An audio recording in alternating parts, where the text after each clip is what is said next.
Chapter 1162.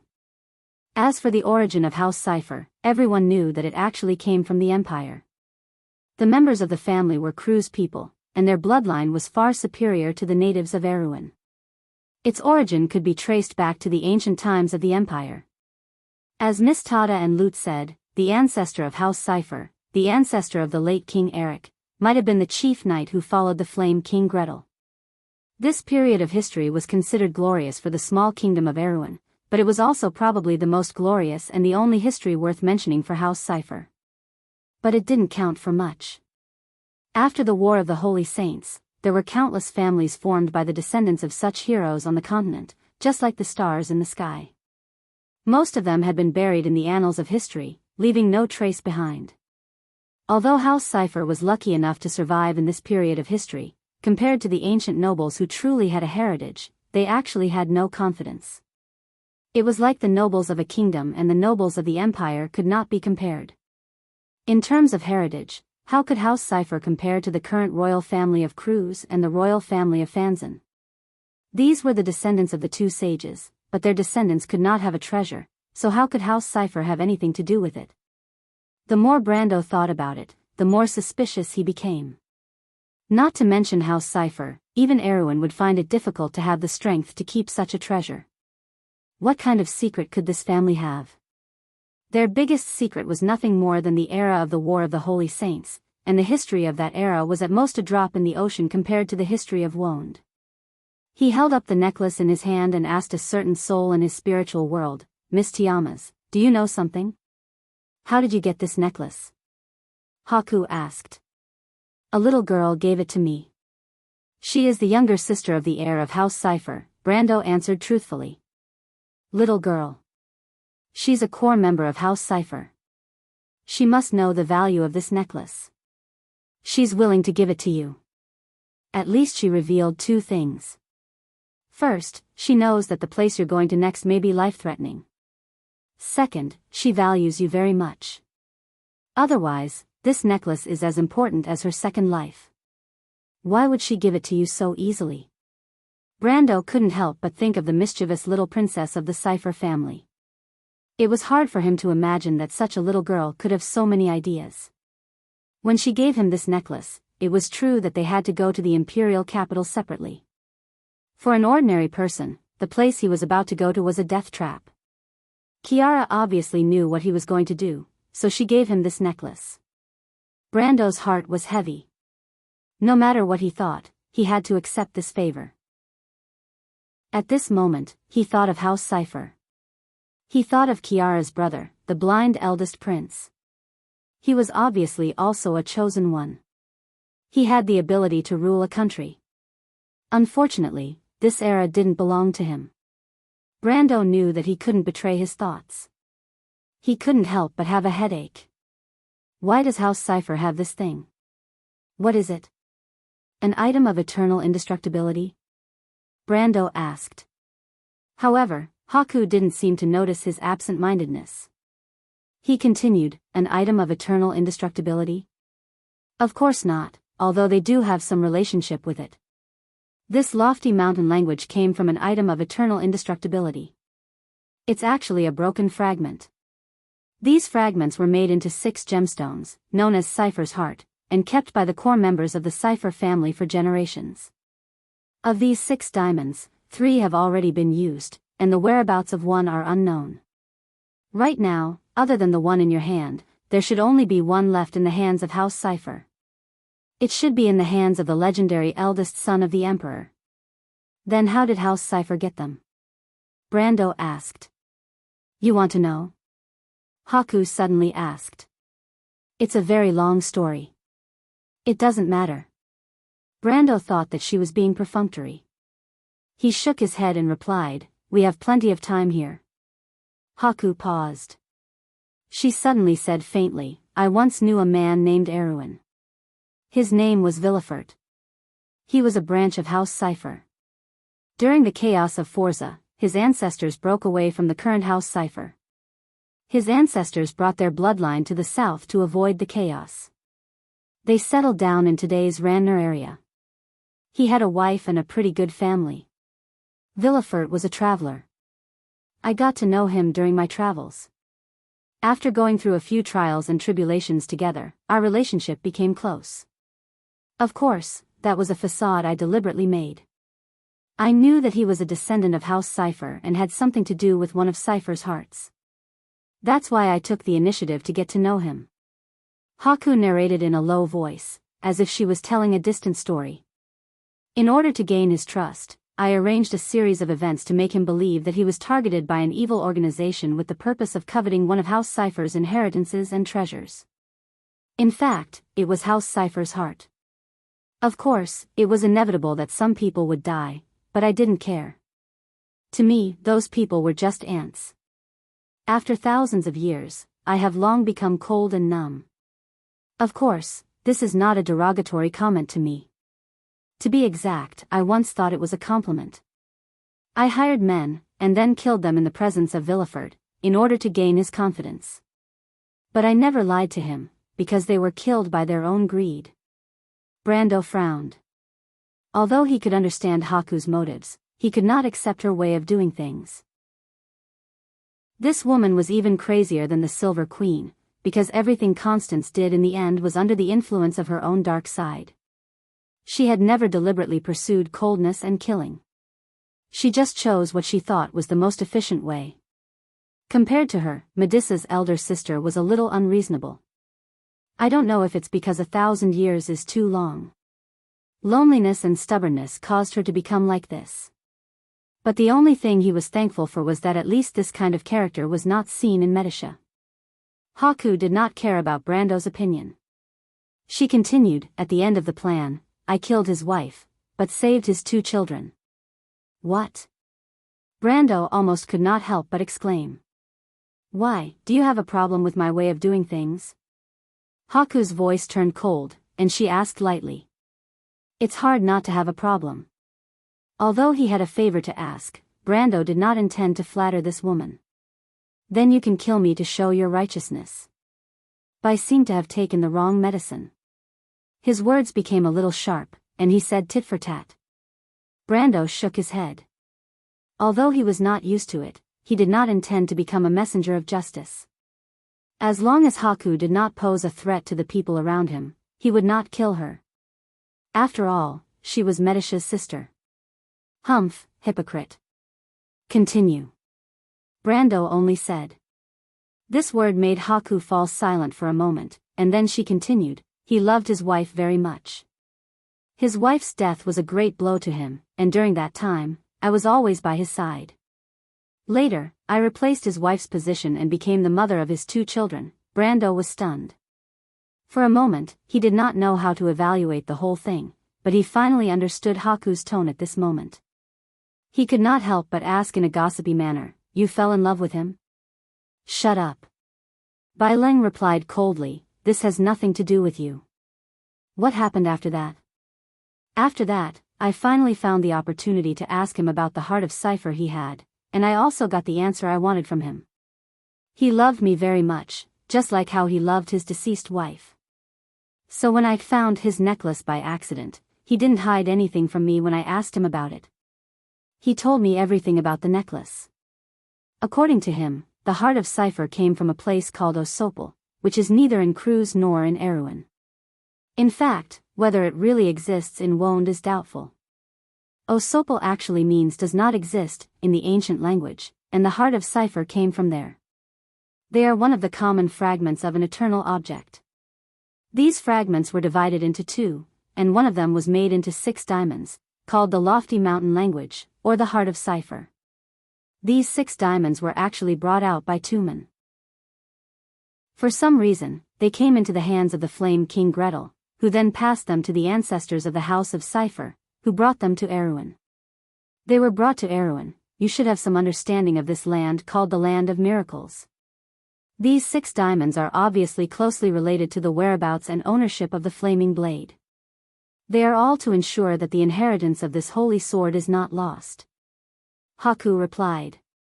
Actually, I seem to have heard of this person, Villefort. Brando suddenly said. What? But I have a few questions, Miss Tiamas. What happened between you and him in the end? Did you take the heart of Cypher with you? And you said that the fragment of the eternal object was divided into two, so where did the remaining part go? Brando did not expect that his question would lead to such a long silence. After a long while, Haku finally replied quietly, "Yes, sir. After I gave birth to 2 daughters for him, I killed him because I knew I had to leave. But I spared him and his deceased wife's children, and left the heart of Cypher to his descendants." Brando had expected this answer, but he was still a little surprised. "You didn't take the heart of Cypher with you?" "I'm looking for the true eternal object, but the heart of Cypher isn't. Although it's precious, it's not worth mentioning in my eyes. I've already gotten what I want, so I don't care about these things. The clue of the eternal object is related to the other half of the fragments, right?" Chapter 1163. Haku nodded and revealed the answer to the riddle. Cypher's heart was originally a fragment of the artifact of eternity, but these fragments were split into 2. One of them was used to create these 6 gemstones, while the other half was lost. The lost fragments retained their original form, which was why they were still connected to the artifact of eternity to this day. Those fragments may reveal a secret. As long as I find them, they can lead me to Osapa, the legendary place. I believe that the relic of eternity is here, and I spent countless time confirming its existence little by little. After nearly 1,000 years of searching, I finally got the answer I wanted from the man Villefort. Haku ended his description with this paragraph. Brando sat on the shattered glacier. Cypher's heart had restored him to his original state, so his current condition was far better than when he was trekking in the snowfield. He could confirm that he was still in the trial world, but there was no biting cold wind under the glacier. Although the temperature was still very low, he was not in a hurry at the moment. He stood up and said to Haku, "Then let's go, Miss Tiamas." Haku stopped. "You haven't told me where this place is, and how do I get out of here and complete this trial?" Brando asked again. "This is the tile latch. You are walking the path once taken by the Knight of the Azure. This is the trial of the Chong Mountains. Of course, it is not as simple as it appears on the surface. At the end of these mountains, there is an altar, and the azure lance was once inserted on that altar." The tile latch? Is it related to the tile latch of Wonde? Many of the names of Wonde come from myths, but it is also possible that the mountains did appear in Wonde a long time ago, just like the throne of Himalud. Haku replied. "So we have to find the altar?" "Naturally. Then what do I have to do?" "First, you have to go back to the ground." "Can't we just follow this glacier?" Brando asked as he surveyed his surroundings. Although the space under the glacier was narrow, it was far less dangerous than walking on the glacier. The memory of the biting cold wind that could erode one's will was still fresh in his mind. Bai sneered. "Where do you think this place is?" "There are memories of nothingness under this glacier. Mortals will eventually lose themselves if they walk in here. You've been to the deadly frost forest, so you must have seen those nameless people. Is it that dangerous?" "It's just hearsay. If you don't believe me, you can try. Maybe there's another way out under the glacier." Brando could hear the sarcasm in Haku's tone, but he didn't intend to give it a try. He knew how dangerous it was to be in a place full of unknowns. Mortals didn't know much about this world. Anyone who looked down on it wouldn't have a good ending. He raised his head and looked up. Under the broken glacier, the ice layer was crisscrossed with cracks. Light and shadow shone through the layers of ice, making the whole underground a complicated maze. It was easier said than done to get back to the surface. Headache? Bai could naturally see that he was in trouble. "What can you do, Miss Tiamas? The problem is still with you. That little fairy told you what to do, but since you came here, you've forgotten other people's advice. To be honest, I've never seen a chosen as incompetent as you." Bai scorned. Being ridiculed like that, Brando was naturally annoyed. However, he knew that he couldn't argue with this woman at this time. Besides, what she said was definitely not nonsense. He tried to calm himself down and recalled what Lute said. "You mean here or within the range of the mountain of ceasing storms? Otherwise, where do you think it is? You're leading ABs into a warm little nest. Probably because he didn't expect much from Brando's comprehension, Bai continued, the Chong Mountain test is a test of willpower. Of course, it's not as easy here as in the Mountain of Ceasing Storms. Whether it's the illusory ancient memories and whispers under the glacier, or the icy wind above the glacier that can freeze thoughts, they will all obstruct your thoughts. Unless your willpower is strong enough, you won't be able to get out of this glacier even if you walk for a lifetime. Do you think that the Knight of Azure spent 40 years here to travel and enjoy the scenery here? He honed his willpower in the icy wind, so he finally got the recognition of the mountains and found the only way to leave this place. Brando suddenly realized and couldn't help but feel ashamed of his ignorance. Since he transmigrated here from the Amber Sword, he had been relying too much on his understanding of the game. Once he encountered something that he didn't understand, he couldn't help but be at a loss. Come to think of it, Bai was right. With Lute's hint, he could have thought of a solution early on. But his performance now was worse than in the game. As a player in the upper middle class, he couldn't rely on his performance to stand up. Brendel was slightly alarmed. He had relied too much on his experience in the game, and had actually lost the most basic sense of vigilance and sensitivity to his surroundings. This was what he relied on the most in the game, and it was also one of the basic qualities of an expert player. Fortunately, his battle instincts were still there, and his skills had not returned. In fact, he had improved a lot in this world. Otherwise, with his current vigilance, it would have been difficult for him to survive the battle with Lushta. Realizing that there was a problem, Brando quickly adjusted his attitude. He looked at the ice wall above his head and focused. As soon as he focused his attention, he immediately felt the difference in the world under the glacier. In the darkness that was originally empty below, there were some strange whispers echoing. These tiny voices seemed to drill into his mind from every pore. Brando was even sure that ordinary people wouldn't be able to help even if they covered their ears because these whispers appeared directly in their hearts. He immediately understood that these were the ancient memories and whispers that lurked in the darkness that Bai was talking about. He couldn't help but take a deep look in that direction. Although these whispers could only be heard by concentrating, if a mortal stayed down here for too long, they would inevitably be unconsciously influenced and eventually be tempted to fall into depravity. They would completely lose themselves and become the nameless people he saw in the deadly frost forest. Fortunately, Bai reminded him. Otherwise, if he wasn't vigilant, he might not have been willing to go back to the glacier. He might have unknowingly fallen into the trap. After thinking about this, the woman's mockery didn't sound so harsh. It was obvious that at least in terms of cooperation, she didn't hold back. Of course, this could also be because Bai didn't want to die together with him. Brando looked up, and the crisscrossing world under the glacier became clear in his eyes. Although it wasn't as exaggerated as when Himalad's throne came directly in front of him in the stormy mountains, a clear path appeared in front of him at this moment. Not only him, even Bai couldn't help but praise when he saw this scene. No wonder they chose you. Although you are a little stupid, your will is rare. I'm afraid that even the Knight of the Azure Sky would be ashamed of his inferiority. Now I understand why you could wander aimlessly in the glacier for half a year without being blown to pieces by the ever-winter ice wind. In the ice wind, your strength and understanding of the laws are meaningless. Only your willpower can protect you from harm. Although you don't realize it, your willpower is too tough. It can protect you for such a long time even when you're unconscious. Bai's tone was full of incredulity. This is really unheard of. In theory, the toughness of a person's will is inseparable from the maturity of his mind. An idiot may not necessarily have a strong will. This can't be faked. Miss Tiamas, although I am far less scheming than you, I don't need to be described as such, right? Brando couldn't bear the lady's poisonous tongue and replied. I can't compare to your little princess. At most, I can be regarded as an ordinary person. You can't even compare to me. What do you think you are if not an idiot? Brando was speechless.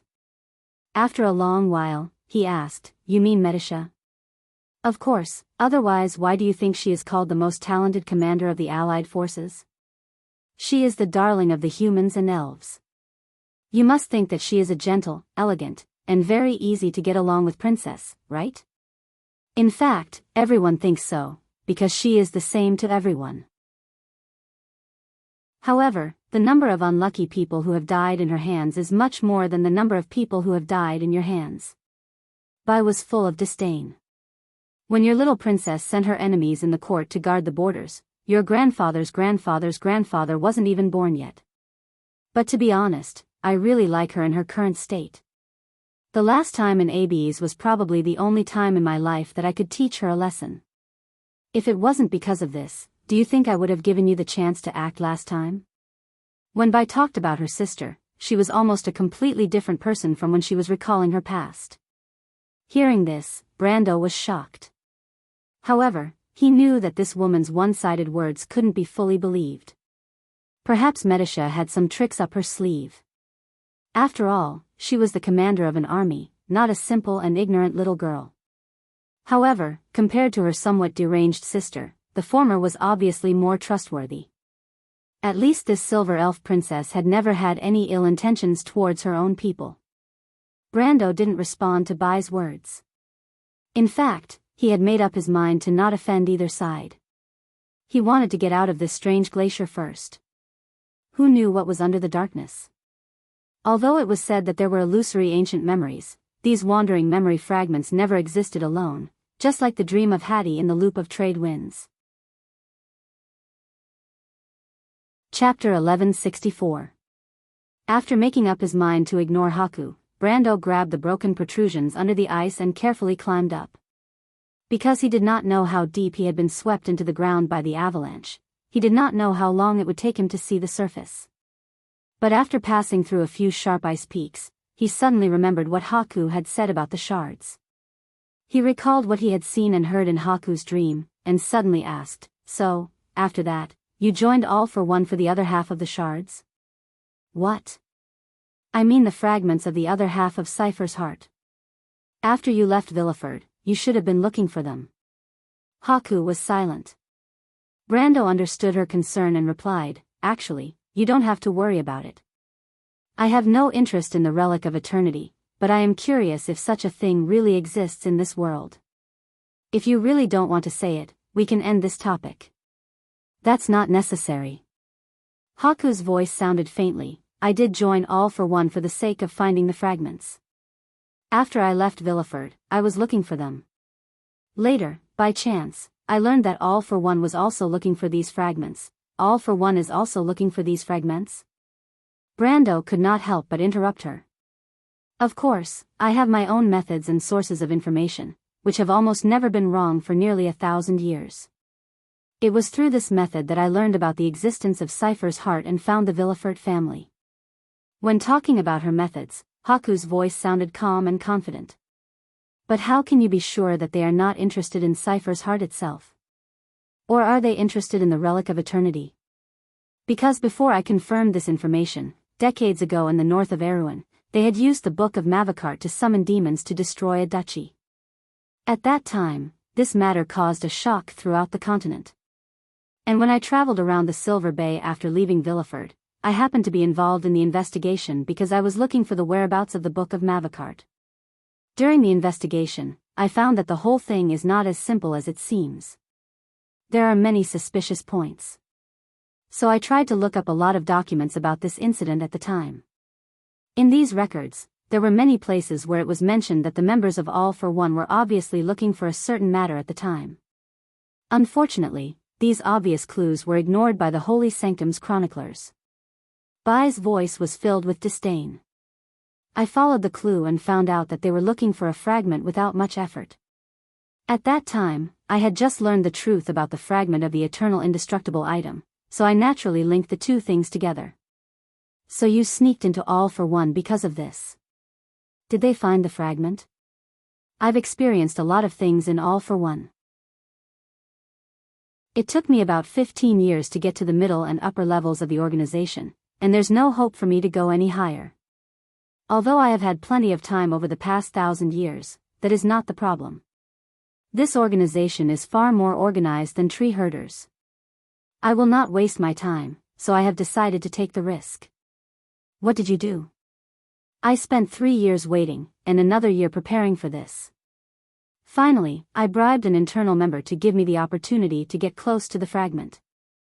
I knew that my chances of survival were not great, so I prepared the ritual of turning into the undead in advance. Later on, it proved that this matter was correct. In the process of escaping from All for One, I was seriously injured and relied on turning myself into the undead to escape. Moreover, All for One does not accept undead, so I could only escape to Madara to have a chance of survival. That happened about 30 years ago, and I lived in seclusion in Madara for 25 years to avoid the eyes of All for One. At that time, I got the fragment from them and took away a part of the Book of Mavakart. Bai's tone was flat, as if he was describing something that had nothing to do with him. Brando was secretly amazed. All for One was active in Wonde and had penetrated deeply into the world of order. Although their plans did not always succeed, it was rare to hear that they suffered losses. Bai not only infiltrated the organization, but also successfully mixed into the middle and upper levels. In terms of results alone, it was brilliant. There was no need to elaborate on what the Book of Mavakart meant to All for One. It took them so much effort to find the fragment that was related to the Relic of Eternity, so it was not something that could be casually discarded. This woman was calm and scheming, but when it was time to act, she was ruthless enough. If it was not for her paranoid style, Brando could not help but admire her. But at this time, he was more concerned about whether he was asking a tiger for its skin by cooperating with her. Bai seemed to have the ability to see through people's minds. She said contemptuously, "Why, are you afraid?" "A little. No one wants to provoke a madman, let alone a madman with ability and means." "I am no exception," Brando replied. "I'll take it as a compliment. I'll accept it." Brando could only be speechless about some of the words and deeds of this woman. "What about the fragment? If I remember correctly, you did not have it with you at that time, right?" Brando suddenly remembered the situation of his battle with this woman in East Metz. He could not help but feel a little lucky. Fortunately, he had the advantage of understanding history at that time. Otherwise, he really did not know how he would have died. "Of course I can't have it with me. All for One has not forgotten me. I know very well how those people do things. They are more vengeful than you think. Including you, you should be on their blacklist now. Don't forget how many times you have ruined their good deeds." Bai Leng laughed and said, "That time in the deadly frost forest, the trouble you caused them was no less than the impact I caused when I stole the Book of Mavakart and the fragment. I advise you to pay more attention to your territory. Who knows when they will give you a big gift." Brando frowned. He also knew a lot about All for One. Obviously, he understood that what Bai said might be true. However, he was also a little helpless about this matter. He could only counter soldiers with arms and water with an earth weir. In other words, this was called not worrying when there were too many debts.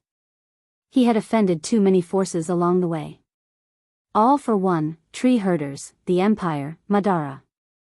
As for the small characters like the royal faction and the northern nobles, they could now be ignored. Now, there was another world boss, the Twilight Dragon. Compared to this one, the others were nothing. "You left the fragment in Madara?" he asked casually. "You're asking too many questions," Bai replied mercilessly. "Sorry, I just mentioned it casually." Brando replied, "But I'm a little curious. Last time in East Metz, although you were nominally working for the Supreme One with the Mercury staff, in fact, your identity as the Patriarch of Tree Herders is more important. I'm curious about why you joined Tree Herders after that. Is it the same reason as All for One?" "Humph, clever." Bai Leng replied coldly, "But this time, you guessed right. The reason I sneaked into Tree Herders was to find the fragment. I suspect that the Dragon Queen may have a fragment in her hands, but the time was too short, and I didn't have time to confirm it. I originally planned to spend the next few decades to confirm this matter, but I didn't expect to be disrupted by you. Damn it, you can't blame me for this. You were the one who made the first move." Brando's meaning was very simple. Bai Leng asked for it. "That's not what I'm angry about." Bai snorted softly. I'm angry that I actually failed in your hands and ruined my reputation. Especially after that, your behavior was so unsightly. If you dare to reveal this experience in the future, I'll fight you to the death. Brando was speechless, especially when he thought about why this woman had been searching outside for the past 1,000 years. He felt that her last sentence might not be just a threat. For a paranoid person, her behavior could not be judged by common sense. Oh right. I suddenly reacted. I suddenly remembered something. You still owe me something. What did you say? Brando was stunned. He originally thought that this woman was just paranoid, but at least she was reasonable. He did not expect her to slap him in the face in the blink of an eye. He couldn't figure out how he could owe her anything. Back then, when she perished with him, he didn't get any spoils of war. If she wanted to put her losses on him, it would be too ridiculous. Moreover, if that was the case, it wouldn't just be one thing. If I'm not wrong, you should still owe me a fragment. Brando's hand slipped and he almost fell down from the crack of the glacier. Fortunately, he had the strength in the game now. After sliding down a few dozen feet, he forcefully inserted his hand into the glacier to stop the downward trend. Then he said angrily, I don't think this joke is funny at all, Miss Tiamas. This is not a joke. Let me ask you, did you save a little girl at Fathom Port? Bai did not care about his words and asked seriously. Brando was stunned and then nodded. Yes. That was the daughter of the flower leaf collar. Her name is, I'm not interested in her name, Bai interrupted him. At that time, she was escorted by a team of Imperial Knights. There was a noble among them. What was his name? Rodney, he's Veronica's younger brother. Brendel remembered this person clearly because of Veronica's relationship with him. I don't care whose brother he is. You. Brando was suddenly speechless. He began to feel that it was a very painful thing to talk to this unreasonable woman. This person is one of my men, Bai said. You should have locked them up, right? Did you search their bodies and get a fragment from them? Of course not, Brando replied subconsciously. At that time, the war was imminent. He did not have the time to collect some strange fragments. Moreover, he did not even know the existence of this thing at that time. But just as he spoke, he could not help but freeze. Bai noticed his tone and could not help but gloat. What's wrong? Can't say anything? Brando was not in the mood to pay attention to her. Because he suddenly remembered that there seemed to be such a thing at that time, and it almost caused a big trouble. But that thing, he did not only have one fragment. Chapter 1165. Did you really get it? Haku asked. Seeing Brando's strange expression, she had a 70 to 80% guess in her heart. That shard is the main reason I'm heading to the Kurlutz Empire's eastern Metz region, or else the black orb alone wouldn't be enough to make me move. I'm not safe anywhere outside of Madara, the spies of the Unifying Guild are everywhere. After confirming this, the woman's voice calmed down and explained. After listening to her words, Brando understood. He grasped the crack of the glacier firmly and climbed back to his previous position. At the same time, he calmed himself down from the previous shock. It had to be said that under the stimulation of this woman, he seemed to have regained the sharpness that originally belonged to the game. After carefully analyzing the pros and cons, he asked, You want to get this fragment from me? Haku hurriedly said, No, it's an exchange. I can pay you a satisfactory price. Anyway, you are not interested in the Relic of Eternity. But now Brando's thoughts had changed. He shook his head and said, It's impossible for anyone not to be interested in the Relic of Eternity. I only said this before because I'm different from you, Miss Tiamas. You can take away things that don't belong to you by any means, but I can't, because I don't think there's anything more important in this world than upholding principles. And in fact, I want to remind you that the Relic of Eternity doesn't belong to you, and it hasn't been engraved with a person's name. Haku closed her mouth. Of course, she thought this was a kind of bargaining, because it was her own nature. You mean to say that you want me to raise the price? It doesn't matter, I don't care. You can ask for anything you want. These words made Brando raise his eyebrows. He really couldn't stand this woman's logic and finally couldn't help but mock. Then give you to me. A chill rose from Brando's back.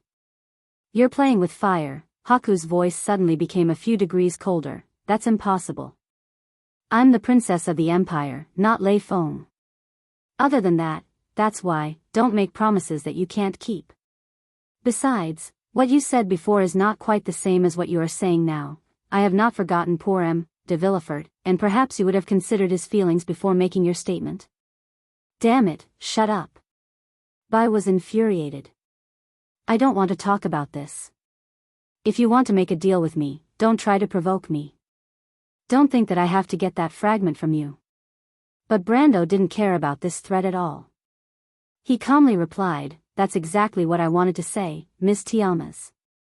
There was a long period of silence between the two of them. Brando was overjoyed when he saw an ice crevice that was wide enough for one person to pass through. Climbing in such a place was much easier than climbing on a glacier. He subconsciously increased his speed. Not long after he sped up, a bright light appeared above the ice crevice. The light shone down from the ice, forming a long, magnificent tunnel that stretched for about a few miles. Seeing this, Brando knew that they were very close to the ground. The light could only come from the ice sheet, which meant that the ice was quite thin in this place. But Hao Ren's silence finally made Haku unable to hold on. What's your condition? She had to take the initiative to speak.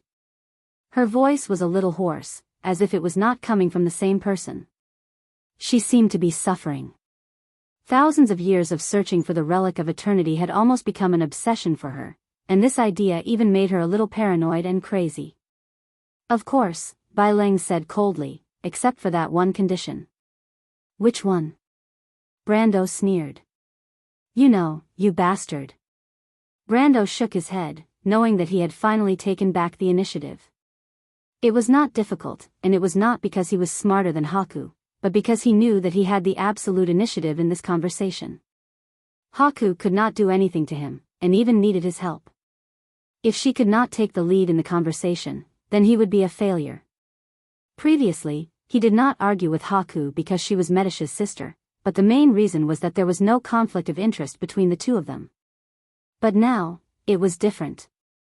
Brando knew very well that if he could not take the initiative in the next conversation, some of his ideas could not be realized. As for the fragments, he was also determined to get them. You still don't quite understand what I mean, Miss Tiamas. He took the initiative to remind Haku, I'm telling you this not because I want to insult you, but because I want to tell you that our positions in this transaction are equal.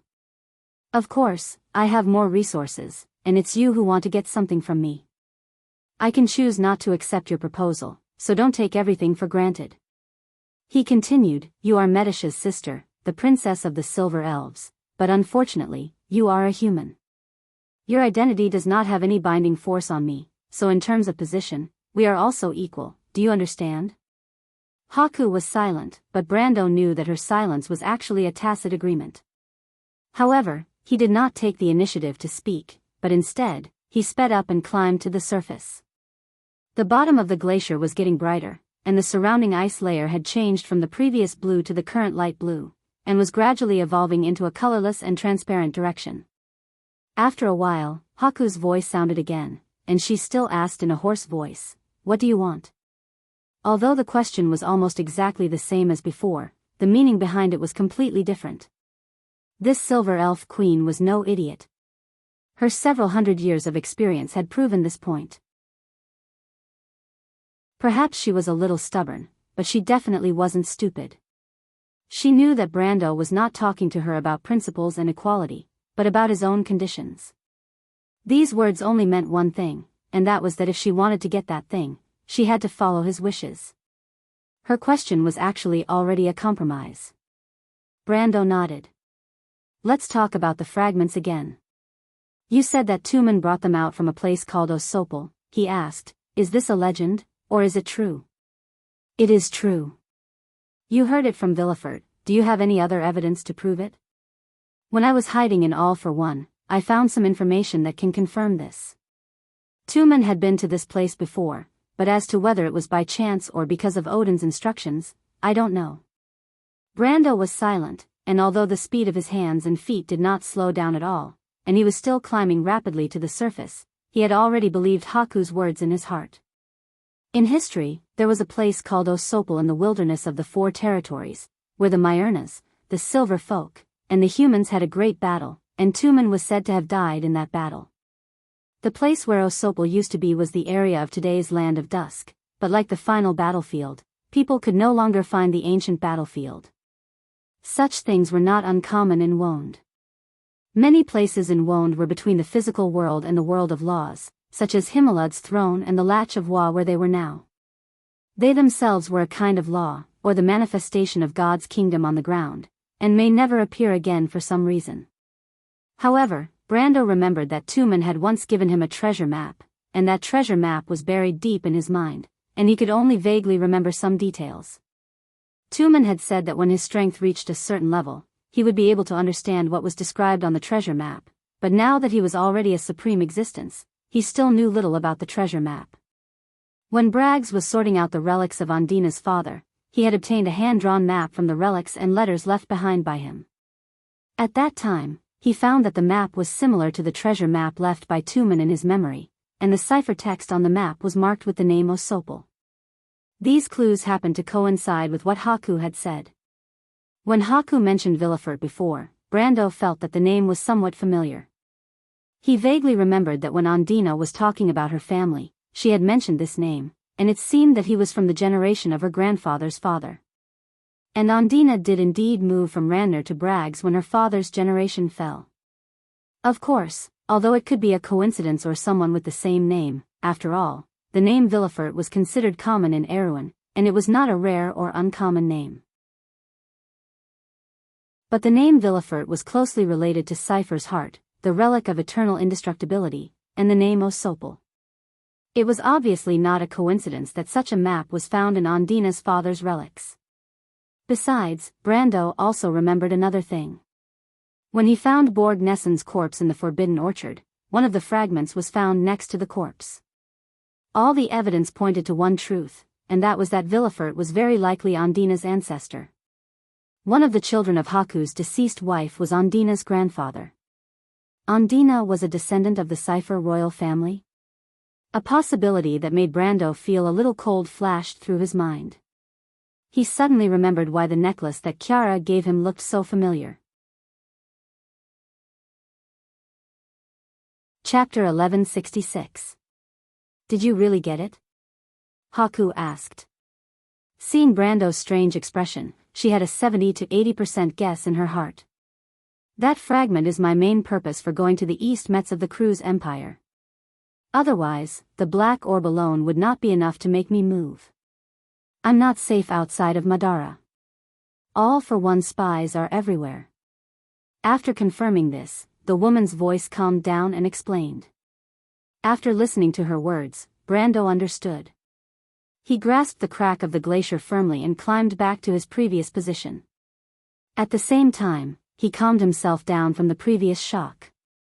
It had to be said that under the stimulation of this woman, he seemed to have regained the sharpness that originally belonged to the game. After carefully analyzing the pros and cons, he asked, "You want to get this fragment from me?" Haku hurriedly said, "No, it's an exchange. I can pay you a satisfactory price. Anyway, you are not interested in the relic of eternity." But now Brando's thoughts had changed. He shook his head and said, "It's impossible for anyone not to be interested in the relic of eternity.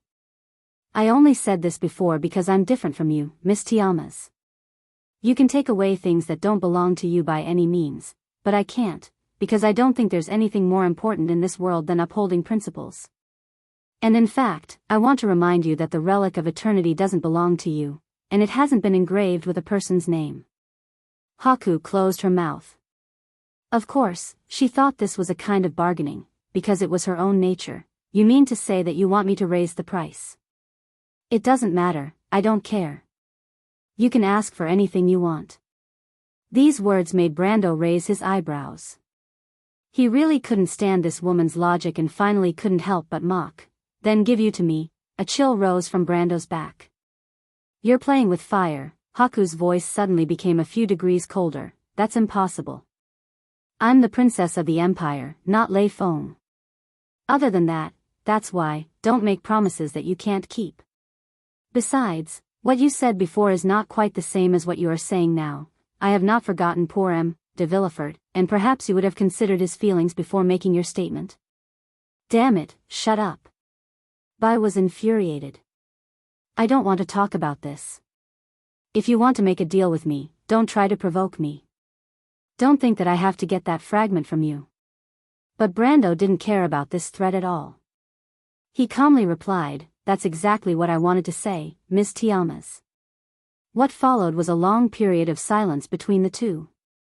Brando was overjoyed when he saw an ice crevice in front of him that could only fit one person at a time.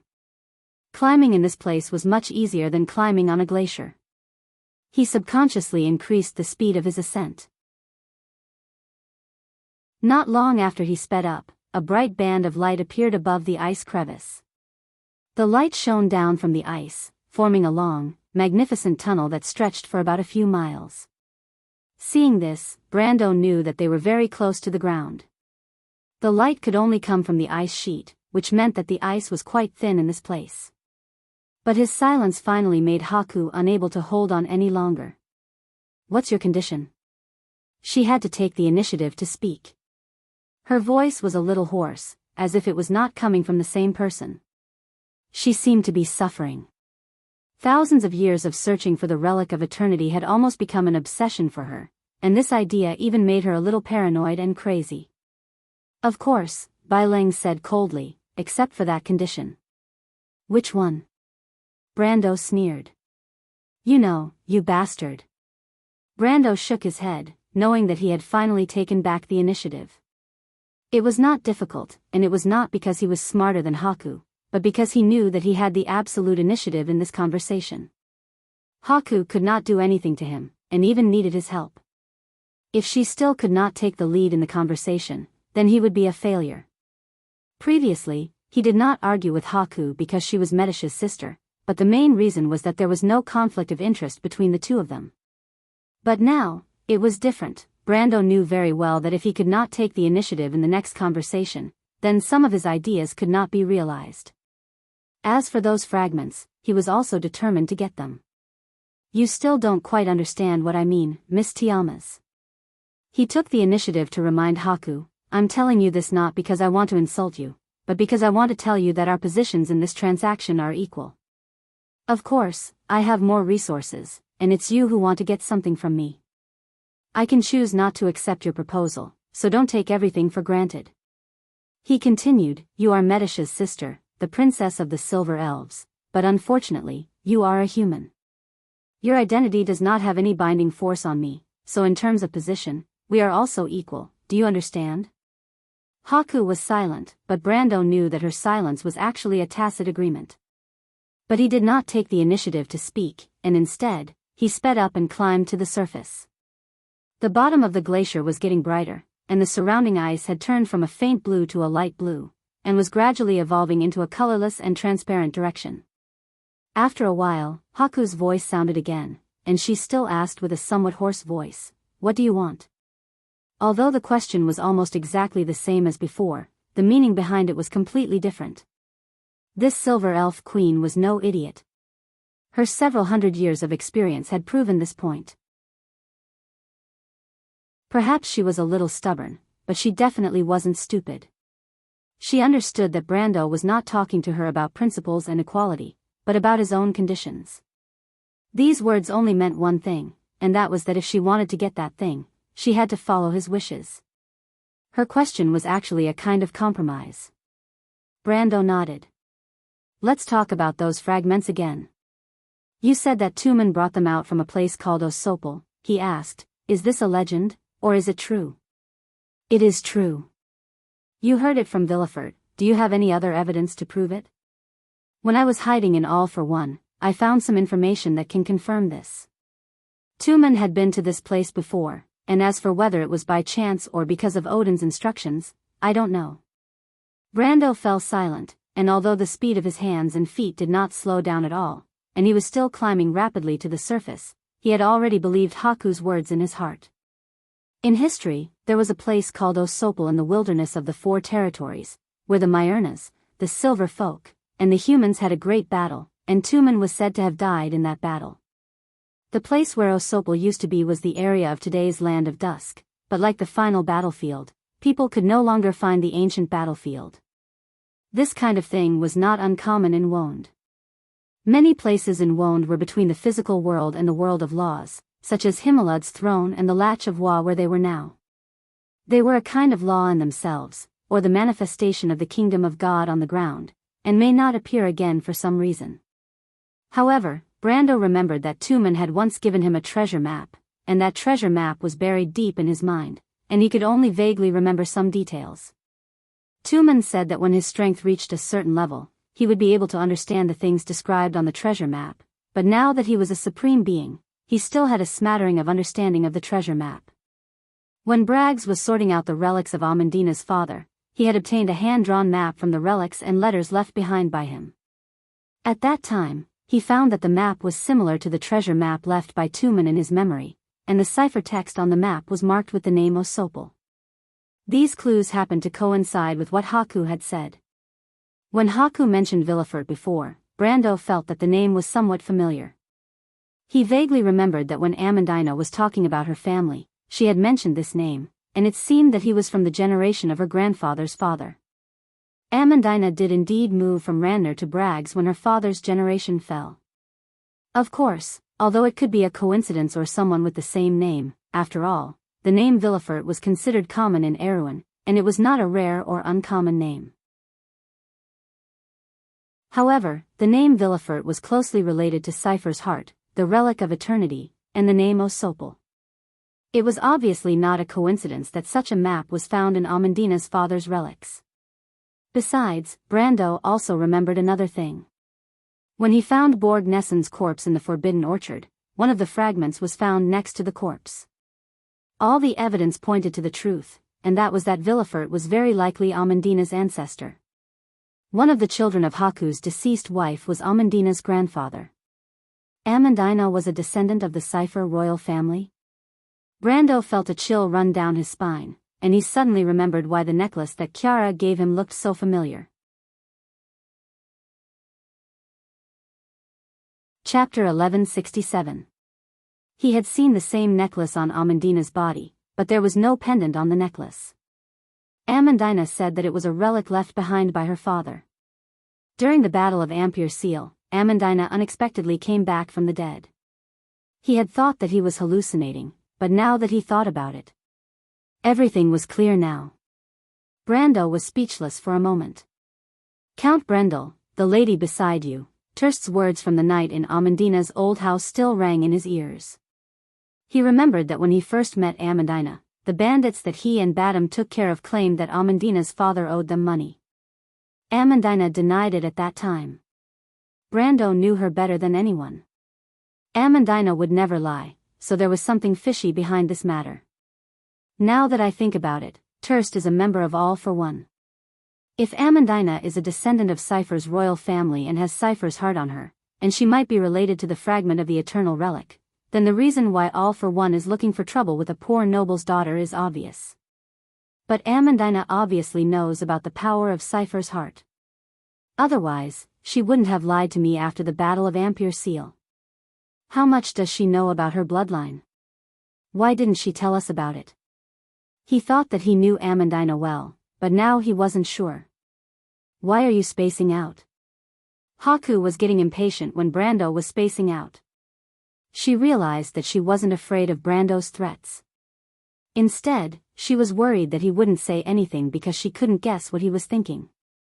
Brando stopped. He had already climbed to the top of the ice cliff. There was a narrow crack above his head, and he could see the gloomy sky from above. The ground was almost within reach. He took a deep breath and continued forward while holding onto the cold wall. He answered Haku's question. Do you know what kind of place Osopal is, Lady Tiamas? How would I know? I've been to the wilderness of 4 territories and was almost discovered by the spies of All for One. But that place used to be called Osopal is now just a small hill. There's nothing there. Then I have a suggestion. Brando said, you want the relic of eternity, but I'm interested in this place. If you can gather all the fragments, I'll go with you. Don't. Haku replied very vigilantly, you're pushing your luck. I want the relic of eternity, and I won't allow any unstable factors. I said, the relic of eternity doesn't belong to anyone for the time being. Don't treat it as something that belongs to you. If I don't agree, you'll never get it. Brando didn't care about Haku's rejection and replied coldly, but if you agree, you can at least bet that I'm really not interested in the relic of eternity. Aren't you doing that now? You're not even afraid that your life is in my hands, so why would you be afraid that I'll break my promise? Haku was silent. She actually understood that Brando's words made sense, but it was a difficult choice for her. She was a person with a strong desire for control. She could easily give up her own life, just like how she didn't care about the lives of others. But she had a strong sense of purpose, and she would not allow the plan to develop in a direction that she couldn't control. Brando pretended to be indifferent, although he was very curious about the gift that Tumen left for him. Besides, there might be more important secrets behind this treasure, whether it was the origin of Amandina or the abnormality caused by the gray stone pieces in Fathom Harbor. He still couldn't forget the scene at that time. It was clearly the will of the Twilight Dragon that descended from outside the elemental barrier. How could a fragment that could alarm an existence of this level be taken lightly? However, he didn't show this attitude. He only walked along the small radial path between the glaciers. Soon, bright light filled his vision, causing him to almost squint his eyes. His vision was filled with white glaciers and snowy plains. This was almost a nightmare to him before, but after experiencing the darkness of the underground, he felt somewhat familiar with it now. At this time, Haku finally spoke, then you have to do your part. How do I do my part? Brando asked as he looked around. In addition to the Dragon Queen, and 1 fragment in your hand, there should be 4 more fragments. Among the remaining 4 fragments, we will each take 2 and investigate separately. You have to use your power. You are a noble of Erewhon, a close vassal of the Regent Princess, and also helped Cruz's eldest son to seize the throne. You already have a lot of power in the mortal world. I believe you can give me a satisfactory answer. Brendel did not comment on Haku's condition. He thought for a while and changed the question. I have one last question. Is this the shard you're talking about? As he spoke, he took out the gray stone piece from the floating celestial sphere. It was about the size of a palm. It was a gray, flat stone piece that looked like a chisel. There were no traces of artificial carvings on its surface, as if it was naturally peeled off from a huge rock. But at this moment, this stone piece was covered with all kinds of runes and secret runes, as if it was wrapped in all kinds of seals. It lay quietly on Brando's hand, and no aura could be felt from it. Clumsy seal, Haku said disdainfully, this is the fragment you found from the night? She wanted to say a few more words because the stone should have belonged to her. She had spent a lot of effort to find it and secretly took it from the hands of its original owner, but she did not expect it to fall into Brendel's hands because of her negligence. However, as soon as she opened her mouth, she was stunned, and all the words she wanted to say were stuck in her stomach. Because she saw Brando take out another similar fragment. Do you think this is the same? Brando asked, or is it a counterfeit? In fact, he already knew the answer in his heart. These fragments were most likely real.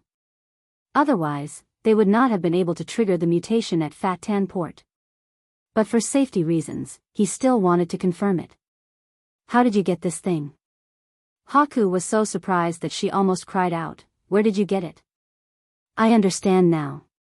That little girl, I should have known that she was the descendant of that bitch. Villefort, that bastard, really hid something from me. Brando heard the indignation and anger in her voice and could not help but shake his head. He thought to himself, you killed them all.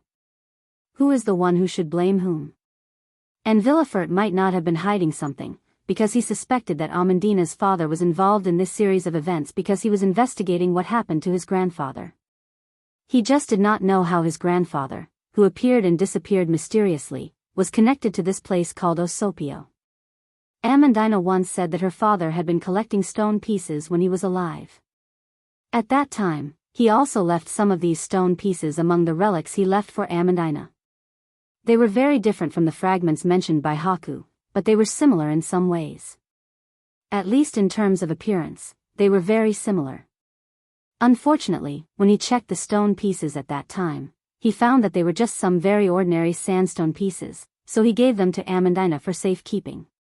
He did not have them with him at the moment, otherwise he could have taken them to Haku to check. Maybe there would be some clues. Borg Nesson obviously knew some of the secrets of his family. He had been searching for relevant information for a long time. Although his goal was not to obtain the Relic of Eternity, but to find another secret, it was a pity that when he finally found the fragment of the real Relic of Eternity, he had reached the end of his life. If I didn't have the memories and experience from my previous life, I'm afraid the secrets of my body would have been lost in the long river of history. He was still thinking about this problem when he heard Haku continue to ask nervously, "How many fragments do you have? Are you lying to me? You knew this secret long ago?" No, Brando shook his head and said, "You can rest assured that I did not know this secret until now. But how many fragments I have has nothing to do with you. You just have to fulfill your obligations, and our cooperation is still valid. I want the Relic of Eternity." Haku replied, gnashing his teeth. "That's yours. I can give you this promise." Only then did Haku shut his mouth. Brando ignored him. He looked up and tried to find a path in the snowfield, but it was at this time that both of them saw an invisible ripple spreading in the gloomy sky. Then, a rumbling sound came from the horizon. It was as if thunder was rolling from the distant horizon. "What is that?" Brando asked. "That's a sign that the space somewhere is becoming unstable." Haku's voice was slightly uneasy. "The avalanche earlier should be caused by it. There might be some changes in the wind elemental plane outside. I suggest you speed up because I don't know if this change is good or bad." Brando did not reply, but he felt that it might not be that simple. He had a faint premonition that the change might not be in the wind elemental plane, but in the entire elemental barrier. P.S. Yesterday when I was writing the title of the chapter, I subconsciously wrote 70 after 60. That's not a big deal, and there's nothing wrong with my mathematics. Actually, thinking about it carefully, it's all Dian Nyang's fault because Dian Nyang did not let me change the title of the chapter. Yes, that must be it. Chapter 1168. At this moment, very few people could hear the roar coming from inside the elemental world. The temple suddenly shook violently, and the little fairy lute fell to the ground. The back of his head hit the base of the 12th obsidian pillar. He groaned and saw stars. "Who's messing with me?" He didn't care about the big bump on the back of his head. He rolled on the ground and pulled out the sword of flame with a backhand. But the solemn hall was still empty. The obsidian floor was bright enough to reflect one's reflection. It was dark in front of him, and only dust was floating in the air. The 14 pillars seemed to be supporting the sky. The trapezoidal roof of the temple was hundreds of meters above the ground. It was engraved with the 4 main elements of air, fire, water, and earth. "Who's there?" Lute shouted again, but the Blessed of Fords was annoyed to find that no one seemed to be against him. There was no doubt that he had fallen on the ground earlier. "Who's there? Who's there? Who's there?" The empty echoes echoed in the depths of the pitch-black hall. His 2 delicate flame-like eyebrows couldn't help but wrinkle together. He muttered doubtfully, "Strange, why is the Temple of Elements resonating? Could it be that I'm having an illusion?" Lute pursed his lips and looked around again. Then he got up and put away the sword of flame. He continued to walk into the depths of the temple vigilantly. The Temple of Elements was the cornerstone of this world. How could it be so easily shaken? He just thought that he had hallucinated, or that there was something in the dark temple playing tricks on him. Some ancient consciousnesses like to stay in this kind of empty sanctum. It might be a lingering memory of the past, or it might be a ghost that had lost itself. But apart from being fond of pranks, most of them did not do any harm. But the little prince of the fire fairy still felt a little uneasy. He thought that if he had known, he would have gone back when Brando disappeared and looked for Malurcha and the fox. He thought that although these miscellaneous people couldn't help much, they could at least give him courage. This thought flashed through his mind, and he quickly abandoned it.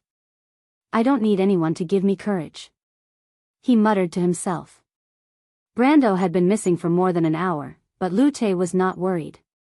He knew that Brando must be passing the Chong Shan tournament, and he had no doubt that Brando would succeed. Because he was the one chosen by the will of the golden flame, the one blessed by the flaming blade. I'll try to get to Himalad's holy temple before Mr. Brand comes out and help him pave the way. I want to see how many holy swords the flame blade's adorer can get. No matter what, I will be the only one in 1,000 years who is fortunate enough to witness this scene. Lute muttered as he looked around. The holy sanctum, which was immersed in darkness, was unfamiliar to him. After all, it was his first time stepping on the shiny obsidian bricks of the holy sanctum. On the other hand, they were also very familiar with it, because it was engraved in the memories of every subject of Forsyth. This was the holy sanctum of storm, a sanctum built on the foundation of the wind elemental plane. Its master had long been gone in this era, and its believers had not set foot on this pilgrimage for thousands of years. But this did not prevent the sanctity and inviolability of the holy sanctum in the hearts of the elementals. But this was not the peak of Himalad's throne. Lute understood that the peak of the mountains was where the coronation was. If Brando passed the trial, he would definitely appear there. But not everyone could pass through the holy sanctum of storm to reach the peak of the throne. As Lute walked, he searched for the deepest knowledge and memories buried in the fairy bloodline. Soon, he stopped and his eyes lit up. Here it is, on the smooth floor in front of him, bright silver metal was poured into the grooves on the obsidian floor, drawing a huge magic circle. The fire fairy little prince did not hesitate to fly to one of the runes. The rune seemed to be injected with some kind of magic, and in an instant, it lit up in the darkness. The next one is the rune of flame, he read aloud, ready to fly up and jump on the rune. But it was at this time that something strange suddenly happened. But it turned out that everything he had encountered before was not an illusion. The second wave of resonance came a few minutes later as scheduled. At that time, Lute had just gained a foothold on the second rune. Suddenly, the whole holy sanctum trembled, as if a power that mortals were destined to look up to shrouded the entire holy sanctum of Himalad. The fire fairy little prince only felt that the stone pillars and the vault around him were shaking, making a creaking sound that made one's teeth ache. The holy sanctum seemed to collapse at any time. Fortunately, he had expected it, so he was not thrown to the ground a second time. But this time, Lute was finally convinced that it was not the holy sanctum of elements, but the whole Himalad's throne that was shaking. Crack, crack. In Lute's eyes, the side walls and pillars of the holy sanctum cracked, and the crack spread like a spider web from the walls in an instant. The sand and mud on the vault above his head rustled on the ground. The holy sanctum of elements is going to collapse? Lute's eyes widened, and an unlikely possibility flashed through his mind. But how could this be possible? The holy sanctum of storms was the cornerstone of the mountain where the storms stopped. Even if the entire elemental barrier collapsed completely, the holy sanctum would still stand. He shook his head, and just as he was about to throw the absurd idea out of his mind, he happened to see an obsidian pillar suddenly break in the middle. It fell down with a roar, and the pillar fell from mid-air and hit the ground heavily. After a cracking sound, the bricks on the ground stood up like pieces of paper, forming a fist-like crack. Lute was stunned for a moment, and even the cracks on the ground extended to his feet without him noticing. The cornerstone of the elemental world was shaking? There was only one voice in his mind that echoed over and over again. At the foot of Himalad's throne. White Mist, Andesha, Malurcha, and Fayez, who was on his back, watched as the majestic mountain began to crumble from the foot of the mountain. The sacred path to the heavens formed by tens of thousands of stone steps was falling apart, turning into countless stones that fell into the void. In fact, it was not just the holy sanctum. The entire elemental world was collapsing in front of them. What a terrifying picture it was. The mountains and rivers were broken, revealing the dust world that was empty below the mountain where the storm stopped. Some of the broken mountains were sinking, rolling into the endless void with countless gravel, while some of the mountains were rising, floating above everyone's heads. The entire world seemed to have lost its distinction of up, down, left, and right in an instant. The blue sky disappeared and was replaced by a gray space that surrounded the world. The entire wind elemental plane was torn apart, whirling and flying in all directions. The fragment that they were on happened to be one of the larger rock fragments in the mountains. It was connected to the holy sanctum of Himalud, and together with the collapsing holy sanctum, it flew to another mountain range not far away. Facing this terrifying scene, the unprepared people were completely stunned. White Mist was still fine and could still maintain her calm, but Fayez was already screaming and jumping on Malurcha's back. Help! It's the end of the world. Oh my God! Lady Martha must have abandoned us. The little fairy kept screaming. Until White Mist covered her mouth with her claws, then raised her head and said to Malurcha, "The foundation of the elemental world has been shaken. Someone is extracting its power. I think it's most likely the Dragon Queen. She's a madwoman who wants to destroy our world." Woo-woo. The little fairy stared at her with wide eyes. "Then what should we do, Lady White Mist?" Malurcha had already experienced life and death once, so he appeared much calmer. He only turned his head and asked. Wait. Yes, stay calm. Our only chance is to wait. Right now, Brando is the only variable in the entire plan. We can only wait for him to pass the trial and come out. White Mist answered calmly.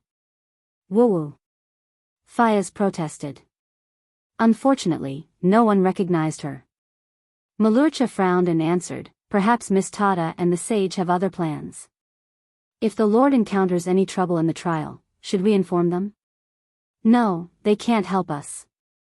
White Mist shook her head. "Once the elemental barrier collapses, our world will be directly exposed to the chaos. We can't do anything. The only thing we can do is pray." As she spoke, she suddenly felt something. She turned around and saw Andesha's figure disappear behind a broken rock. White Mist was stunned, then shook her head gently. At this time, she couldn't care less about what the other party wanted to do. A huge whirlpool appeared above the shallow sea. When it first formed, the whirlpool swept across the sea of fog and the sea of bones. When its spiral arms swept across the White Cape, it crushed the most spectacular and iconic scene in the shallow sea. The final doomsday seemed to have descended upon this world. Countless natives of the shallow sea fled from their homes in all kinds of boats.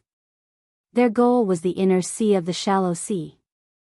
From there, they would pass through the inner elemental barrier and enter the world of Wond. But not everyone could be so lucky. More and more ships were swept into the whirlpool and could no longer escape. The whirlpool above the shallow sea expanded by 1,000 times in an instant. It quickly formed a huge storm that spanned across the entire water elemental plane. Dark clouds began to cover the entire shallow sea. Dazzling lightning crisscrossed above the sea. On average, there were dozens of lightning bolts between the clouds every few seconds. A flare flickered on the surface of the sea, as if the scene before the end of the world. But it also symbolized the end of a world. The water fairies looked at this scene in panic.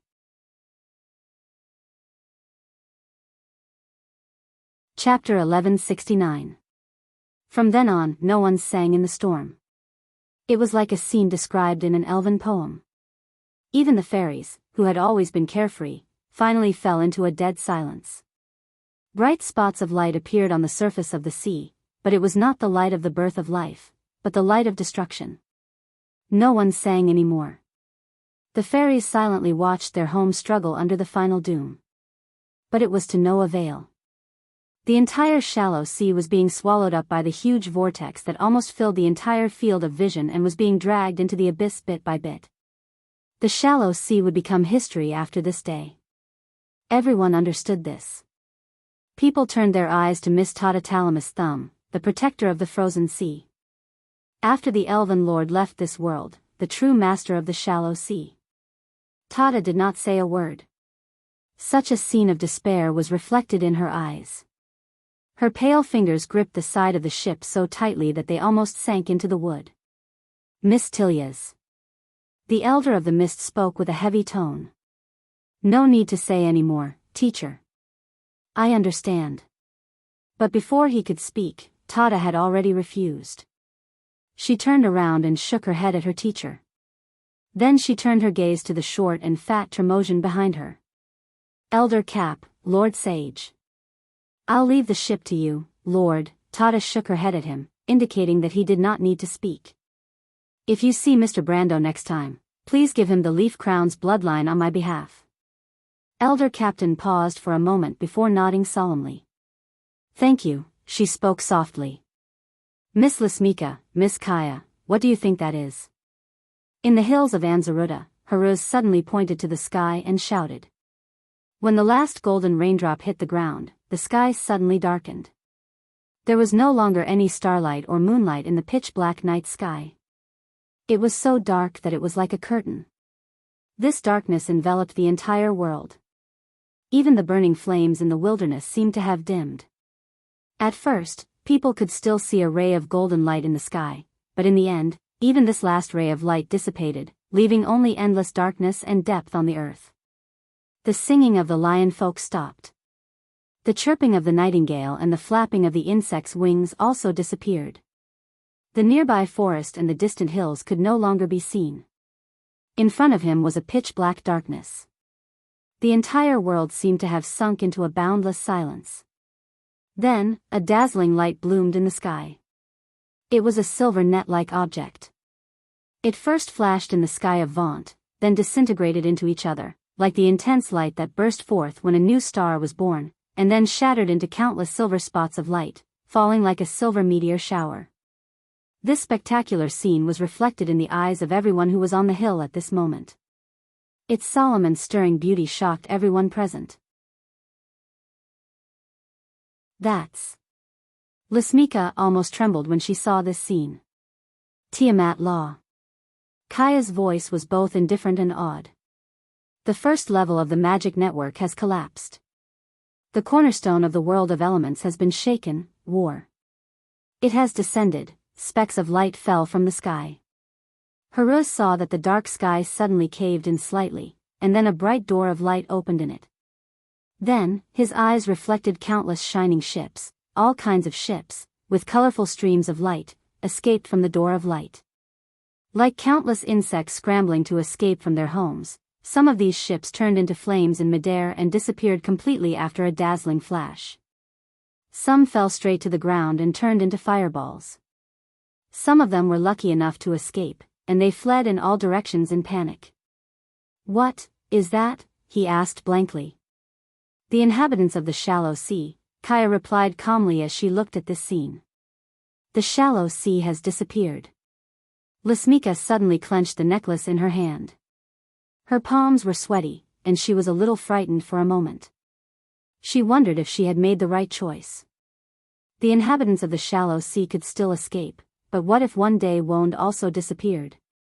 Then where could the people of Martha escape to? She did not speak. Haruz could not make the slightest sound. The dark elf girl just watched quietly and did not seem to intend to comment. Suddenly, a brighter flash lit up in the distant sky.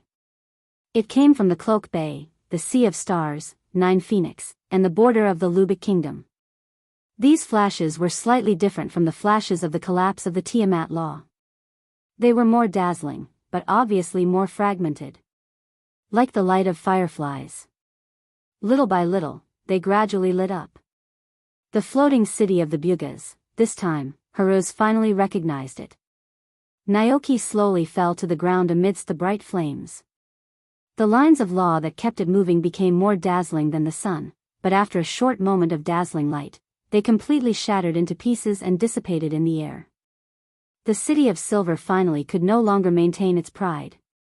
It burned, and flames emerged from all parts of the city. Finally, in a terrible roar like the wail of a giant beast, the city fell apart in midair, turned into a burning fireball, and fell into the dark sea. 1,500 silver descendants, noble sorcerers, and their descendants witnessed this tragic scene from the reefs of Silver Cove. The last pride of the Silver Folk, the last glory left behind by the era of the gods, finally came to an end after 1,000 years. The weave at the bottom of the Tiamat Law had collapsed, and the elemental world was no more. The Silver Folk could no longer indulge in their dream of ruling the sky. Why? Someone's angry roar came from the wind. Are we responsible for the ignorance of the mortals? The leader of the Silver Folk. The supreme of the 12 wizard leaders, Solomon stood in the wind and rain in his robe. His silver robe had long been soaked by the rain, and he silently watched the last light on the sea. It was the last embers of an era. But it was extinguished in the end. The sound of the wind came from the sea, and a black shadow suddenly appeared in that direction. It was countless dragons flapping their wings. They raised their heads, swayed their huge bodies, and flew in one direction. These noble creatures did not stop for a moment because of Neaka's fall. Their eyes only briefly swept across the land, and then quickly crossed the strait and flew in one direction. All the Silver Folk watched this scene in silence. They slowly turned their heads and looked in that direction as the dragons flew across the sky. It was the other end of Saint Tassol, the hinterland of the Cruz Empire, the wilderness of the Four Territories. Only Solomon lowered his head and looked at his palm. The rain drenched his pale palms, and the veins that were supposed to be silver had now dimmed. He used his fingernail to cut a hole in his finger. Bright red blood blended into the rainy night. The law disappeared. Magic also disappeared with the wind. 17. TGSTR The Silver Folk were lost on the land, walking forward in the darkness and ignorance. Kacha, the end of the silver shuttle-like spear, was shaking up and down due to the excessive force. Looking forward along the streamlined body of the spear, the shuttle-shaped spear blade was piercing through the chest of a strange crystal creature. Through the web-like cracks, the crystal creature was nailed to the wall on one side of the arcade. The huge crystal cluster struggled for a moment, and the red light in its eyes finally dimmed. It lowered its head and stopped moving. Melissa's expression did not change as she watched this scene. The blood of the Silver Elves flowed with their memories of martial arts and battle experience, as if it was engraved in the depths of every cell. At the very least, very few people would be able to tell from the outside that this seemingly weak elven princess could burst forth with such powerful battle strength from within her frail body. At least the palace butler was stunned. He sat there in a daze, his face covered in blood. It was as if he had seen the most unbelievable scene. In the previous fight, that extremely terrifying monster was actually nailed to the wall with only one move. Melisha stood still for a few seconds, then walked over, reached out to grab the end of the spear, and pulled out her spear bit by bit. The crystal cluster's body slid down from the wall. But the moment it landed, the red light in its eyes suddenly burst out. Two sickle-like arms sprang out like springs, stabbing at Melisha from left and right. The speed was shockingly fast. "Be careful," the butler shouted nervously. But the spear in Melisha's hand was faster than his voice. The moment the crystal cluster that pretended to be dead counterattacked, it found that the tip of Melisha's spear was already pointed at its chin. If it had a little wisdom, it should know that the other party was waiting there. Unfortunately, it didn't. So what greeted it was a crisp cracking sound. The spear pierced through its lower jaw, and the crystal shards fell one after another. Then, the blade of the spear pierced through its brain and central nervous system, cutting its spine in half, and then pierced out of its skull. A ray of bright silver light was revealed. The crystal cluster raised its head unnaturally, and its head was pierced by Melisha's spear. It twitched, and its movements came to an abrupt stop. The two sickles stopped less than 2 centimeters away from the silver elven princess's face. Melisha tilted her head.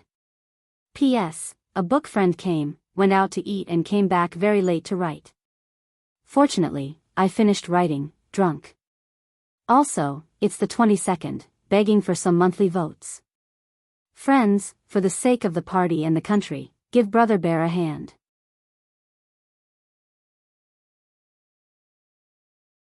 Chapter 1170. The little princess raised her hand and pushed aside the sickle-like claws. Then she stepped forward and looked up at the behemoth that had completely lost its vitality. She pressed her hand against its abdomen and gave it a gentle push. The latter collapsed backward like a golden mountain, turning into fine crystalline fragments on the ground. Like cards that had been pushed aside, they scattered with a crash. Medisha was stunned. She probably did not expect this thing to be so fragile. The strength that the latter had shown in the previous battle was at the peak of elemental activation. It should not have dissipated with just a touch.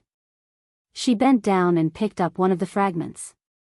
The fragment had hundreds of facets and exuded a magnificent brilliance in her hand, as if it was a perfect masterpiece polished by the most skilled craftsman. She looked at the fragment thoughtfully. This was obviously not a natural product. The crystal cluster did not look like some kind of creature, but more like a fighting machine blended together by magic. Screams and cries could be heard coming from outside the arched corridor. Countless meteorites were falling to the ground, causing the earth to tremble. Screams and cries could be heard coming from the inner city. From time to time, explosions could be seen coming from that direction, illuminating the walls on one side of the arched corridor. Medisa threw away the shard in her hand and turned back to look at the white rose garden. The pool in the center of the garden was now a deep hole. More and more crystals were crawling up from the bottom. They were densely packed like a swarm of beetles. At this moment, Charles happened to run out of the hall. When he saw this scene, he cursed inwardly. "Medisha, are you all right?" he shouted. "I'm fine, Mr. the Shire, but we have to retreat first." The little princess shook her head and said to him, "These things will soon flood in and retreat into the underground passage." "What is this?" "It should be a crystal cluster." "Is that the thing that Sir Lord once told us about?" Medisha nodded. She quickly walked back to the other side of the arcade and came to the Shire's side. She picked up the royal butler who had been scared out of his wits and dragged him by the collar as they passed by the Shire. "What about the Lord?" the Shire asked as the little silver elf princess passed by him. "Whatever Sir Lord wants us to do, we will do it," Medisha replied. "No problem." "No problem, Mr. the Shire, do you know something?" the Shire asked. Medisha paused for a moment before nodding. "Sir Lord used a card from me, but did not respond to my inquiry." "Aren't you worried about him?" "I'm worried, Mr. the Shire, but his lordship has his own decisions. Before everything is clear, we must obey orders first." But she paused and continued, "But maybe you can ask Scarlet." "Can I?" "Sir Lord didn't stop us from understanding the situation, did he?" Medisha replied. The Shire could not hide his surprise as he looked at her. "I've always thought that you're a steady person, little princess." Medisha smiled. "You want to say old-fashioned, Mr. the Shire." "I wouldn't dare. How can I use such a word to describe a lady? As a soldier, obedience is natural, but we can't be completely inflexible. But compared to that, it's more important to not cause trouble for his lordship." She replied somewhat seriously. "Of course I understand that," Seal nodded, but then he praised from the bottom of his heart, "But your performance is really better than I expected, Miss Medisa. There are many details that even I didn't think of in the first place." "You flatter me, Mr. the Shire." Medisha showed a humble expression. "Then it's a deal, Mr. the Shire. You go find Miss Scarlet, and I'll organize the defense." She lifted the collar of the royal butler. "Leave this gentleman to me. He has seen these crystal clusters before. With his help, I'll have a much easier time." The Shire nodded. He knew that Medisha was once the commander-in-chief of Lin Ge's guards. When it came to formations, no one here could compare to her. But just as Medisha was about to leave, the Shire suddenly called out to her. "Wait. What's wrong?" Medisha turned back again. "Look over there," the Shire pointed outside the arcade. In the direction he was pointing at, the large floor-to-ceiling arched windows on one side of the arcade had long been shattered. The thick carpet was scattered with sparkling glass shards, and the torn curtains were dancing fiercely in the storm like ghosts. Through the empty window frame, one could see the scenery in the Garden of the White Rose. Although it was no longer a scenery, there was only a huge pit about 5 to 6 meters deep. An endless stream of crystal clusters were crawling out from the bottom of the pit. But they did not attack St. Contype Palace as Medisha had expected. Instead, they wandered aimlessly in the courtyard. Are these really dusk species? The Shire turned his head and asked. Medisa furrowed her beautiful brows as she watched this scene. The world did not know much about the dusk species. Among them, the most familiar was the calamity of wolves. They were very different from the usual magical creatures. Their biggest characteristics were that they were organized and had a purpose. The calamity of wolves came to the world to destroy civilization. They would gather in the wilderness and attack cities, villages, and temples where the fire seed was placed. They would not stop until they achieved their goal. Brando had told them about the crystal clusters and the no species. Among them, the crystal clusters had fought the Earth Legion outside the elemental barrier when the Myrnas ruled Wonde. There was no doubt that they were dusk species. But their current behavior was somewhat inconsistent with what they knew. They looked like normal magical creatures. Medisha shook her head. But normal magical creatures would not suddenly appear at this time. They might be trying to confuse us. But no matter what, we should deal with the changes by sticking to the status quo, Mr. the Shire. You're right. But I think there might be another possibility. The Shire suddenly said thoughtfully. What possibility? Why do you think the calamity of wolves swept across the land? Who ordered them to attack civilization and order? Alpha Ekis, Medisha replied without thinking. After she fell asleep, it was her daughters. You're right. If it weren't for them, the wolves would not have gathered. When they were searching for food in the dark forest, their behavior was actually no different from normal magical creatures. Mr. the Shire, you mean? Medisha's eyes lit up. Yes. Who ordered these crystal clusters? As far as I know, the crystal clusters do not have a real leader. They are just the war weapons of the Twilight Dragon. If the Twilight Dragon can't order them, what will they become? Perhaps they will be similar to what they are now. The Twilight Dragon can't order them. Why? I don't know. Maybe it has something to do with the changes that are happening outside the elemental barrier. The Shire replied. I have a faint hunch that my lord may know more about this than we do. Perhaps he is personally involved. The little princess's eyes flashed slightly. She looked at the Shire and said, Then please be sure to find Miss Scarlet as soon as possible, Mr. the Shire. I naturally understand. The Shire nodded again.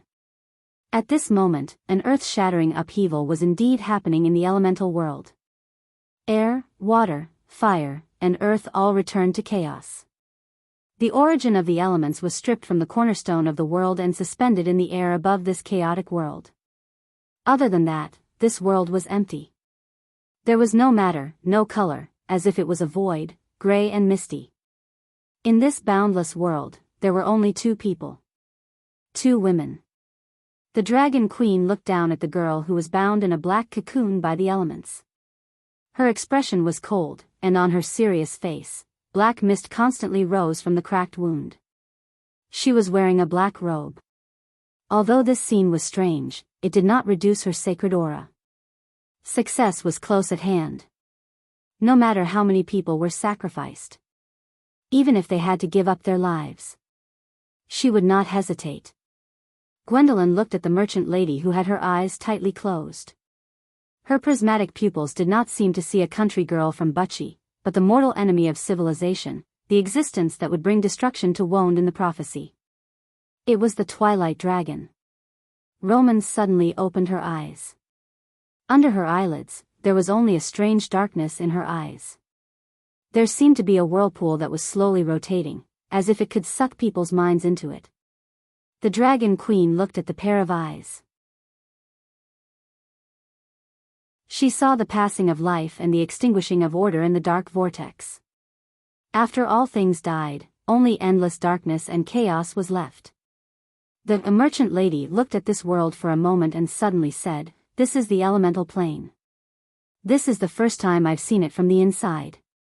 I didn't expect you to be able to make such preparations when they have already left. As a reward, I will let you die without pain. This is indeed where you will be buried." The Dragon Queen replied coldly. The Roman looked around and shook her head. "You took the foundation of the elemental world to bind me. Are you not afraid that your world will collapse? That's wound, right? This name should be the only word passed down from the previous era. Wound is only a corner of it. But it is also the most important corner. The importance of the elemental barrier to your world is self-evident. Without it, can the law of Tiamat still protect you?" The merchant lady did not seem to notice Gwendolyn's malice. She pretended to be curious, but it was not difficult to hear the contempt in her curiosity. "You underestimate the adaptability of our civilization."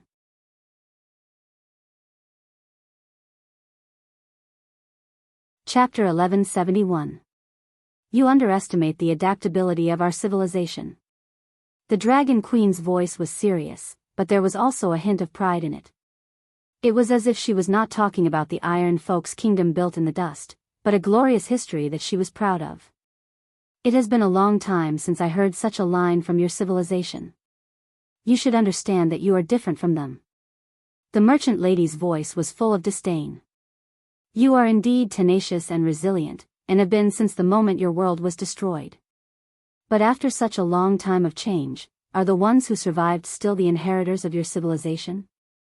Their blood is different from yours, and they believe in a culture that is different from yours. They were born in this world, grew in my body, and were nurtured by me. Actually, they no longer have much to do with your civilization." "Yes," Gwendolyn replied coldly.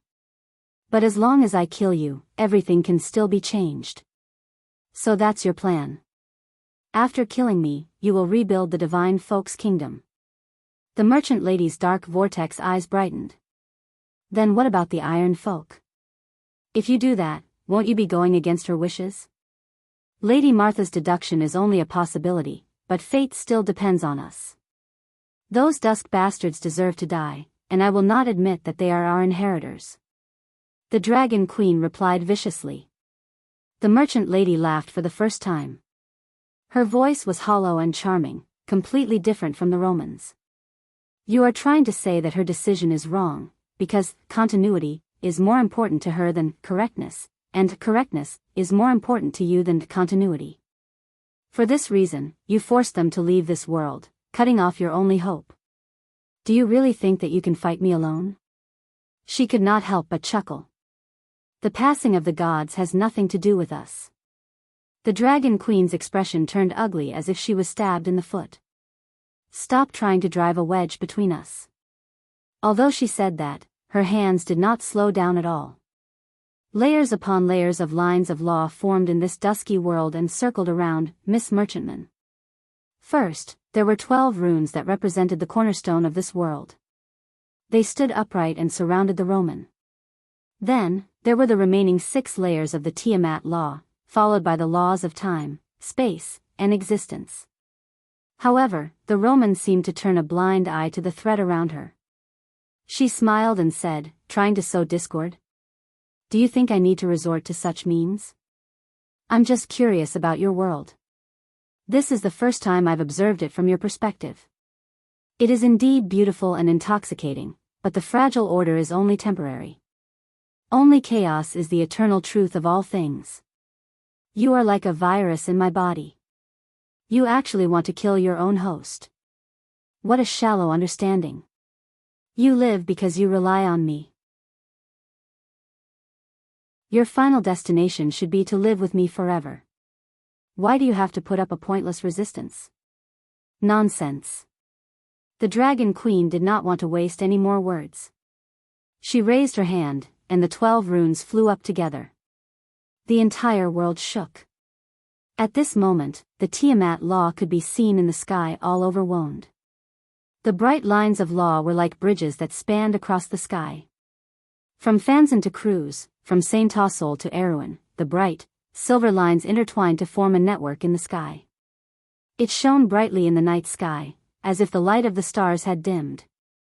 The huge runes formed a cage above the Roman's head. However, the latter ignored it. Instead, she looked at the scepter in the Dragon Queen's hand with great interest. It could also be said that it was a sword. It was a one-handed knight's sword that looked like it was carved out of jade. The blade was green like a dream, and the jade-like ridge was engraved with a name that only belonged to it, Verdant. Gaia's scepter is in your hands. No wonder you can prepare such a big scene, the Roman replied with some realization. I was almost injured by Chimelad's scepter last time. Only then did I know that she had prepared such a thing for me. You know about this? The Dragon Queen frowned and felt a little uneasy. This is the fault of Azure's Knight for bringing it out too early. You always show your cards too early. How can you blame me for attracting attention? It doesn't matter, the Dragon Queen replied. The 7 scepters are all different in the first place, but Gaia's scepter was specially prepared for you. It is different from Chimelad's and Songland's scepters. You will soon understand, then I will wait and see. The merchant lady's calmness made the Dragon Queen even more uneasy. She did not dare to delay any longer. With a wave of her hand, several doors of light suddenly opened in the gray space. At this moment, in Anzaruta, Silver Bay, the wilderness of the Four Realms, and in the unicorn forest of Saint Tassol, the purple night sky was reflected in everyone's eyes. Because the elemental barrier had been completely removed from the world, Wand faced the impact of the sea of magic for the first time. 12 moons appeared in the night sky at the same time. At this moment, Wand's magic factors became thousands of times more active. Countless monster nests appeared on the earth, and a monster tide was formed in an instant. They poured out of the dark forest and swarmed toward the various cities on the border of civilization. But the most affected was the witch kingdom of Binasan. Countless unprepared witches were eroded by the dark magic that poured in without any hindrance. Their bodies were ignited with black flames, and they were turned into ashes amidst the screams and wails. Others were directly mutated into monsters by the distorted magic. Their originally human hearts were wiped out in an instant, and only endless hatred for order and civilization was left. Only the witches who stayed in the St. Cantifer Palace with the Silver Queen and Brando were shielded from Binasan due to the previous battle. Because of this, they escaped the disaster. But even so, the Witch Queen and the leader of the witches on the other side, the former princess of the kingdom, Canudel, who was the last to arrive, raised their heads at the same time and stared uneasily at the ceiling of the basement. Although there was only the rustling of soil due to the tremors outside. Sugarpot hugged her honey jar and looked at the two of them curiously. The twin Lolas on the other side stared at her maliciously. The enmity between the two of them did not disappear much because of the Silver Queen's death.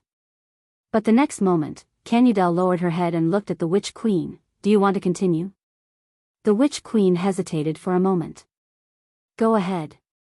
In the end, Constance passed on the holy ring that represented the Flame King to him. You should understand the meaning of this. We chose the wrong person, but this also proves that she is just a mortal. The person she chose may not be the right one. And then? You know what you are thinking, right? If you are willing to stand out, I am willing to submit to you, the Witch Queen replied with some difficulty. Among all of us, I have always thought that only you and the Blue Witch can inherit the position of Witch Queen. The princess shook her head. She and I belong to the previous era. My student has finished her apprenticeship, and she has found her own student. You are the Witch Queen of this generation, so you should take over this power. You may be the last generation of witches in this world. You want me to assist that young man? Please call him the Dark Dragon. Everyone present was silent. Baba Shah was the only one who seemed a little excited. After a long time, a faint sigh was heard. Canudel turned her head and looked at the outer wall of the basement less than an arm's length away. Her gaze seemed to be able to penetrate it and see the huge changes that were happening outside the White Rose Garden and even the entire Wand. The 12 moons showed their power, and the aura of magic descended. Countless strong people who were originally wandering in front of the holy throne suddenly felt the aura of the holy law that had disappeared for a long time and waned. The door between the supreme realm and the sage realm suddenly opened at this moment. The warlocks of the Tower of Stars and Moon saw more than 7 flashes on their astrolabes at this moment. 7 new sages were born. Vala suddenly stood up from his seat.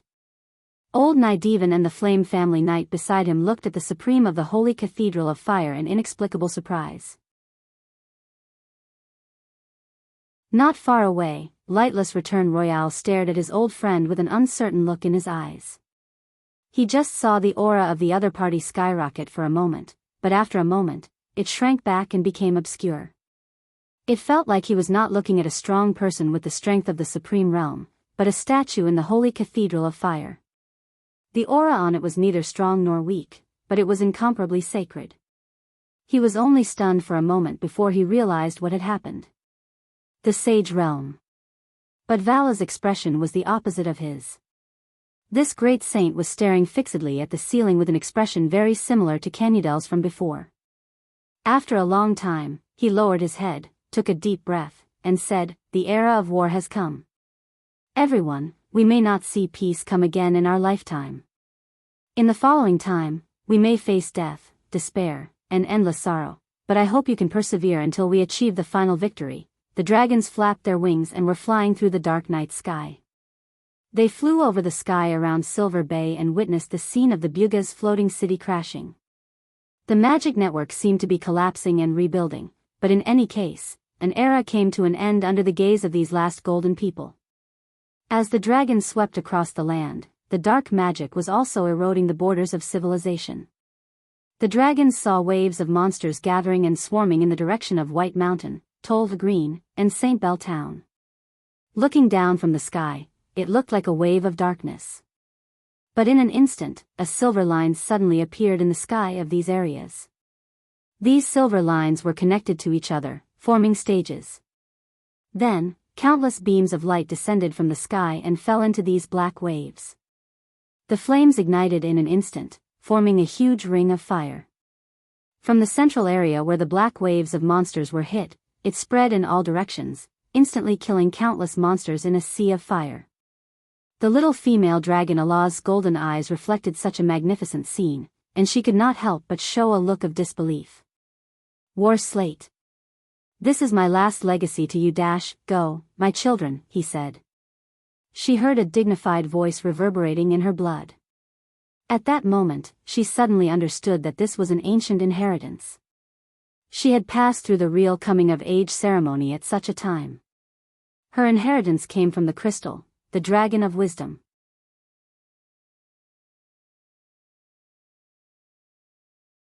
Chapter 1172. The fall of the black moon, the golden rain, the storm, the elemental phenomenon, the collapse of the law of Tiamat, the escape of the natives of the shallow sea, and the endless darkness. This night was destined to be a restless one. In the countryside of Grenoires, the hill folk ran out of their houses and looked up at the starry sky. After the golden rain fell, the shadows shrouded the forest. In the darkness, only the roars of the witches and prophets, the barking of the dogs, and the running of the animals in the forest could be heard from far and near. But the eyes in the darkness were exceptionally bright, reflecting the silver line across the sky. "Look, the suffering that runs rampant in the world, Lady Martha, when will it end?" The mountain wind carried away the ancient songs of the hill folk. The army of monsters gathered at the Yusong Mountains. They were a pack of wolves commonly seen outside the borders of Awin's civilization. They were led by a silver-haired female wolf as they pounced towards the Silman region. They were still dozens of miles away, but they had already formed a thick black carpet. The howls of the wolves were like the trombone of an army. 2 young men were lying on the high ground near the Chablis Mountains. They looked at the scene blankly. The sound of hundreds of thousands of black wolves running on the ground was like thunder that pierced through the clouds. It could be heard clearly from miles away. The 2 trembled as they crouched in the bushes, not daring to move at all, not even daring to breathe. This was the place where the blood staff had perished that day. Before it died, it mournfully cursed the Queen of Banshees, Arvet, and swore that its soul would linger until the day of its death, until it perished together with the latter. Then, an arrow hit its skull, splitting its soul fire into two. It fell from the horse and landed right in the middle of the grass. The two young men witnessed this scene with their own eyes. They felt that the blood staff's cold gaze seemed to be watching them from behind. Its curse that day had come true. The day the undead died was the moment the world was destroyed. No words to describe it were more appropriate than the scene before their eyes. The two young men were Cohen's subordinates. After Cohen joined Brando, he was enfeoffed by Princess Griffine as Baron Silman. His fief was in Silman, but it was currently the front line of the confrontation between Erewhon and Madara. Brando gave Cohen a piece of land in the loop of trade winds, and Cohen only left a small army here. An army that was responsible for monitoring the movement of the undead. They were the scouts in this army. Recently, the skeletons of Madara had become restless, and surveillance had become more frequent. There were several hidden sentries in the valley, and they were just one of them. However, they knew that their colleagues might not be any better than them. Perhaps some of them had already escaped. It was not that they did not want to run, but they were so scared that their legs were weak. In the valley directly opposite the highland, other than the hidden sentries, there was also an army of the undead. The leaders were Skeletal Lord Rotman and Warlord Ladios. The latter was one of the four knights of the apocalypse that Brando was familiar with, the Red Knight. It was slightly different from Brando's prediction of the one-eyed dragon Tarkus and the Insursta dragon. The local mercenaries of Silman had already figured out this information. The rotten knight Krot that Brando spared his life in Sir John Lorison's tomb played an important role in this. It was difficult for ordinary people to figure out the organization of the undead and the lords represented by different banners, but Krot and Brando were different. When they were in Fathom Harbor, they passed on most of the information to Ondina and Freya. Although Brando hated Madara, he did not discriminate against individuals. The rotten knight Krot was originally a fence-sitter in Madara. She did not want to see the country of the Dead Moon united. In fact, she wanted to return to the lawless life of the past. Brando promised to give her a piece of land in the dark forest so that she could control her own destiny. Hence, the latter did not have any integrity and completely became a guide, working for Erewhon wholeheartedly. The two young men did not know that the undead on the other side had already discovered them. Ladios woke up from his dormant state several times in the night. The dormancy of the undead was a sacred thing to them. Although they did not need to rest, dormancy allowed them to temporarily calm down, away from the pain and suffering of immortality. Many undead regarded sleeping in a coffin as a noble and sacred ritual. However, the Dead Moon Temple had strict rewards for the dormancy ritual. Strictly speaking, only high-ranked undead had the right to enter dormancy. Ladios became a dark noble after the First War of the Black Rose. He was rewarded by the Holy Cathedral for his contribution in the Battle of Fortress Reden. Although it was not personally praised by the High One, it was still a supreme honor. The Dead Moon Temple was different from the other holy cathedrals on the continent. The priests who wore the robes of acolytes were not kind to anyone.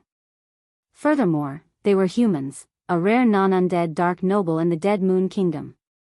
When Ladios walked out of his skeleton tent, the low-ranked undead outside automatically turned their gazes towards him. This Red Knight wore a black armor, with a black rose medal and a cross on his chest. The knight's commanding sword hung at his waist. Apart from his pale face and livor mortis spots, he looked no different from a human knight. Rain began to fall from the sky without anyone noticing. Cumulonimbus clouds drifted over from the Sea of Tonagel. Together with the tides of 1,000 years, they passed through Randner and Tosankard corridors, bringing the last rain of autumn to the three regions. Ladios stared at the wolves running through the valley. The tremors from the ground were transmitted to him from afar. Even in the rain, the rocks on the ground were jumping wildly, and the vegetation was trembling, shaking off the water droplets on the leaves. However, Ladios did not feel any fear in his heart. The undead did not know fear, and even though the high-ranked undead knew how to preserve themselves, their rationality and not their emotions controlled their actions.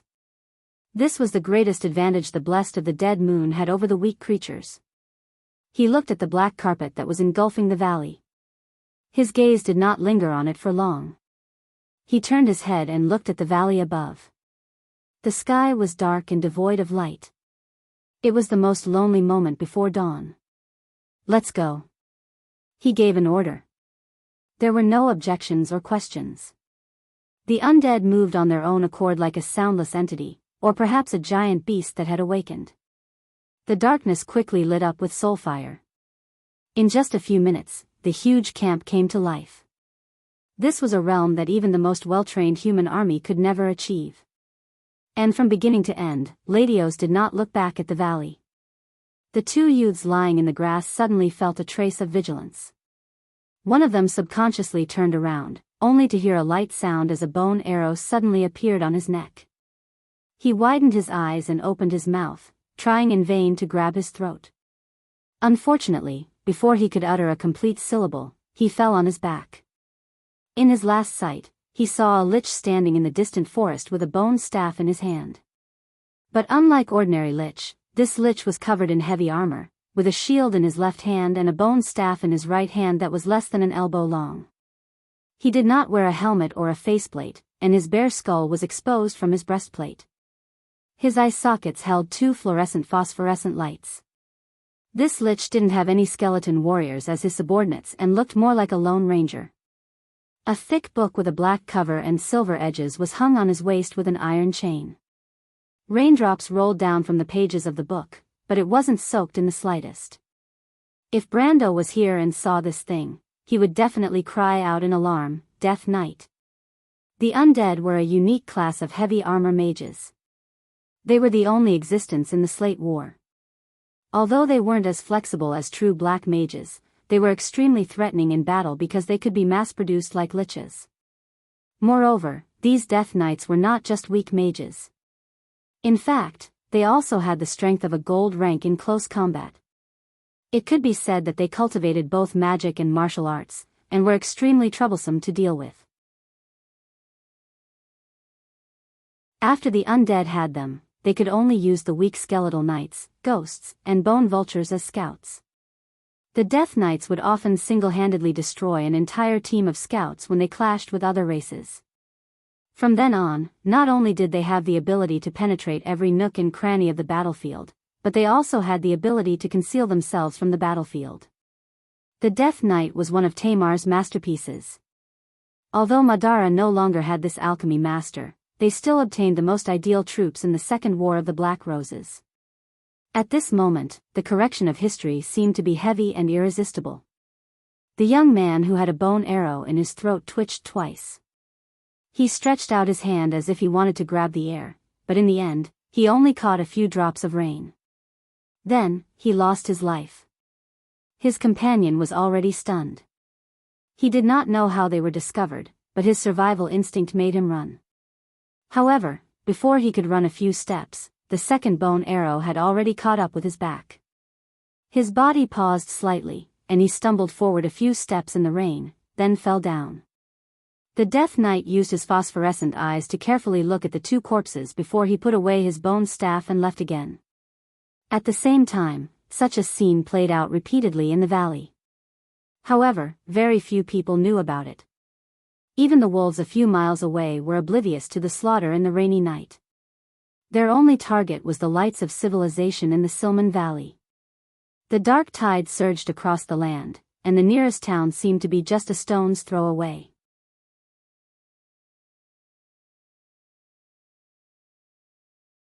Chapter 1173. A silver-haired woman landed on a rock. She stood naked in the drizzle, her amber eyes reflecting a cold light. She looked at the scene expressionlessly, but she did not intend to take another step forward. A huge silver tail swayed gently behind her.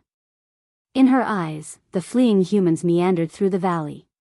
From afar, they looked like a troop of ants, as if they could be easily crushed with a hand. After dozens of centuries, mortals have actually fallen to this level. What exactly did that woman do? She's neither human nor ghost. How disgusting. She muttered to herself. Isn't that right, Timmy? Yes, she nodded and answered her own question. Should we kill them? All right, but we have to wait a while. Let's see if that woman's will is still here. It doesn't matter. I can't sense their presence anymore, Timmy. But her will is still here. There's still an unpleasant presence in this land. Timmy shook her head. We'll know soon, she said again. The black carpet was less than 5 miles away from the nearest town. The alpha wolf running at the front had already crossed the border between the humans and the undead by default. But it was at this moment. Suddenly, the black tide seemed to have crashed into an invisible wall. A wave of blood was reflected in the silver-haired woman's eyes. The alpha wolf at the front of the pack was directly torn apart, exploding into a pool of blood. This wave of blood spread out with the front of the black tide as the center. It was like a ripple in the water. From front to back, it instantly turned tens of thousands of black wolves into nothingness. The wave of blood spread until it was less than 10 meters in front of the woman. She saw the remains of bones, flesh, and organs splashing in this direction along with the wave of blood. The rock she was standing on was like a reef in a Red Sea. The wave of blood surged backward for a long time before it gradually calmed down. Then, 2 sacred statues suddenly appeared in the valley. They were hundreds of feet tall, holding a spear in one hand and a shield in the other. They stood at the entrance of the valley. Under their feet, all the black wolves were turned into broken corpses. Blood flowed everywhere. If Brando was here, he would definitely recognize these 2 images. They were so similar to the holy images he had seen in the deer forest. So she's still here. Timmy sighed. Then there's nothing we can do. Go help your sisters. Okay. She nodded. His body seemed to have melted, turning into a handful of water droplets that fell and blended into the rain. As soon as the silver-haired girl left, the wolves in the valley immediately became a mess. However, they no longer dared to test the range of the 2 sacred statues. After a short period of chaos, they whined and turned around, retreating back into the Pine Mountain range. Lady Oz looked at the cheering humans in the valley. The rainwater slid down his wax-like face, but he was expressionless, as if he had expected this. He didn't even need to turn around to know what was happening behind him. The sound of the earth shaking was fading away.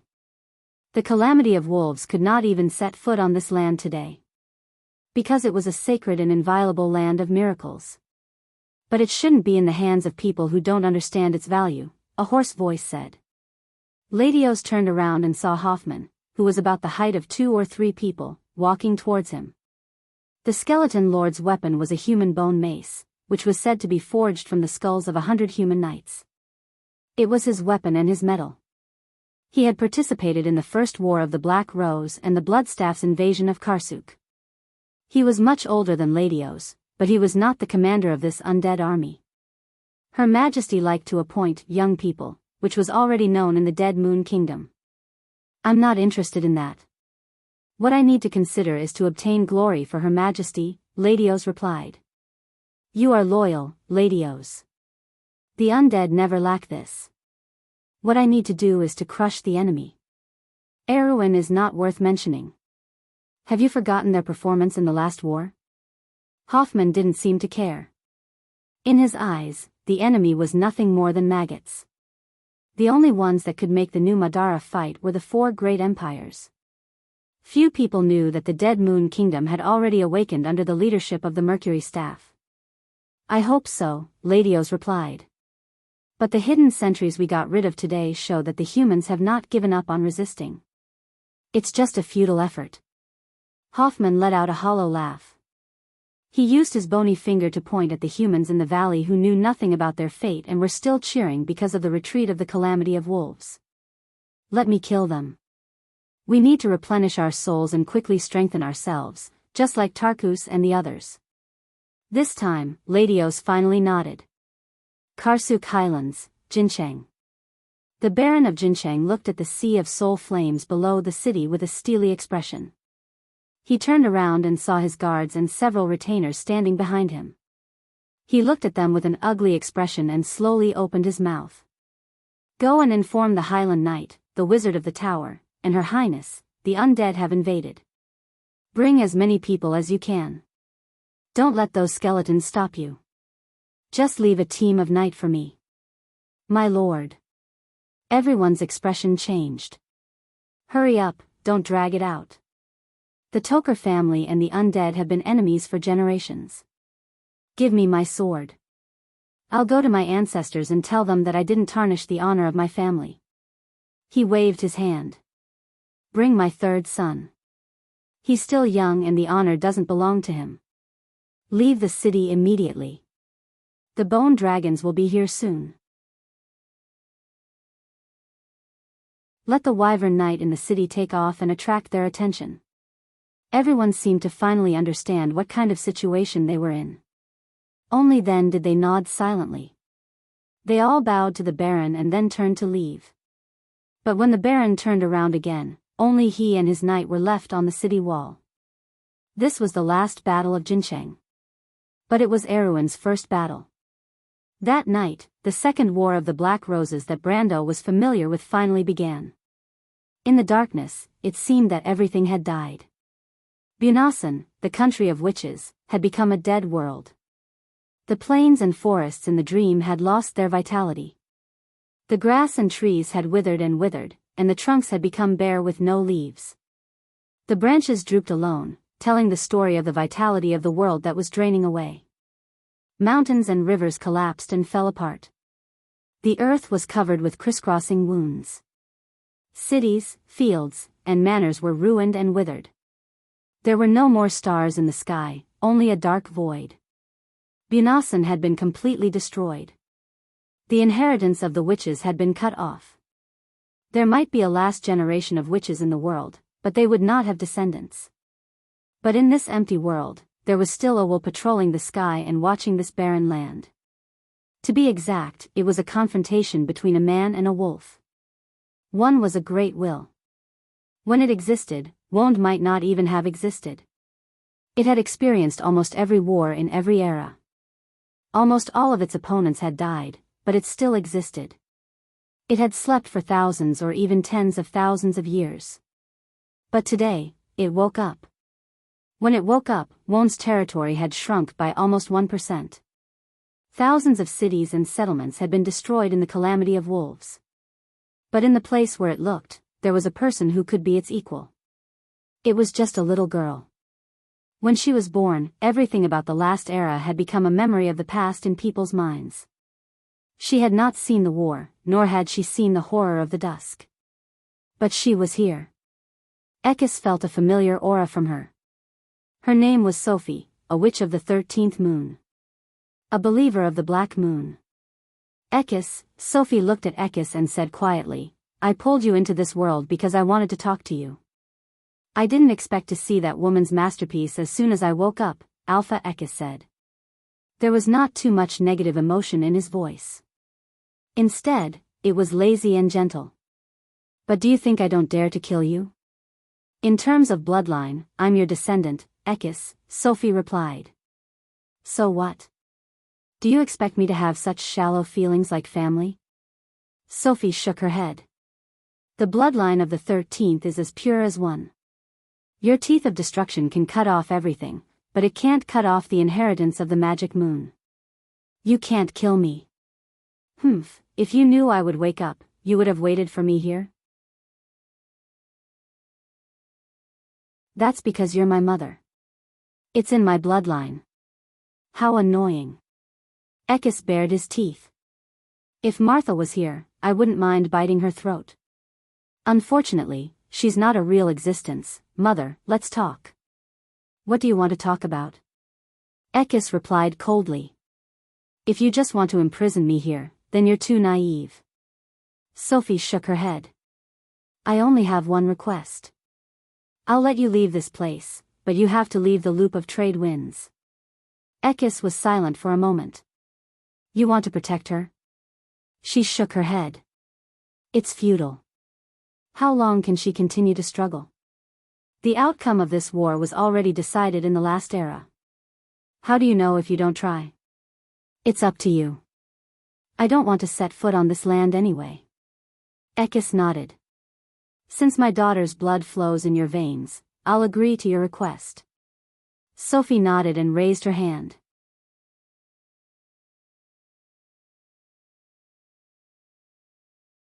Chapter 1174. If the Chong Mountain trial was a dream, then for Brando, the dream was gradually collapsing.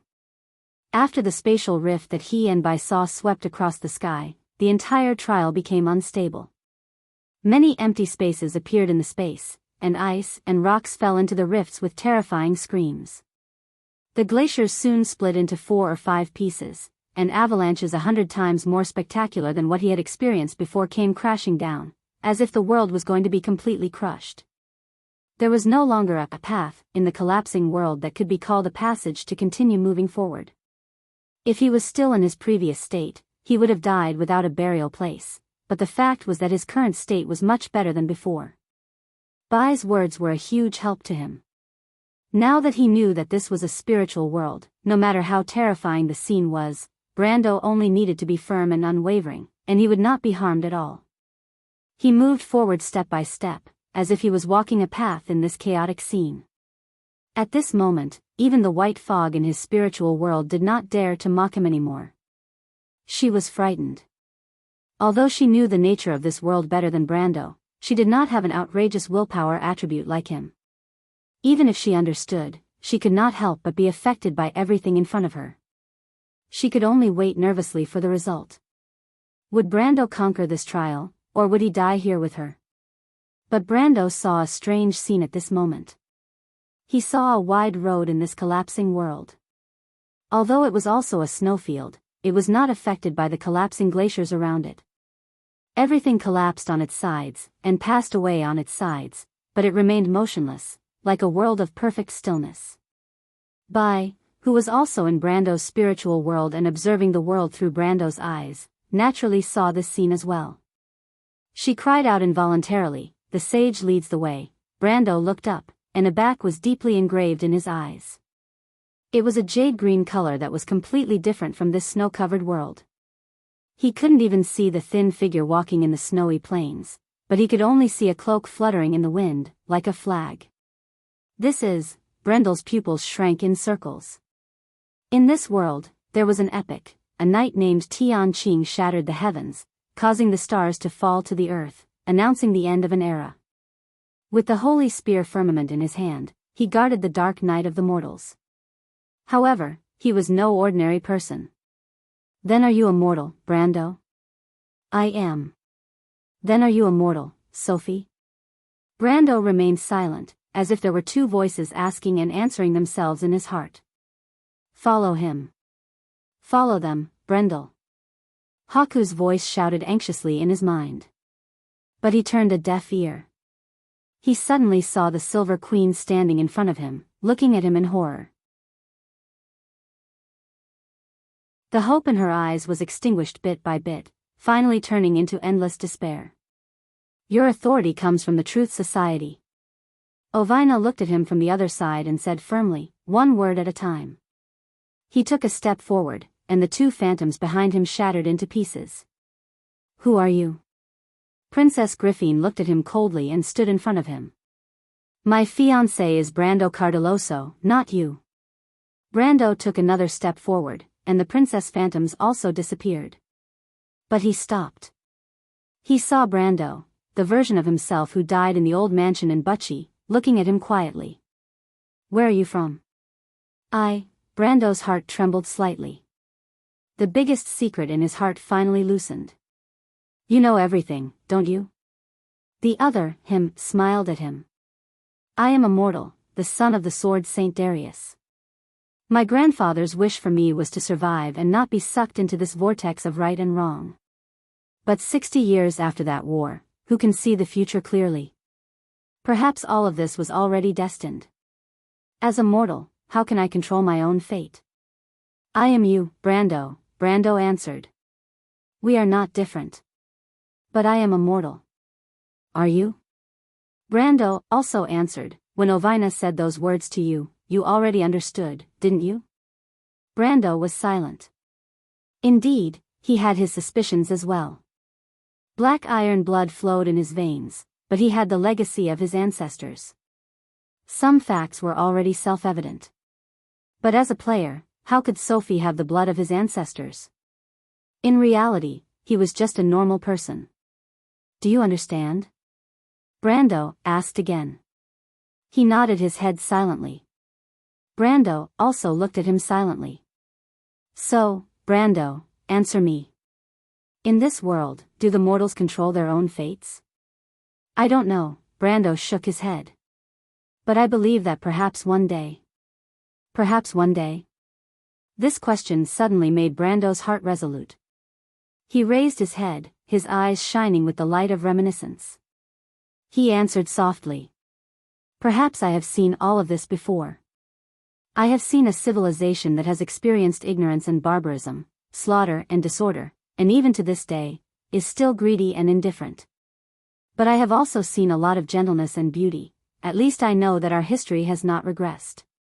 Even if the process is long and winding, I have reason to believe that tomorrow, what you have seen, I have never known, Brando. The other, him, shook his head. So this is the biggest difference between us. Let me ask you, Brando, will you decide the future of mortals for us? Brando looked at him. But he did not answer. He took a step forward. His illusion faded into nothingness, like ripples on the surface of the water. You are one of us, Brando. A gentle voice sounded. Brando raised his head in surprise and looked at the figure that appeared in front of him. The other party did not turn his head. He stood with his back to him. A dreamy green cloak hung down from his back and quietly fell to the ground. It was not until this moment that Brando realized that the snowy plains around them had disappeared. The two of them seemed to be in an empty space of the universe. Stars twinkled around them. Brando opened his mouth in slight surprise. He did not even know how the other party came to his side. And he had a faint feeling that the other party did not seem to be an illusion, but a real existence here. This illusion was so strong that he was so shocked that he could not say a word. Haku also could not make a sound. The Azure Knight slowly turned around. Only then did Brando realize that the descriptions of the other party in various legends and myths were not fabricated. But he could not see the other party's face clearly. The Azure Knight held up a sword in his hand and said to him, "The people under your protection rely on you. This is a responsibility for you. And when you make such a decision, you will change the fate of others. Although you do not answer this question, you understand this in your heart." "I am just doing what I want to do," Brando retorted. "I did not hurt anyone. In fact, not only did you not hurt them, you also protected them, just like Martha and the gods. But sometimes such kindness is unintentional. This is not a favor, but a mutual trust. Even without me, the people will fight for themselves and protect their homes and loved ones. No one has the right to decide the fate of others." Brendel shook his head firmly. "Even without me, the people will fight for themselves and protect their homes and loved ones.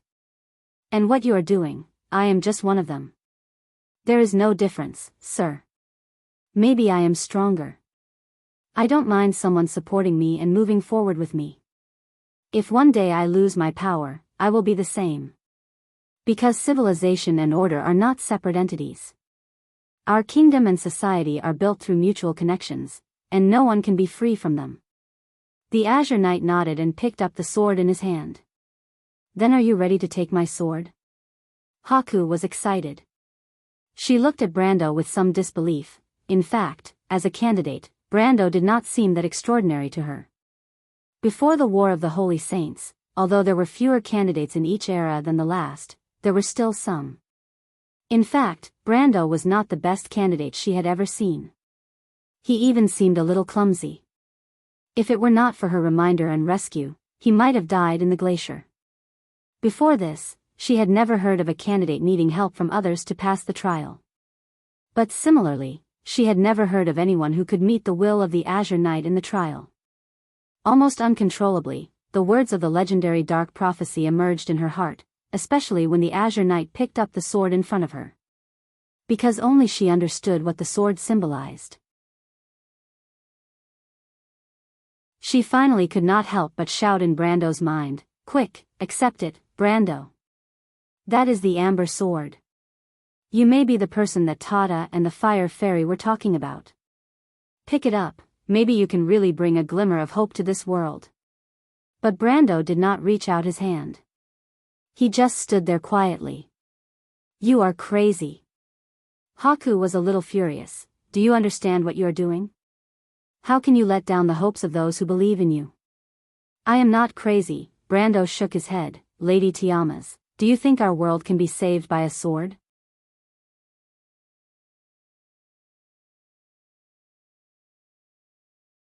Chapter 1175. Why not? Haku was surprised. She seemed to have never considered this question because countless legends and epics clearly wrote such words. It was a sword that could change the fate of mortals and the world. As long as one held it, there would be infinite possibilities. It could even completely kill the Twilight Dragon and end all wars. The legend of the Azure Knight seemed to have proven this legend from another perspective. But Brendel quietly opened his mouth and asked a question in return. "This is a sword that can change fate. In the Azure epic, its existence symbolizes that everyone can control their own fate, isn't it?" "Of course, what are you trying to say? But how can the fate of mortals be entrusted to a sword? If such a sword really exists, then can it still symbolize that every mortal can control their own fate? Isn't our fate already controlled by a sword and the person holding it? Don't you think this is a paradox, Miss Tiamas?" Haku was speechless for a moment. "I think Lute is right. It's just a key." Brando then replied, "It can only symbolize what we choose. Our ancestors have walked this path before, they chose it, and now it's our turn." The Azure Knight held a long sword and looked at him silently. Then he gently nodded. He stretched out the tip of the sword and placed it in front of him. Then suddenly, all the illusions turned into nothingness, as if countless butterflies were fluttering and dissipating in the surrounding void. What appeared in Brando's eyes was an altar.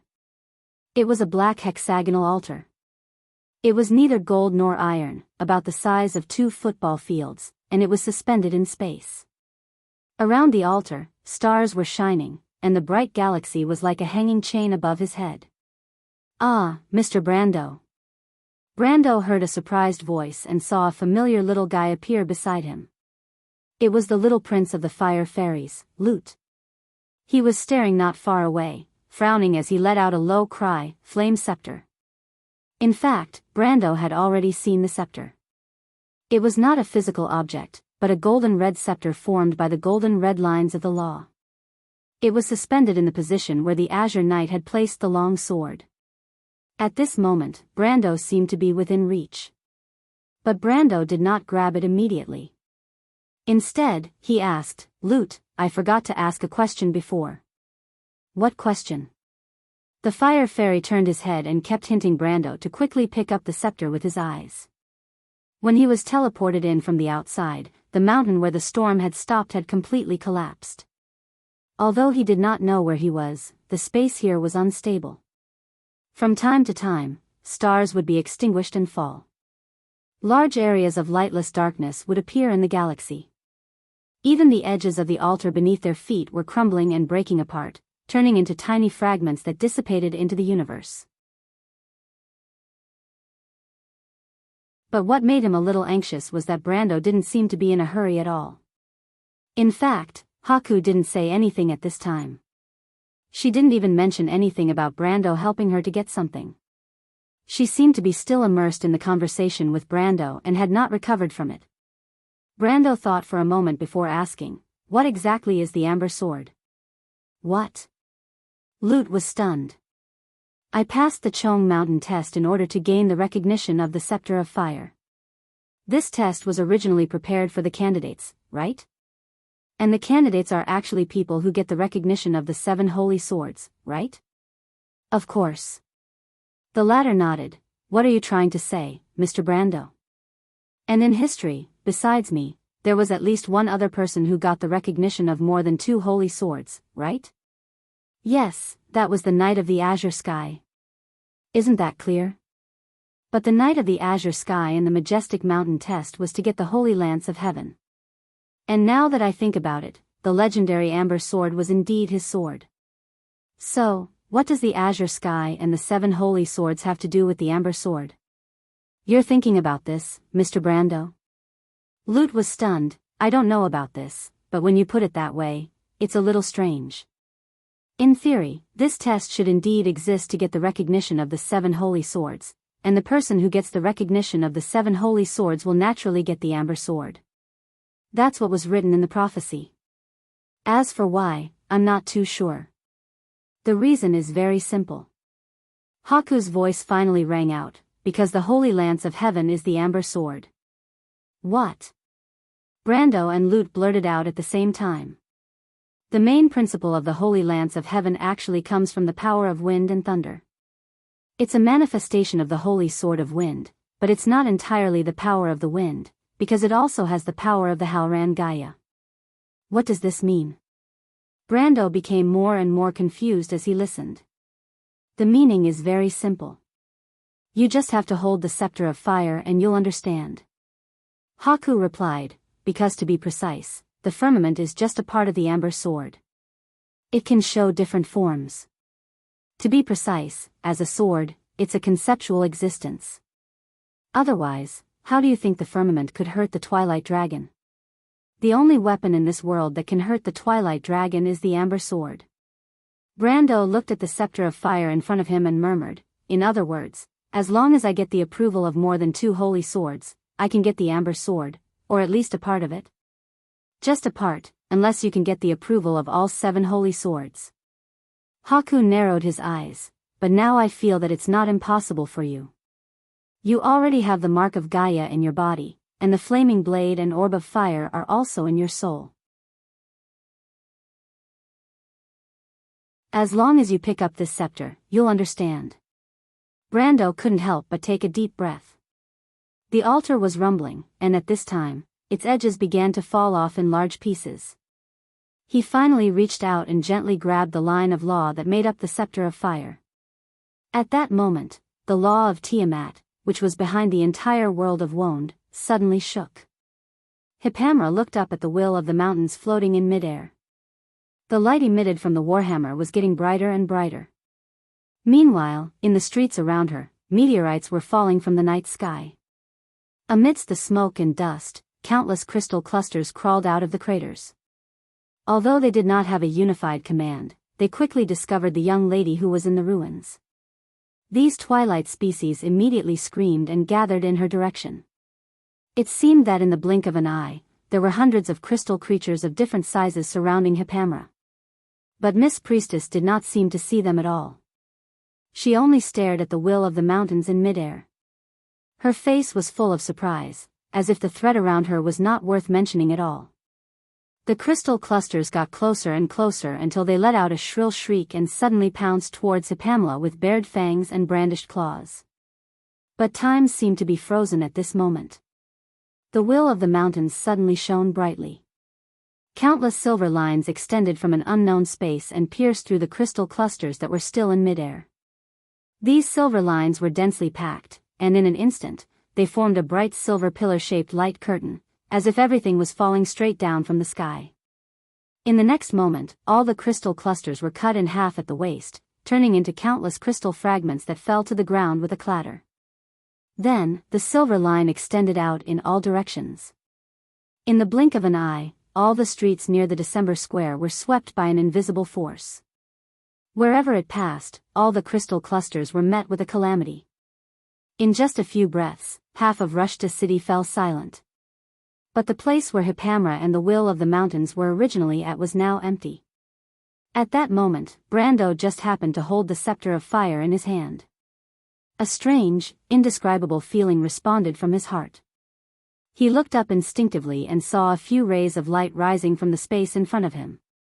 First was a ray of azure light. It crossed the endless void and arrived in front of Brando in the blink of an eye.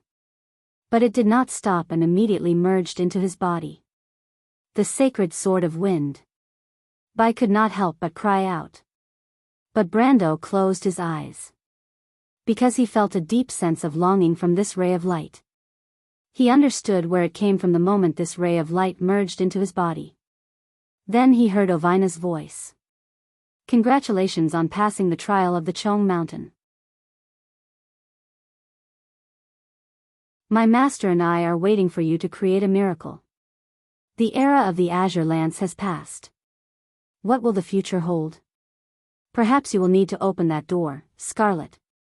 Brando could not help but mumble to himself. The third sword. Lute almost jumped up. This is the reaction of the holy relic. Mr. Brando, what have you done? The Knight of the Azure Lance has acknowledged you. But Bai kept his mouth shut. Of course he knew what Brando had done. Then the second ray of light came in front of Brando. It was a ray of grey light. Lute and Bai did not have time to identify what it was, but Brando had already recognized it. My lord, Hipamra's voice rang in his mind. Thank you for allowing the goddess Sanctum to reappear in the world. This is the goddess' wish. The ray of light also merged into Brando's body in an instant. The orb of the earth. Only then did Bai cry out. She looked at Brando as if she was looking at a monster. P.S. This month is almost over. Full attendance is expected. Also, I'm looking for votes next month.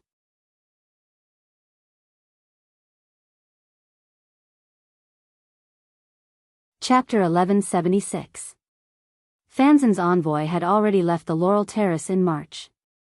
There was a burnt smell in the air, and the leaves danced in the wind, but the direction of the wind had changed. The guards of the elf court dispersed everyone on the terrace.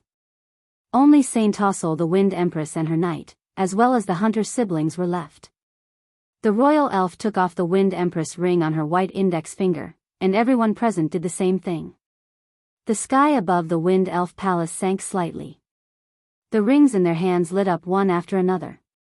It was unknown who was mourning for the dead, but the sad and distant singing of the elves drifted in from outside the palace.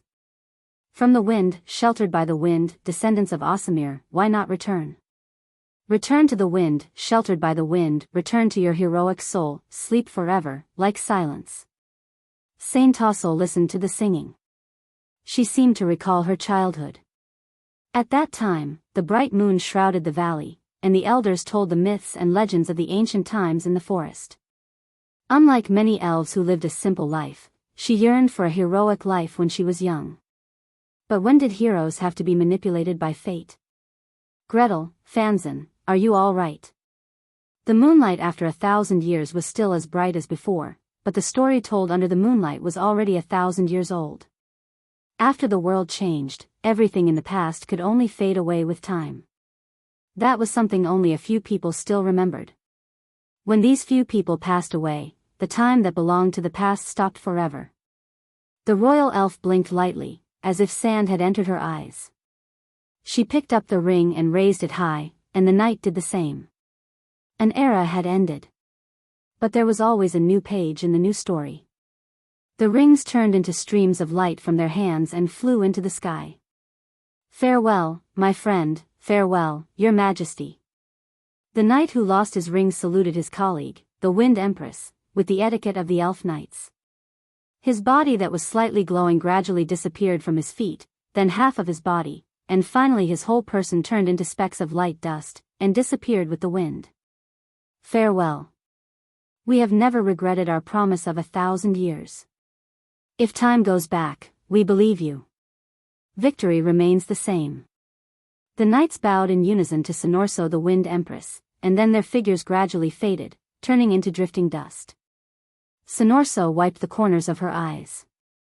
She did not cry, because that was not the weakness of the wise ones. Heroes were born to protect the world, and they should not feel sad.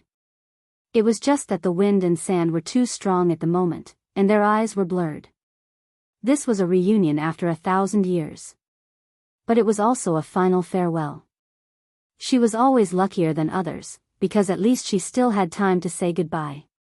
In her blurred eyes, she seemed to see Eleranta's tall back. Saint Tossel's lips moved, unsure whether to call her big human woman or Sister Eleranta. The elf royal sister's face was calm, but she was somewhat absent-minded as she looked in that direction. Although there was nothing there, only the laurel leaves scattered all over the ground. Our life is like a circle. It has a beginning and an end, but when that moment comes, it is as if we have returned to the beginning. Fanzon, can you not say such nonsense? You are not a poet, Saint Tossol. I really wonder which one of us is the elf. Is there an elf like you? I remember that the elves have a deep understanding of art and beauty, don't they? There are always exceptions. Am I not one of them?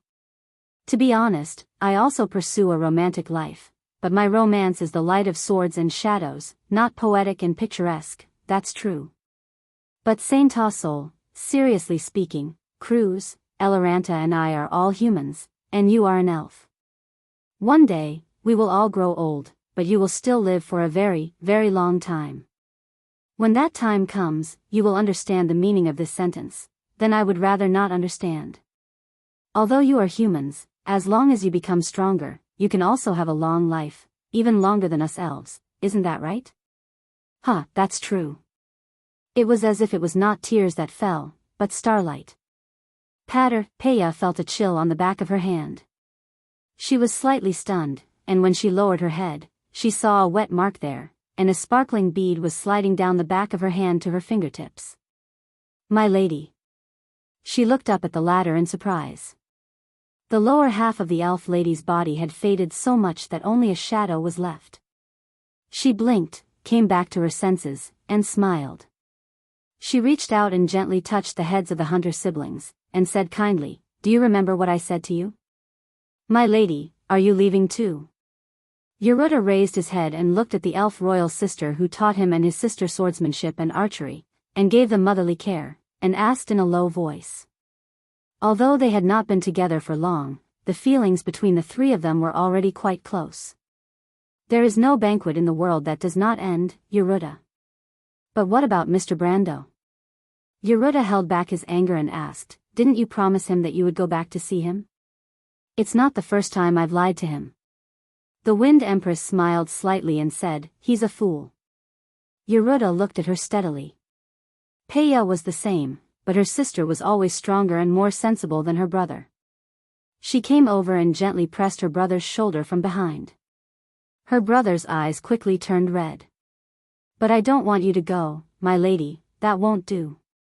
Saint Tossol smiled magnanimously and said, "There are more important people waiting for me, Yeruta. You are still young, and in the future you will go to many places, see many things, and meet many people. Among these people, there are always a few who are worth waiting for your life. Are there people like that waiting for you, my lady?" Yeruta asked, "Is it the Flame King and Lord Fanzon?" "You are very smart, but it's not just them." The elf lady sighed, her tone already tinged with nostalgia. What a dazzling era that was, so many people. So many legends. But in the end, they have passed away. Specks of light dust scattered in the night sky. Both the hunter siblings raised their heads and looked at these final words of farewell, but as if the two did not understand what all this meant, many people in Wone did not understand this night either. History has turned to a new page. Those names that belonged to the past were eventually sealed under the pages of the book. The third stream of light in the darkness had already rushed over and merged into Brando's body in an instant. Scepter of Wind. The third stream of light reflected in Byakugan's eyes had already shocked her speechless. The Wind Holy Sword, firmament was almost formed, and only the orb of wind was left. But Lute and Byakugan who were present suddenly saw that Brando was actually shedding tears at this moment. Because he only heard a voice echoing in his heart, "The road ahead is up to you, little guy, come on." That voice was so familiar that he instantly understood what had happened. "Goodbye, my lord. Farewell, little guy." This was perhaps the last speech of an era. There was a sigh in the darkness. The bell of twilight in Fanzon rang, and the two popes in front and behind looked at the blurred starlight fading from the eastern sky. There was already a faint white light in the sky, and this devastated land finally welcomed another day of sunrise. Outside the palace, on the balcony, Eloranta's figure was no longer there. Birds flapped their wings and flew over the treetops, monks in white robes ran in the courtyard, and a pillar of light was soaring into the sky from the temple where the divine power of Alamisol was placed. That golden light, and the dawn in the distant sky, reflected each other's splendor. Everyone stared at it. They watched as it shone brightly and disappeared little by little. In the distant Great Glacier, under the layer of ice that had been frozen for thousands of years, there was a sudden flash of light, and a roar could be heard within thousands of miles. William turned his head in midair, and the scene of the mountains collapsing was reflected in his eyes. Hundreds of snow-capped mountains collapsed downward in his vision, turning into dust. The cry of the holy artifact, he hesitated for a moment, then flew in that direction. The 7 holy swords were hanging alone in the starry sky beside Brando. But only 2 of them had physical bodies, and there was still one that lacked the final law. At this time, a light appeared in the void of the universe, but in the next moment, the light suddenly dimmed. Someone has restricted the will of the orb of wind. Lute said hatefully, how could he do that? How could a mortal be so selfish? The staff of ice did not respond to the call. It is indeed not enough. There is not enough time. Haku's face was also a little ugly. But she did not really feel that it was not worth it for Brando, but because now she and Brando were grasshoppers on the same rope, the more Brando obtained, the more confident she would be. In the end, she never thought of herself as a selfless person, but she did not need to be selfless. But no matter what, perhaps only the real lunatics would be willing to see the destruction of the World Cup, because no one wanted to die. Even the undead were no exception. An eternal gaze was staring at the dome of the skeleton hall. After a long time, she chuckled, and the white gas that she exhaled turned into ice fog, and fell to the ground with a rustle. Darkness and death all crawled under her feet, and blood like roses grew and spread out from the white bones under her throne. It was a plant from hell, and it was born by drinking blood. You want to take something from me? That is not possible. The supreme ruler shook her head lightly. She threw out the scepter that looked like flowing mercury. The scepter vibrated, and the whole body emitted a bright flowing light, but it quickly dimmed. All things, only submission.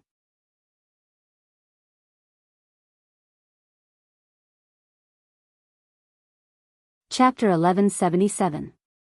Lute gritted her teeth and shouted, "Ah, how hateful, even the dark scepter is being suppressed. Do those mortals know what this means?" But Brando did not say much about this scene, he only silently felt the voice disappear in his memory. Wind Empress, beside Brando, at this moment, the altar had completely collapsed, turned into countless fragments, and fell into the void. But the former was unaware. Even Haku did not say much at this moment. She did not notice the voice talking to Brando. She was slightly distracted when Lute mentioned the dark scepter. It was as if she was very familiar with that scepter. Brando. Reach out, hold it, your destiny. The moment the voice of the Wind Empress disappeared, another voice suddenly sounded in Brando's mind. In a daze, Brando almost subconsciously reached out his hand, and a boundless darkness extended from the direction his hand pointed at. The Dark Pearl. The Dark Pearl. The same words, but in Lute's and Haku's mouths, the meaning was completely different. One was surprised, the other had expected it, and there was a slight resentment in her voice. Haku reacted, although she already knew that it was the sacred object that chose its master that day, but thinking back, she still felt a little unwilling. If it was not for that mistake, how could there be so many things today? The two saw Brando clenching his hand into the void, and the stars suddenly lit up slightly, and correspondingly, a black light shot up from the sea of the dying moon on the continent of Wonde, and all the sailors on the inland sea witnessed this strange scene.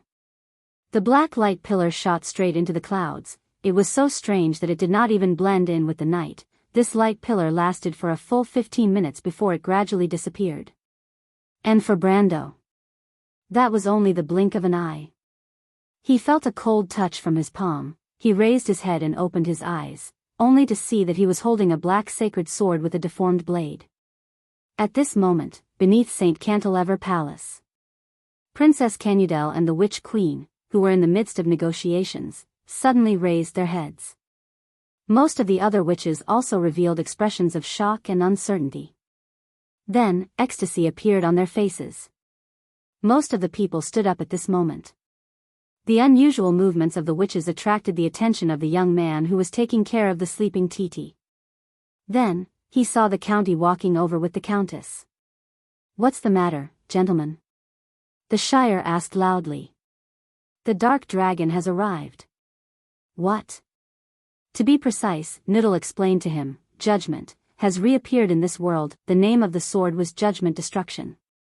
The blade was 3 feet 1 inch long and 3 fingers wide. The blade was twisted and strange. In the entire world, only one person had ever conquered the entire world with it. Holy Sword of Annihilation.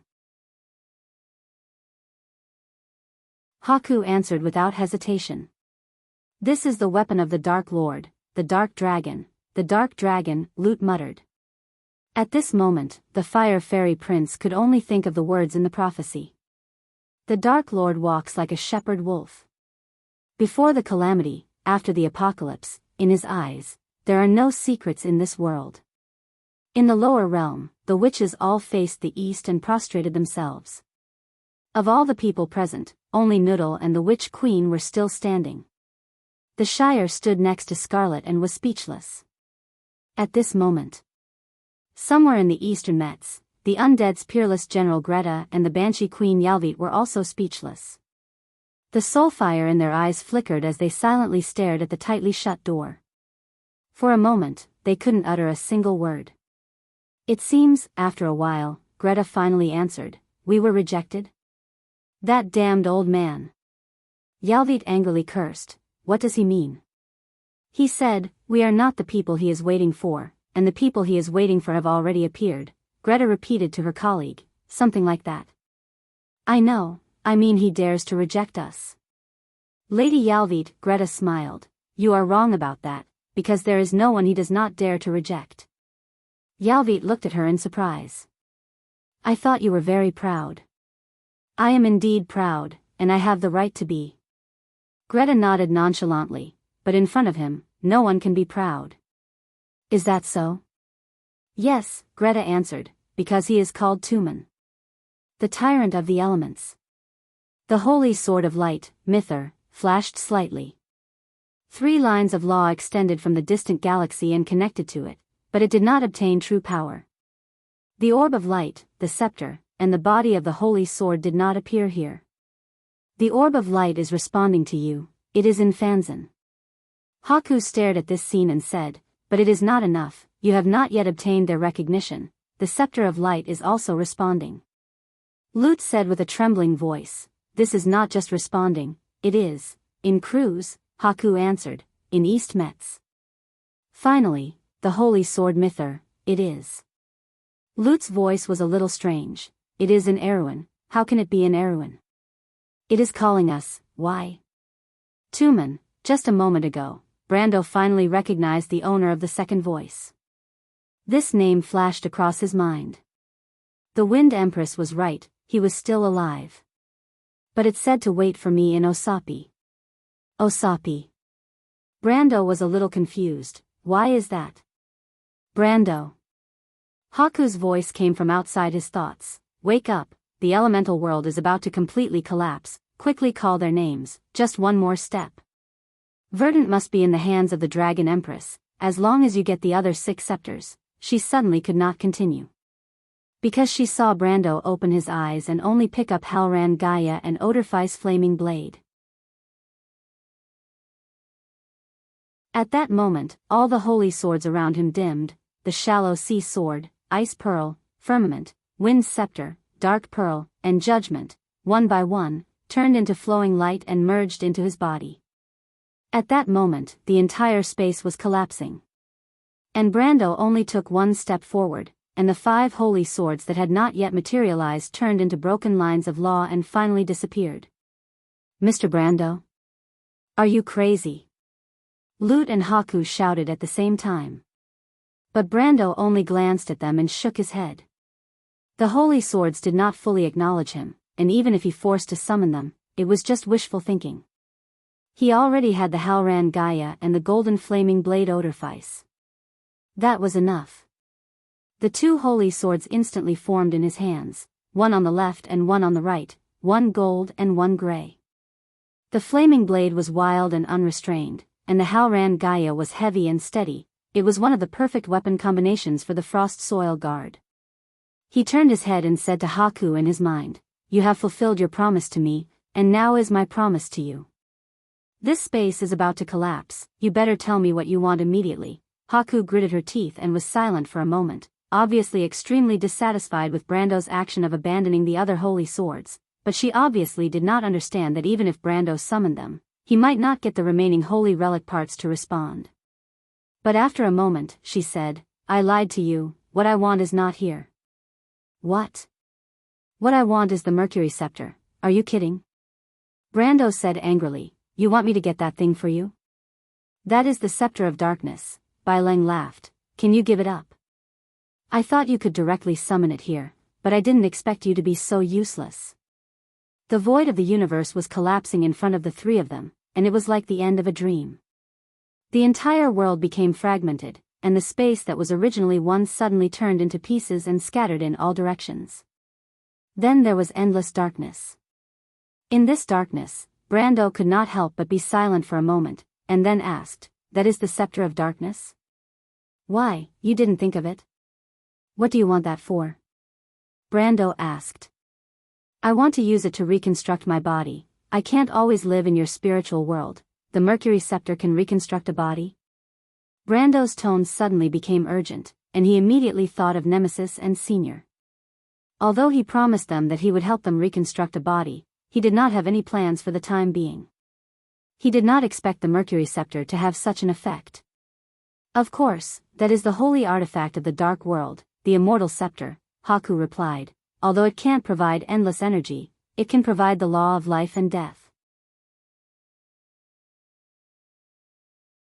Reconstructing a body is nothing, it's not like creating a soul." "Very well," Brando nodded. "It's a deal, I will help you get that thing, whether it is for me or for you, but you have to help me reconstruct a body." "You?"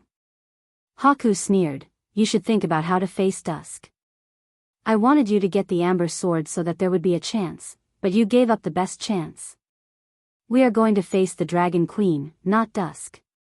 "That's the same, do you think you are a match for her?" In response to this question, Brando smiled slightly, and patted the holy swords Odorphice and Halran Gaia in his hands. He replied, "Do you see it? This is the Amber Sword. It is also my holy spear of heaven. I have given them two names, why don't you take a guess?" Haku looked at him hatefully. "What are you trying to say?" Brando sighed softly, he pointed to Halran Gaia and said, "This one is called Saint Tassol, she is my mentor, I will always respect her, and this one." He pointed to the other sword and said, "This one is called Sophie, it is my past."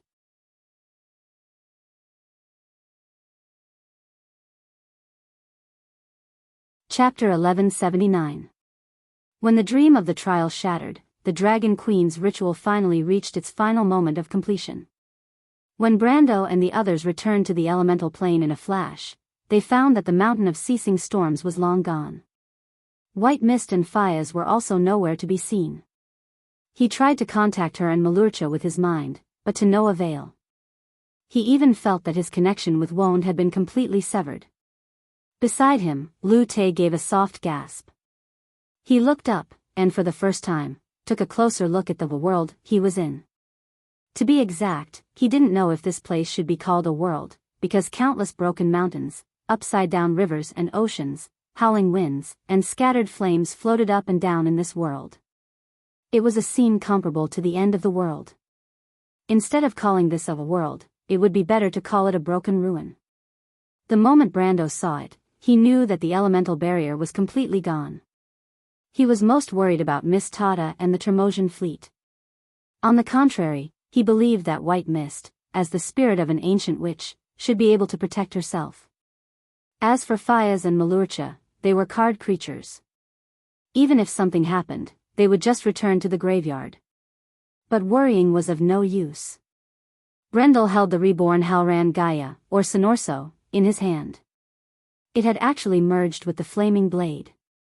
Although it was separated into two swords in his left and right hands, he saw the same equipment through the equipment interface. It was two swords, the holy sword, Amber. It had the attributes of the original Halran Gaia, or even stronger, and also the attributes of the flaming blade. He could even transform any of the attributes at will, or freely swap the two swords in their spatial positions. It was as if they were originally one sword. Brando vaguely understood how the amber sword worked. He had to admit that it was indeed the supreme holy sword in this game that was named after this sword. Having it was equivalent to having 7 holy swords with completely different attributes. And it was far more than that, because the elemental attributes could cooperate with each other. Just the earth and fire elements could form a certain degree of complementarity. He believed that as long as the 7 elements were completed, the elements would grow and multiply endlessly, and even form a complete world. In fact, they were the foundation of Wond. As Brando held the sword, he felt as if the entire world was in his grasp. Only now did he understand why the Azure Knight could fight against dusk with firmament. This was because he was mobilizing the laws of the entire Tiamat. He was the same at this moment. These 2 swords would be the strongest weapons of the Frost Earth Guard, and he would soon make all enemies who questioned this understand this truth. In the Amber Sword, someone once asked how strong the Frost Earth Guard was, and in fact, there was only one answer, that depended on his 2 swords. This was also the reason why Brando chose this class.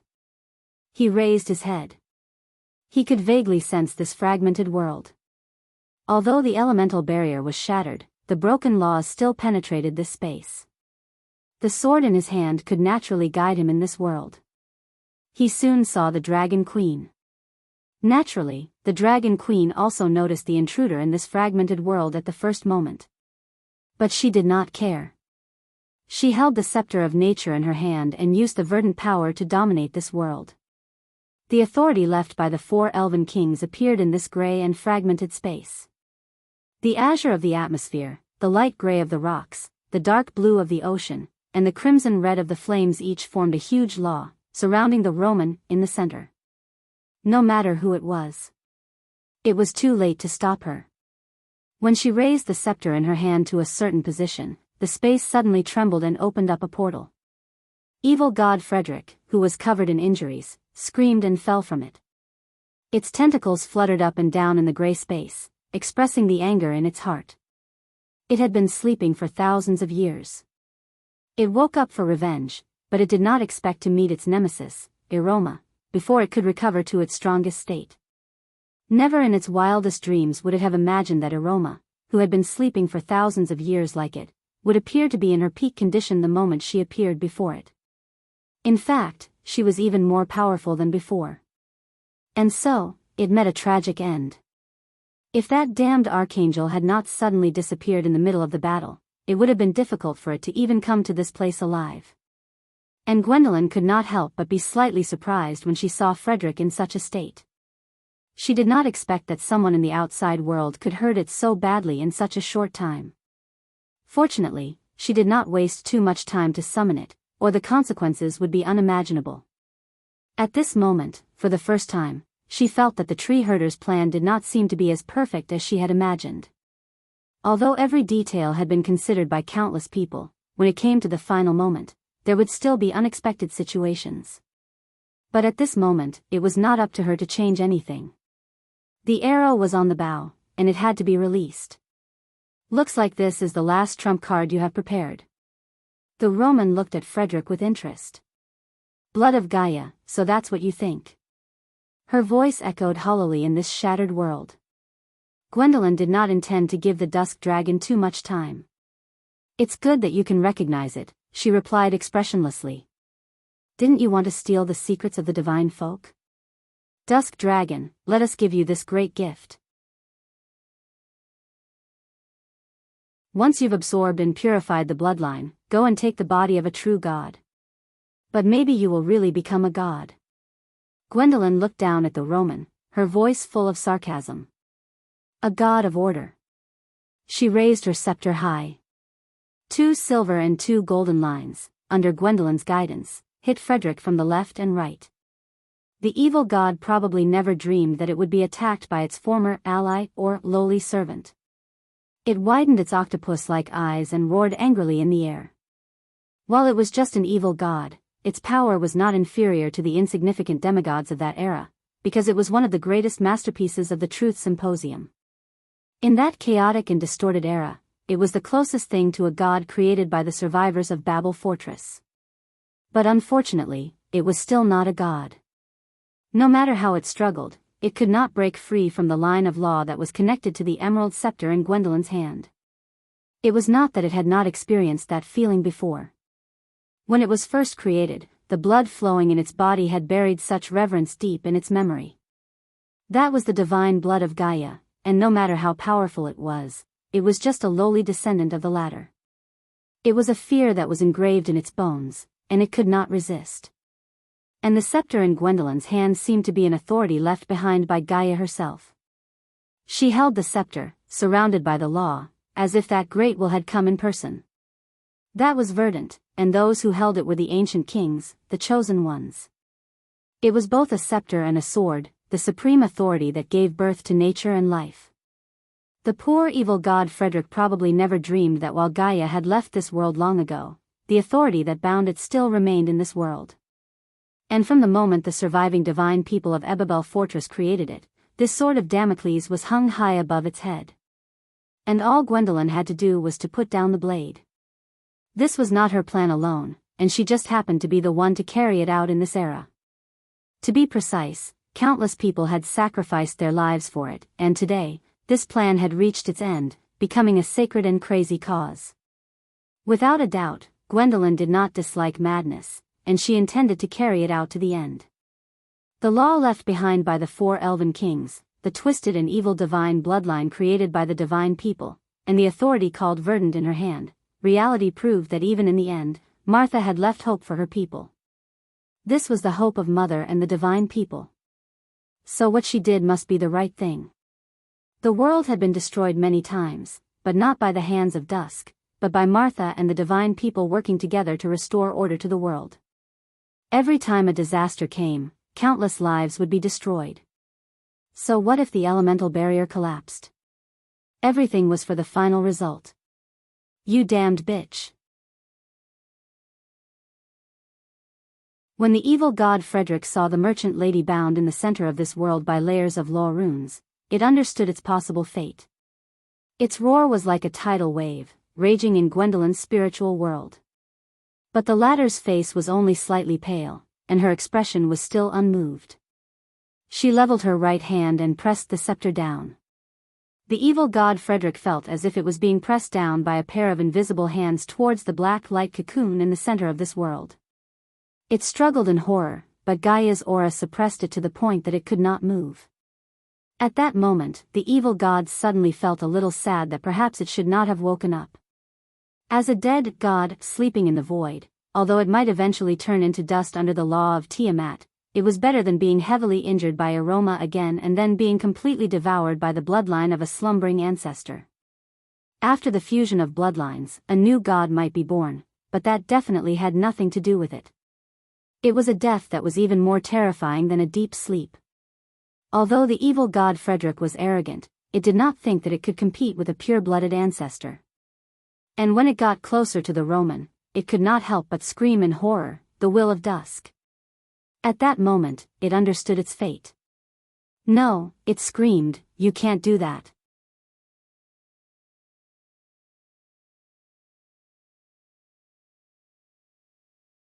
Chapter 1180. No, it shrieked. You can't do that.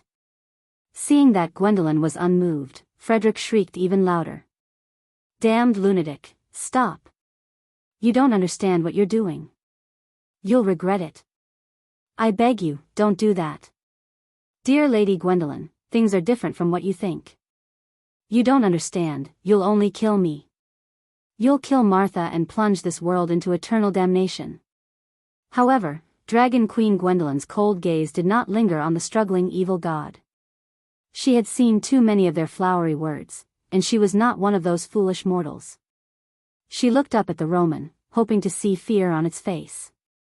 But she was destined to be disappointed. The expression on the merchant lady's face was a little strange, but it was definitely not fear. Rather, it was a little funny, and a little pity. At that moment, Gwendolyn almost wanted to stop, but she could not, because she could not afford to fail. The tree herders could not, and neither could this world. The expression in Frederick's dark eyes turned from fear, to pleading, to hope, and finally to despair. That despair turned into a long wail. "I curse you, you damned bitch. I curse you and this damned world, you're all dead. Arg." When it came into contact with the edge of the 4 elemental laws that surrounded the Roman, all of the curses turned into a shrill cry. Then, its massive body was torn apart, turning into a bloody mist that scattered everywhere. However, there were a few blobs of golden blood that separated from Frederick's remains and floated in this gray space. For a moment, Dragon Queen Gwendolyn sensed a familiar aura from the blood. She seemed to see a girl with eyes so clean they were almost flawless. She wore a long white dress and stood in front of her. Her hands were crossed as she smiled and said to her, "Gwendolyn, this is my dream. Are you willing to help me? I'm just a magus. How can I help you, Your Highness? Everyone has their own expectations for this world. Don't you have an ideal world, Gwendolyn?" Of course she did. Gwendolyn was momentarily dazed. When the Twilight Dragon was completely destroyed, this world would also be destroyed, but order would not disappear. After a long time, the gods would return, and the glorious era would return to this land. At that time, the kingdom of mortals might no longer exist, but true peace and tranquility would descend. Perhaps the princess's wish would come true. That was the world she hoped for, although she might not be able to see it herself. A trace of vigilance rose in the Dragon Queen's heart. She did not expect that she would be distracted at this time.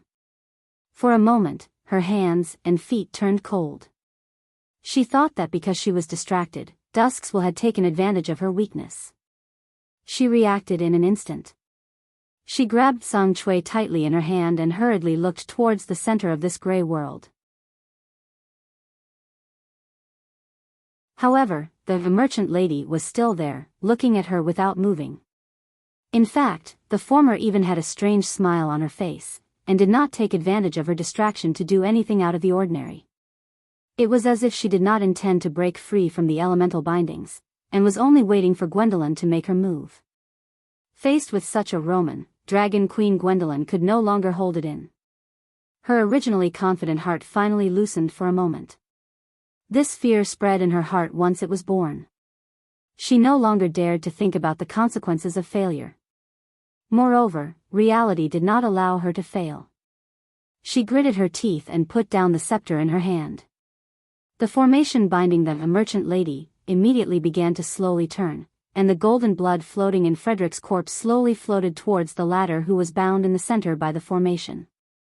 "Princess Constance, if you really want to save this world, then please stand side by side with me for the last time," Gwendolyn thought silently in her heart.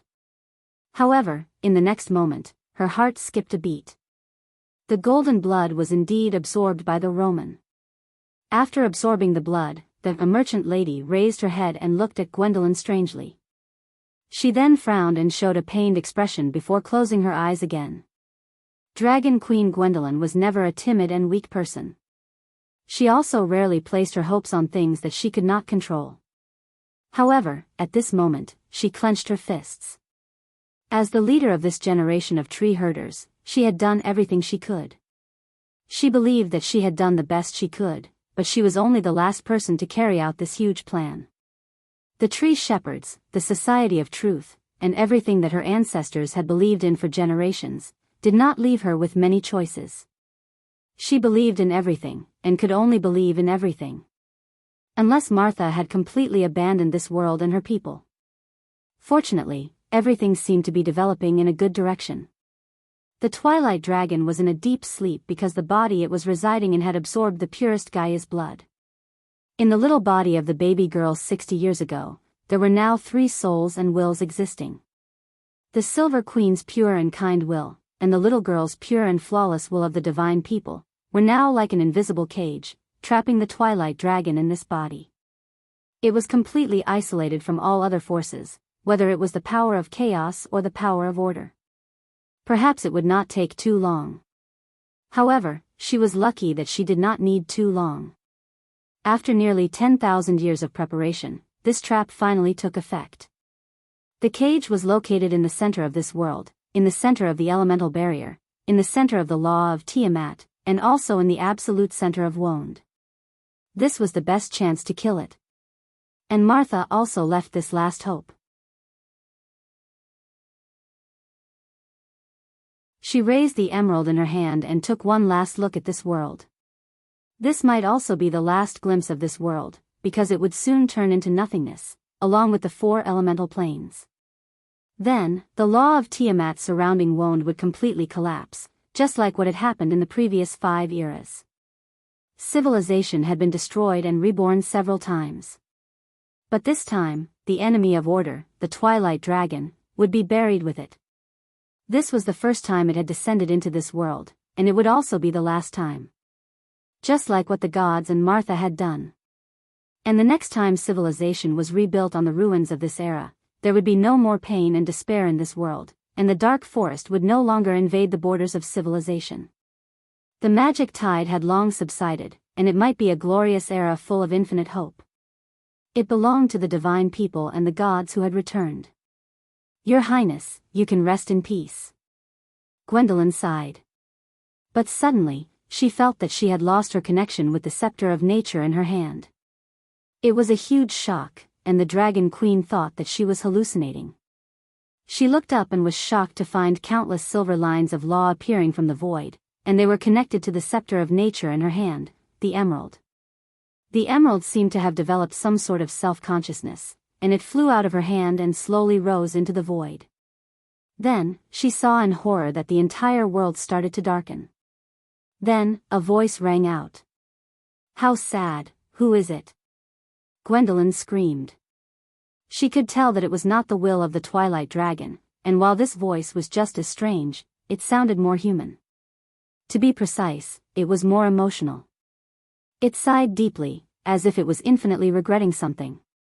No. Gwendolyn suddenly recognized the voice, and her face was full of disbelief. How is this possible? What, you can't recognize me, Dragon Queen? The voice spoke again. It was a little thin, and while it felt cold, it was indeed the voice of a young girl. But this time, Gwendolyn could hear it even more clearly. It was indeed the voice of the young girl. She had not seen her many times, and the only thing she knew about her was that she was called Roman, but what did that have to do with her? She was just a country girl born in Butchie. If not for the will of the Twilight Dragon in her body, she would not even bother to look at her. You are, aren't you curious why I would fight with a young girl for control of this body? The young girl's voice echoed in the space. She is me, and I am her. What's the difference? You have always been the Twilight Dragon? Dragon Queen Gwendolyn felt as if she had been struck by lightning. She finally understood what had happened. The will of the Twilight Dragon had given up its existence from the beginning, and the young girl born in Butchie had been the Twilight Dragon from the beginning, but she had thought that she was just a temporary body for the will of the Twilight Dragon. So, her imagination of using the will of the Roman and the Silver Queen to restrain the Twilight Dragon was simply wishful thinking, and the funny thing was that she had actually believed it to be true. But she could not believe that the Twilight Dragon dared to do this, dared to let herself become an ordinary human girl. If she had been killed before the Twilight Dragon awakened, then there would never have been a Twilight Dragon in this world. Gwendolyn stood there in a daze for a moment. The tree herders had spent tens of thousands of years, and she and her teacher had gone through all kinds of twists and turns, even sacrificing what Constance had done, awakening the Twilight Dragon and then killing it. It would have been better to just kill the baby girl when she first saw her, and then there would never have been any problems later. The princess did not have to die. The elemental world did not have to be destroyed. Her heart was as strong as steel, but at this moment, she could not help but feel a crack of regret. It was as if her entire world had collapsed, and at that moment, Gwendolyn understood that she had failed, and failed miserably. And the key was that she had created all of this with her own hands. Why did you do this? Gwendolyn muttered to herself blankly. If you wanted to destroy us, why did you have to do something so superfluous? Superfluous? The Roman opened her eyes and looked at her with a smile. Because you have always escaped punishment in the end, and I am tired of this game of hide and seek. This time, I want to completely destroy this world, but I have to destroy Martha first. So, I had to come here personally to find out your secrets. She pointed at Sung Chui in the air and said, so I have to thank you for giving me Martha's authority. The Dragon Queen's body was cold. The most ridiculous thing is, that a merchant girl did not care about the latter's feelings, and continued, you do not agree with the civilization built by the Iron Folk, and believe that mortals are not worthy of inheriting your civilization. But what's laughable is that isn't the same for your inheritance. You actually believe that bloodline is everything to Martha's authority? How sad. So, before everything is destroyed, let me show you the true face of this world, so that you can understand how terrible your ignorance is. The Roman shook her head, and then became serious. Let me reintroduce myself, Lady Gwendolen. I am a Roman, and the eternal destroyer of this world. But that doesn't matter, because your civilization and my memories will live on forever, because order is a part of chaos.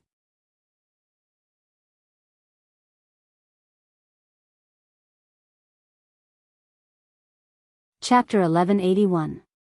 No, it can't be wrong. This plan, our plan, it must be perfect. Like an empty shell that had lost its mind and soul, Gwendolen's eyes were filled with extreme fear. She clenched her teeth and used the last of her courage and strength to fight for control of the verdant. It was as if it was the only thing she could do, but it looked more like the final struggle of a drowning person. Sweat gathered on her cheeks and slender chin like a stream. Even as she allowed her hands to shoot out lines of law and apply them to the scepter in the air, her skin was so pale that it lost its color.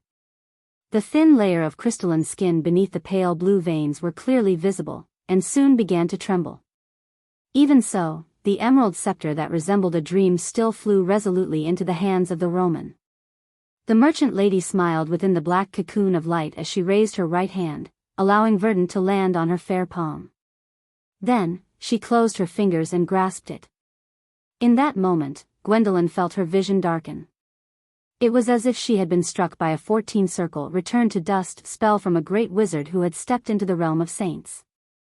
Her entire body and soul trembled, as if her soul would scatter at any moment. It's all over. The Dragon Queen's heart seemed to have fallen into a dark, bottomless abyss. Despair shrouded her mind as if she could no longer see anything, leaving only boundless regret. Gwendolen. But a voice cut through her heart that had fallen into darkness like a bolt of lightning. It was a voice filled with rage. Rather than a reprimand, it was more of a roar. There's still a chance right now, and you're going to give it up. Tree herders. And here I thought you lot were powerful. To think that you're just trash. Or are you planning to throw this mess to someone else? The roar contained satisfaction and disappointment. Gwendolen was not unfamiliar with that voice, but Brando's disdain had deeply pierced her pride. No, what do you know? As if she had found a target to vent her anger, Gwendolen roared inwardly as well. I'm not giving up, it's just that it's useless. We've all been deceived, and I'm a complete failure. Yes, I've harmed everyone. Don't blame everyone for your weakness. If I were you, I would die in the middle of the charge. Only cowards kneel and beg for mercy. Moreover, it's meaningless, because no one would pity you. Brando did his best to fly in that direction, but in his eyes, the Roman in the black cocoon of light did not move at all, and yet the distance between her, Gwendolen, and himself was increasing. It was as if a folded space had been flattened out, a fragmented world expanding several times in an instant. A gray web-like structure extended beneath dusk, the distance between the grids increasing, and in the blink of an eye, Gwendolen, who had been right in front of her, was now a world away from her. Although Brando did not know what the Dusk's was doing, it could not be anything good. When he saw Gwendolen's dazed look, he knew that things were just as he had expected. The tree herders had indeed been tricked by the Dusk Dragon. What a joke! How could a big boss like the Dusk Dragon fall for schemes and tricks? In the face of absolute power, any tricks were meaningless. The funny thing was that the tree herders did not even understand this principle, and had been deceiving themselves for thousands of years. Of course, perhaps the sages of the tree herders had other plans, but in this era, their successors had obviously gone astray. When the calamity of wolves descended in the Amber Sword, the Bugas, silver elves, and dragons had also come up with countless ways to deal with Ekis and her daughters, and what was the result? They still had to rely on the earth-shattering final battle, sacrificing NPCs, and finally barely obtaining victory under the almost suicidal attacks of the players. In the face of such a level of power, the plan may be effective, but at the last moment, they still needed absolute power to end the problem. That was why he was not optimistic about the tree herders' farce from the beginning. Probably only people like Andesha, who had been brainwashed by faith and doctrine, would firmly believe in their success. But what angered him the most was that the Dragon Queen and Andesha had hurt countless innocent people because of this farce. The Silver Queen's death, Cruz's war, and even Erwin's heroic spirit in the Battle of Ampere Seal, and the tragedies of many families who had lost their loved ones, they were all blamed on these people. At the end of the day, they were actually planning to give up. Waiting for death had never been Brando's character, otherwise he would have left the Amber Sword with his senior, instead of going from Erwin to Saint Tossol, then from Saint Tossol to Fanzan, joining the Grecius Knight Order and constantly tangling with the skeletons of Madara. His creed had never been to bend the knee and surrender. Even if he died, he would leave a deep scar on the enemy's body. "People of the Empire, you can kill me, but you can't conquer me," these were the last words left by Hearst, the rebel of Anzaruta, the proudest hero of the Highlanders, and also one of Brando's mottos in the game. Therefore, Gwendolyn's weak behavior at the last moment deeply angered him. If they had persisted to the end, he might have looked at the high tree herders, but their behavior at this moment was undoubtedly blasphemous to all those who had once believed in them, including the wronged souls who had died by their hands.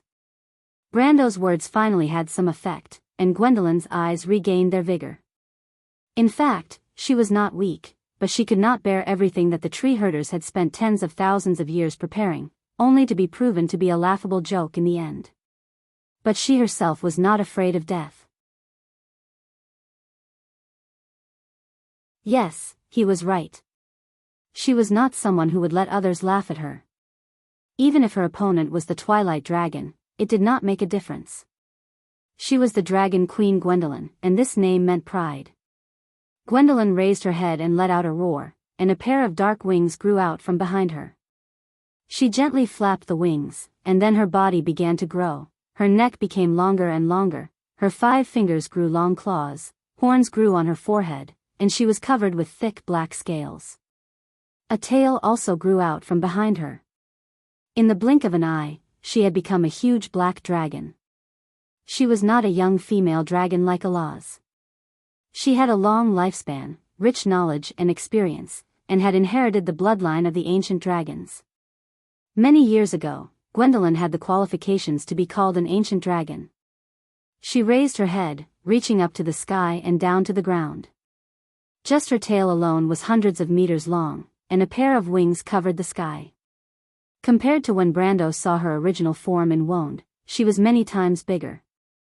Brando knew that this was because this was a world of elements and spirits, and the bloodline and spiritual power of the dragons were the strongest in this world.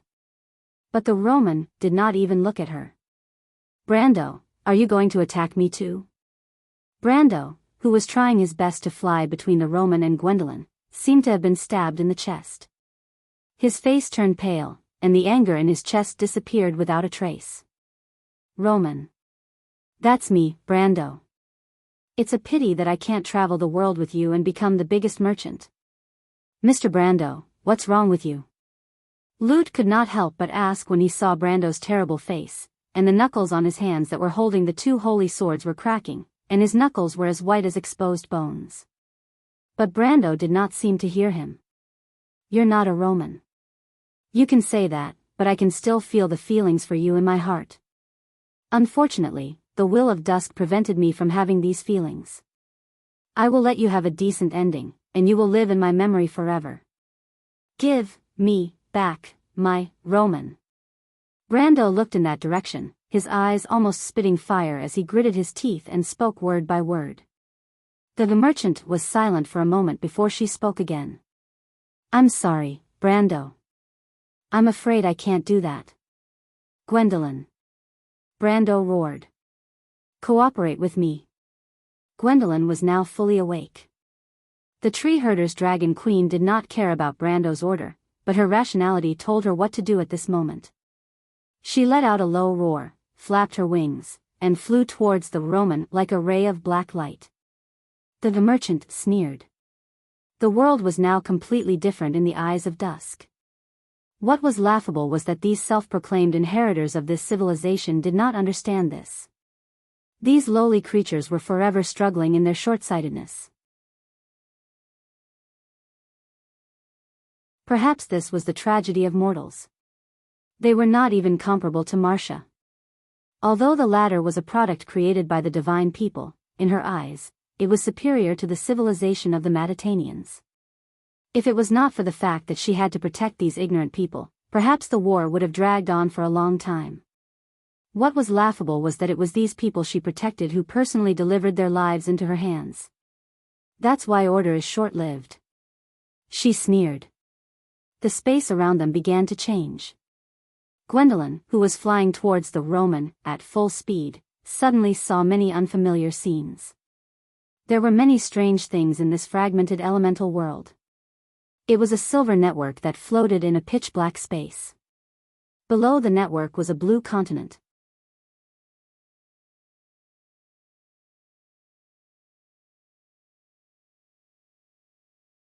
Chapter 1182. It was a silver network that floated in a pitch-black space. Below the network was an azure continent. The troposphere was filled with cirrocumulus clouds, a blue ocean that was as clear as crystal, and a continent that looked like a walnut skin. It was glowing like a square tablecloth spread out in this dark space. Under the feet of the three of them, it stretched out in all directions and extended into the endless darkness. Gwendolyn saw the plains of Cruz, the forests of Saint Tassol, the mountains of Fanzan, and the Aranta Islands that drifted away from the continent. To the east was an endless glacier with a white ice sheet covering the fragmented continent. To the south was a dark land, and the dead moon inner sea shone under the sun. Even further away, there were other continents scattered across the ocean like stars in the sky. She recognized where this was at a glance. This was the Wond. The elemental barrier disappeared, and the whole world appeared under their feet. Above the law of Tiamat, this was already outside the boundary of the elements. And Brando also saw something else. On the layer of the silver network, there were some things that emitted starry light. They floated above the law of Tiamat, as if forming a huge array. And closer to some places, there were some wreckage floating in the void. They were parts of the broken body of a giant beast that emitted a metallic luster. Among these wreckage, there were many corpses of human bodies and monsters. They were frozen into ice, but some of them could still be distinguished. Brando recognized at a glance that they were the Myrnas. But there were also some other races, such as the dazzling folk, the dragons, and some that he had never heard of before. They had never appeared in any myths or legends. A few female corpses in armor slid into his sight. The familiar armor made his pupils shrink slightly. It was the Valkyrie armor, almost identical to Freya's armor of light in the game. These female heroes had long been buried in an unknown era. Their faces were blurred as they slid silently into the distant darkness. Silence reigned in the void. Among the wreckage, there were some other incomplete bodies, such as the crystal cluster, the energy race, the giants' corpses, wolves, various Fenrir's sons and plague hounds, and finally, a sleeping female wolf. Brando recognized at a glance that it was the taciturn Otis, one of Ekus' 12 daughters. Without a doubt, this was a tragic battlefield. The Earth Legion that had resisted the Twilight invasion had long since fallen into eternal slumber. Do you see this world that the divine people and Martha have created in my body? Ever since the last war, you don't even recognize it anymore. The Roman extended his hand, and an invisible force stopped both Brando and Gwendolyn. No matter how hard the man and the dragon tried, they could not get any closer to the merchant girl. Little fellow, it's useless. Bai's voice sounded in Brando's mind. The Twilight Dragon has awakened. We're still one step behind. We're no match for her, at least not yet. Brando shook his head. He did not refute, but he did not plan to give up either. The Roman looked at them and continued, so you're no longer worthy of inheriting this civilization, nor are you worthy of being the descendants of the divine people. The glory of the Maditanians has come to an end. Odin has stopped me from descending into this world for 1,000 years, but you haven't been able to change your fate. Today, the door to this world has opened again, and this time, no one can save you.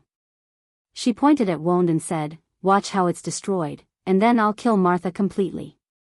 I'll let you see it all with your own eyes, and see the end of this war.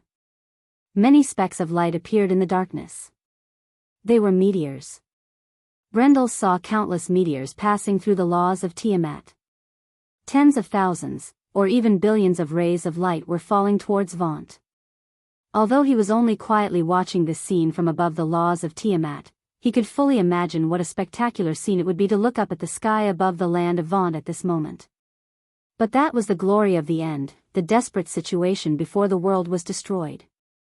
Every speck of light was a part of the Twilight Army. Dusk was coming. Just as she said, this time, the world no longer had the power to resist her. The Truth Parliament had long ceased to exist, and the Earth Legion had been destroyed outside the elemental barrier. The gods had left this world, and the divine people had disappeared. There were no planeswalkers, no warriors with golden blood. How could the mortals of this world resist such a desperate situation? Gwendolyn clenched her claws so tightly that blood seeped out from under her scales. Brando held the two holy swords tightly and did not say a word. East of the Cruz Plain, in the mountains of Metz, in the hills of Anzaruta, on the quietly flowing Vargas River, in every region around the sublime inland sea. When people looked up, they saw the bright starlight descending. After the specks of light entered the atmosphere, they were ignited by the high temperature, forming a long tail of flame that slowly fell from the sky. It was like a rain of fire. The knights stopped in their tracks. The merchants in the caravan had just recovered from the fear of the night. The refugees who had survived the disaster did not have time to adjust their emotions. One by one, the ascetics ran out of the temple and looked up at the sky. Everyone saw this scene with their own eyes. The sky was ignited. At the border between Fanzan and Saint Tossol, the elves and the people of Anir saw the sky full of meteors falling in the direction of Cruz. Before they could understand what was happening, a sudden gust of wind blew from the hills. Someone was already screaming. Dragons! Dragons! Dragons in the south! Someone looked back and saw another scene that they would never forget in their lives. It was a giant dragon. Countless dragons, covering the sky as if there were thousands of them. They spread their wings and flew over the hills with a rumbling sound. Trees fell one after another. Countless leaves fell from the branches and were swept into the sky by the wind. People screamed as they pressed down their hair that was flying in the wind and lay down on the hills. They looked up and watched as the dragons flew over their heads and flew in the direction of Kurlutz without hesitation. There were still last warriors in this world. The last descendants with the golden blood flowing in their veins seemed to be guided by the voice in the deepest part of their hearts and blood. This day, they finally understood. War had come.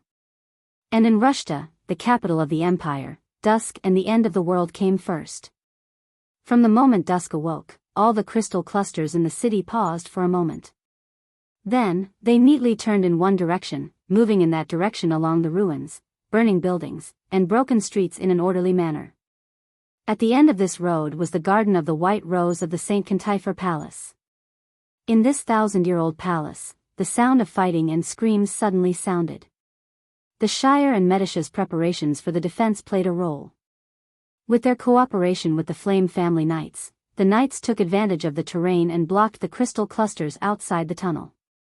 But even so, there were still countless people who lost their lives in the hall outside. Not to mention, the entire city of Rushta, which had hundreds of thousands of people, had already turned into a scorched earth. The royal family's long-distance teleportation array must be provided to the nobles first.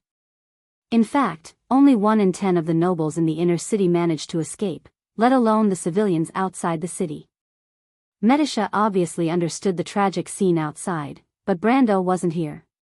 She couldn't interfere with the decision of the royal family of Cruz. Besides, even if the Lord was here, what could he do? You had no reason to blame anyone who escaped first. Perhaps some people could be noble enough to give their chance to escape to others, but you couldn't force everyone to be as perfect as a saint. The Shire patted the little princess on the shoulder. Don't think too much. Lady Canudel said that dusk has come. This is a disaster for the whole world, a fate shared by everyone. I understand. Medisha nodded. She felt the tremors outside the tunnel and knew that they couldn't defend it for long. How many people haven't been teleported? What about Scarlet? The crystal clusters are probably here for the Azure Lance, the Shire replied. I asked Ovina's opinion and forcibly sent Miss Scarlet away, but Miss Ovina stayed. She wants to go with us. Medisha nodded.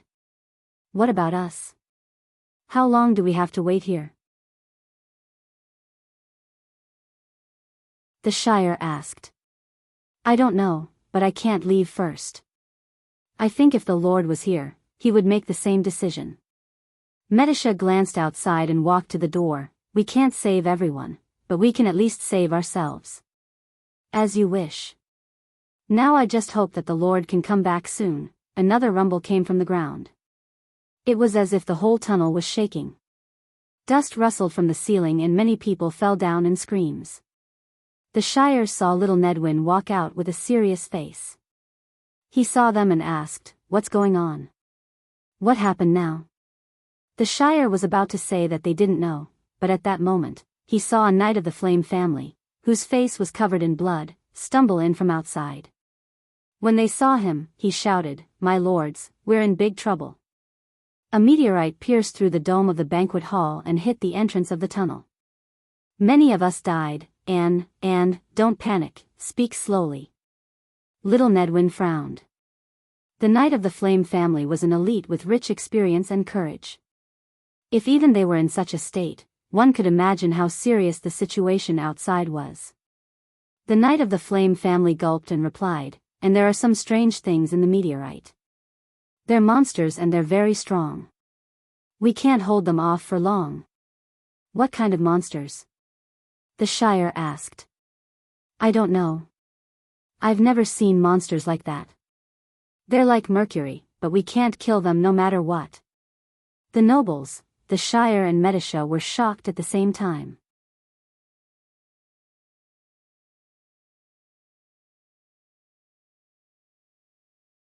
Chapter 1184. Brendel watched this scene quietly. The light from the falling meteors made his cheeks pale. Halran, Gaia and Odorphis were gripped tightly in his left and right hands respectively. The tips of the swords drooped down, and a golden line extended from the hilt to the tip of the swords, shining faintly.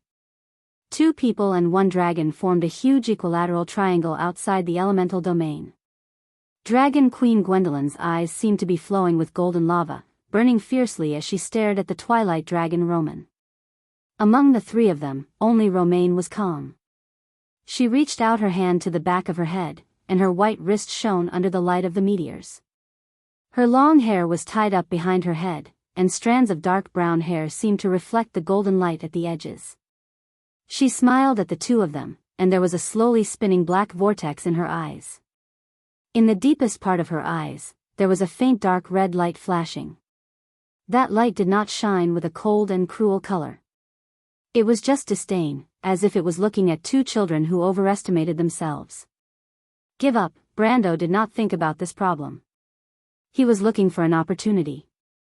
There must be another opportunity. Odin knew about the tree herder's plan, but he did not stop it.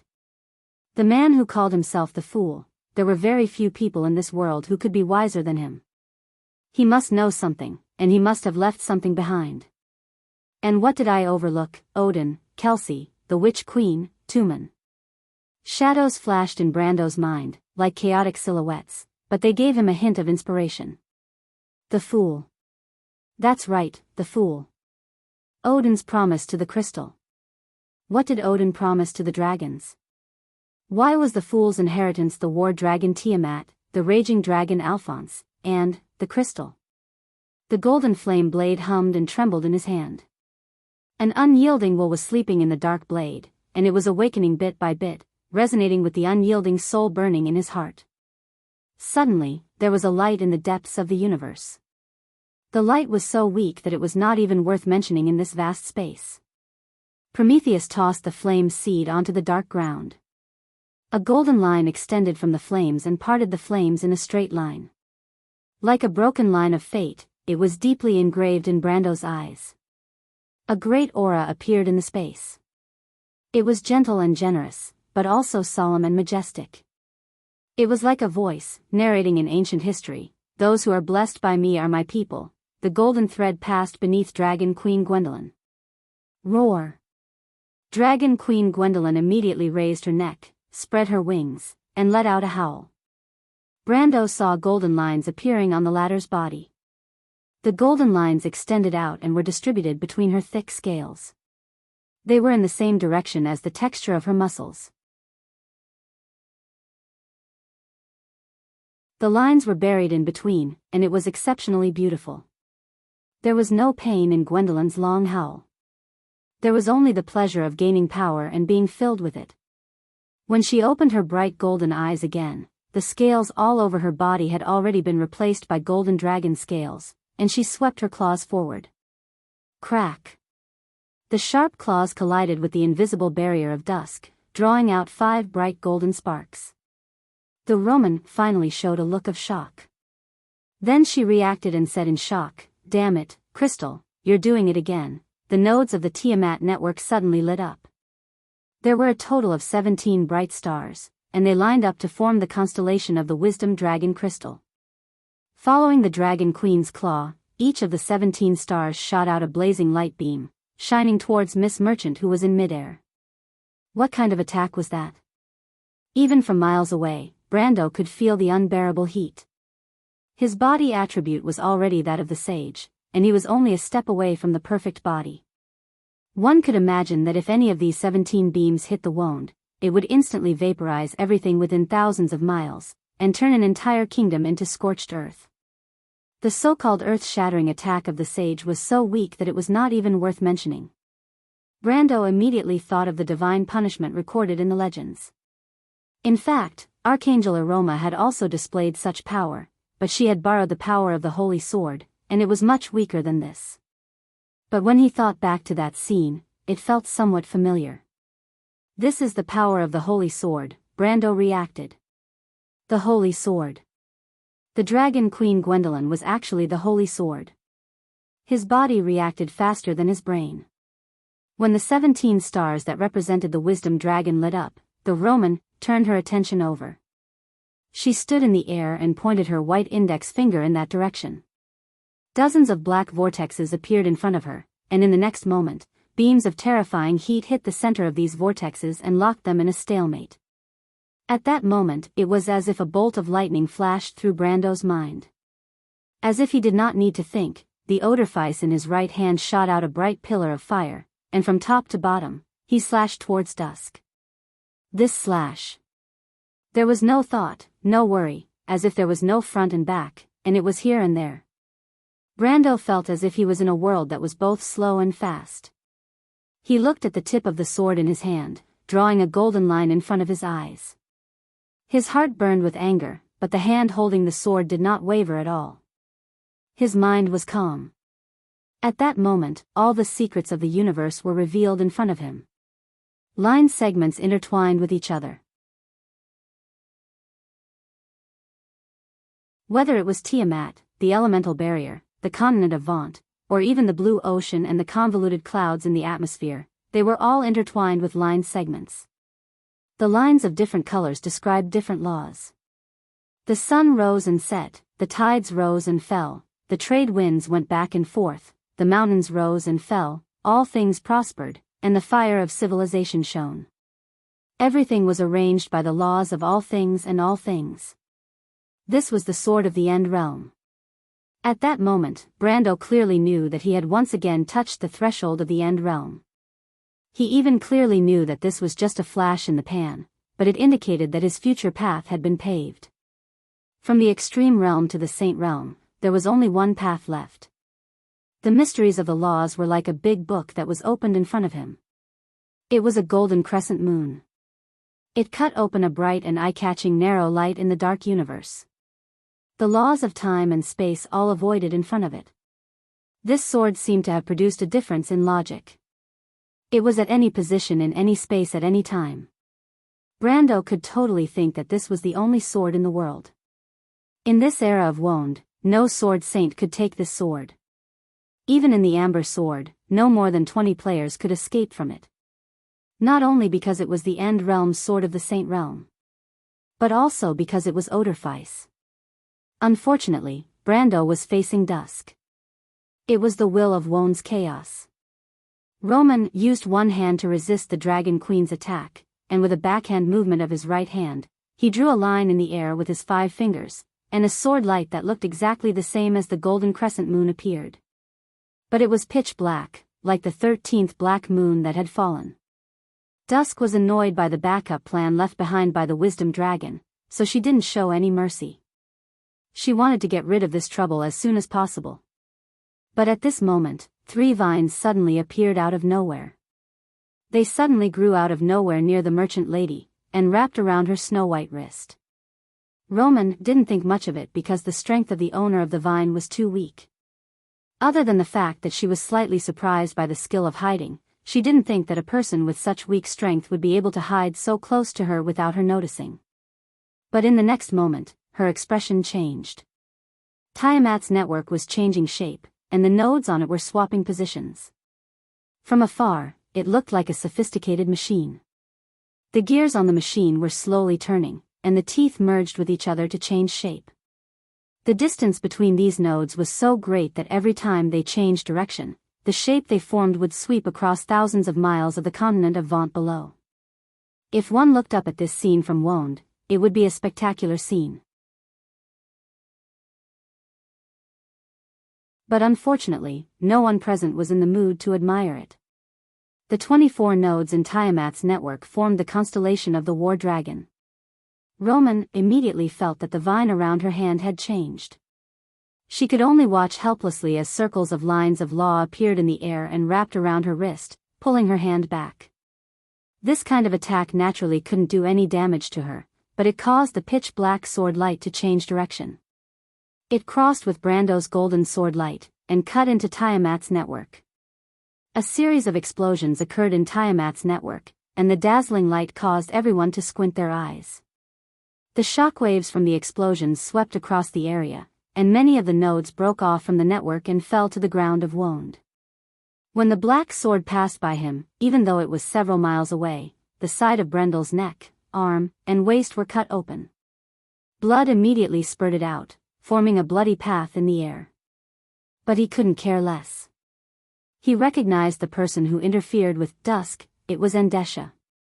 Mr. Brendel, the tree shepherds aren't completely useless. Andesha grit her teeth and grabbed the vines in her hands. Her eyes seemed to spit fire as she roared at him, "We will succeed." "Be careful," Brando wanted to shout at her.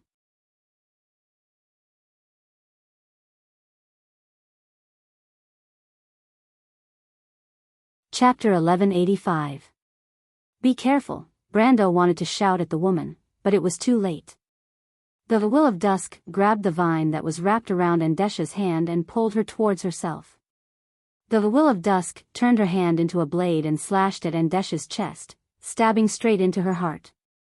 The Lord of Decay from Tree Herders widened her eyes, and the purple light in her eyes quickly dimmed.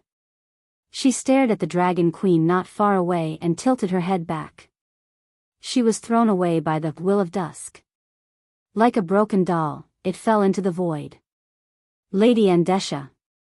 A voice that Brando was familiar with shouted. It was Miss Tada's voice. Miss Tada's voice rang in his mind. "Mr. Brando, cover us and create an opportunity for us." "What opportunity?" "Mr. Brando, there is no time to explain.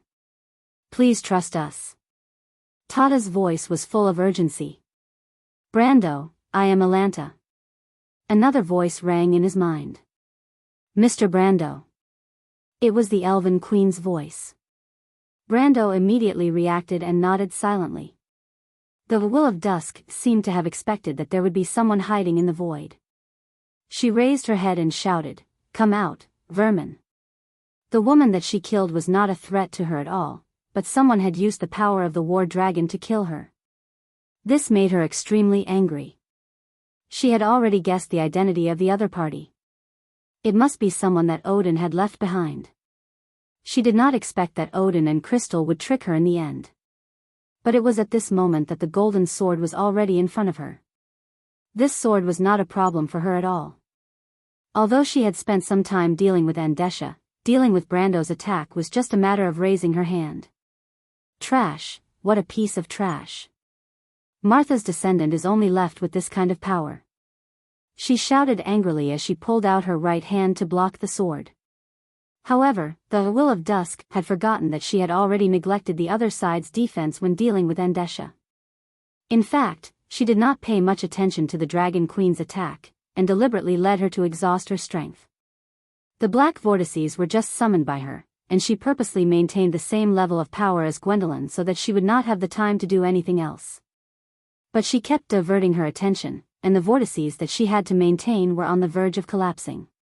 The last straw that broke the camel's back was Gwendolyn's fury. She let out a shrill roar the moment Dusk's palm pierced Andesha's heart. Even though Andesha was just one of her many subordinates, her final words to Brendel had struck the softest spot in her heart. Under Gwendolyn's rage, the power of the crystal's legacy doubled in an instant.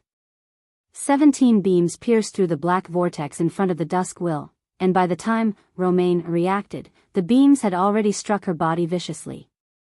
Ah! Romaine let out a shrill shriek. Although the attack was not enough to hurt her, she did not expect to be hit by such a weak attack. The pain contained in this scream was far less than the anger contained in it. But this attack was not the only one. Brando's sword landed heavily on her body in the next moment. But this strike made Brando's heart sink. Based on his expectations, this End Realm expert's sword should have accurately struck Dusk's shoulder, which was tilted backwards due to the Dragon Empress attack. Although it shouldn't have injured Dusk, it should have at least bought some time for Miss Tada and the others. But he did not expect his sword to be caught by the Roman Will of Dusk. Romaine stared at her with a furious expression. She had almost been knocked down from her position because of a stumble. This was a great humiliation. She was no longer the little girl from the countryside of Butchie. She was the Dusk Dragon, the will of all things. Ever since she fought with Martha and Woned, she had never tasted something like this. This was because she had always been attacking from outside of this world. In fact, this was the first time she had descended into this world in a physical form. If the last time she fought with the Knight of Sky Blue, she had only tasted the taste of being injured, then this time it was a complete humiliation. What was the Iron Person? It was like a speck of dust. Anyone who was hit by an ant would feel humiliated. At this moment, the will of the Dusk Dragon was filled with such anger. This was very strange. She felt that she shouldn't be so emotional. To the chaotic will, everything was nothing. No matter if it was glory, faith, ideals, or humiliation, they were all worthless. It was as if this world was not worth mentioning in her eyes. She shouldn't feel any extra emotions. However, she found that she was uncontrollably affected. Ever since she had been sealed by Canudel for more than 10 years, the emotions of the Roman and the kindness of the Silver Queen had unavoidably begun to affect this body. This was not a small matter. If the Roman was just one of the personalities of this body, then she could easily devour him. However, she knew that the Roman was just an extension of her will. Her will had fallen into a deep slumber and was affected by the kindness of the Silver Queen. No matter how strong she was, she could not devour her. As for devouring the kindness of the Silver Queen, it was a little too late. Dusk did not know whether this was good or bad. It was as if she had never felt human emotions before. She was extremely confused, but at the same time, she was even angrier. Because all of this was because of these damned insects. Get lost. She screamed angrily. Brando felt a terrifying power coming from his sword. The power was irresistible. It was as if the power could split heaven and earth. It was directly transmitted into his body. His vision turned black, as if he was about to fall into a world full of illusions. However, at this critical moment, he stared at the Roman's distorted face. His heart was full of despair and unwillingness, as if there was hope.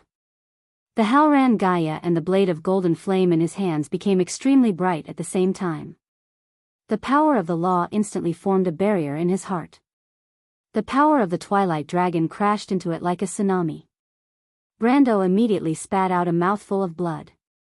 However, he seized this opportunity and threw away the two swords as if he didn't care about his life. He stretched out his hand and grabbed the Roman's collar, as if he wanted to pull the latter out of the black cocoon. At that moment, the Will of Dusk was furious. She grabbed Brando's throat and pulled this arrogant guy up. Damn you, I wanted to leave you with an intact corpse. Roman. Even though Romain was small, Brando felt as if he was being grabbed by the throat by a giant. He shouted with difficulty. Wake up. She is not you. Think of your dreams. Do you still remember our promise? Romain tilted her head and looked at Brando, a disdainful sneer on her face. Wake up. This is the awakened me, a complete me. As for the foolish village girl you like, she's just a fragment of my memory. Do you think that a fragment of my memory can control the will of chaos? Shut up. Brando immediately felt dizzy. He was like a fish out of water as he gasped for air and replied with difficulty, the will of chaos is nothing, you deserve to die. Romain was furious. She raised her hand and prepared to kill this damned maggot like how she killed Endesha. But when she raised her hand, she suddenly felt verdant in her hand tremble slightly. It was an extremely slight tremor that was almost undetectable. At that moment, three figures suddenly appeared above her head. Brando's vision was extremely narrow due to the lack of oxygen. He could barely see Miss Tata, Sage Eloranta, and the Elven Queen. Mr. Brando. Miss Tata spoke softly, I'll leave the rest to you. Brando was stunned. He was dizzy and did not know what was going on. He saw Miss Fairy pointing her finger at him and making a light stroke. Roman's hand that was choking Kieran's throat loosened on its own because of the simple stroke. Then, an invisible force separated him from Roman. The Will of Dusk was slightly stunned. She had already noticed the existence of these people, but she did not pay much attention to them at first. It was just a few springs, what was the big deal? But the moment Tata made a move, she felt that something was wrong. What kind of power is this? Roman asked in a shrill voice as her expression changed. However, Tata did not pay any attention to her. Instead, she pulled out something from her bosom. Brando felt as if his neck had been cut by a knife. He gasped for air, and it took him a while to feel the body below his neck. But when he looked up and saw the thing in Tata's hand, he was stunned. It was a golden disc. It was a war slate. This thing. Roman's pupils shrank abruptly. She shrieked, her body almost turning into a straight line as she shot towards the fairy in midair, reaching out to snatch the thing in the latter's hand. But someone was faster than her. Dusk's will had just moved when a huge shadow blocked her way. It was Gwendolyn with a solemn expression. I failed once, and I made a terrible mistake. The Dragon Queen's golden eyes stared coldly at her, her voice hoarse. I lost, so it's my turn to fulfill my promise.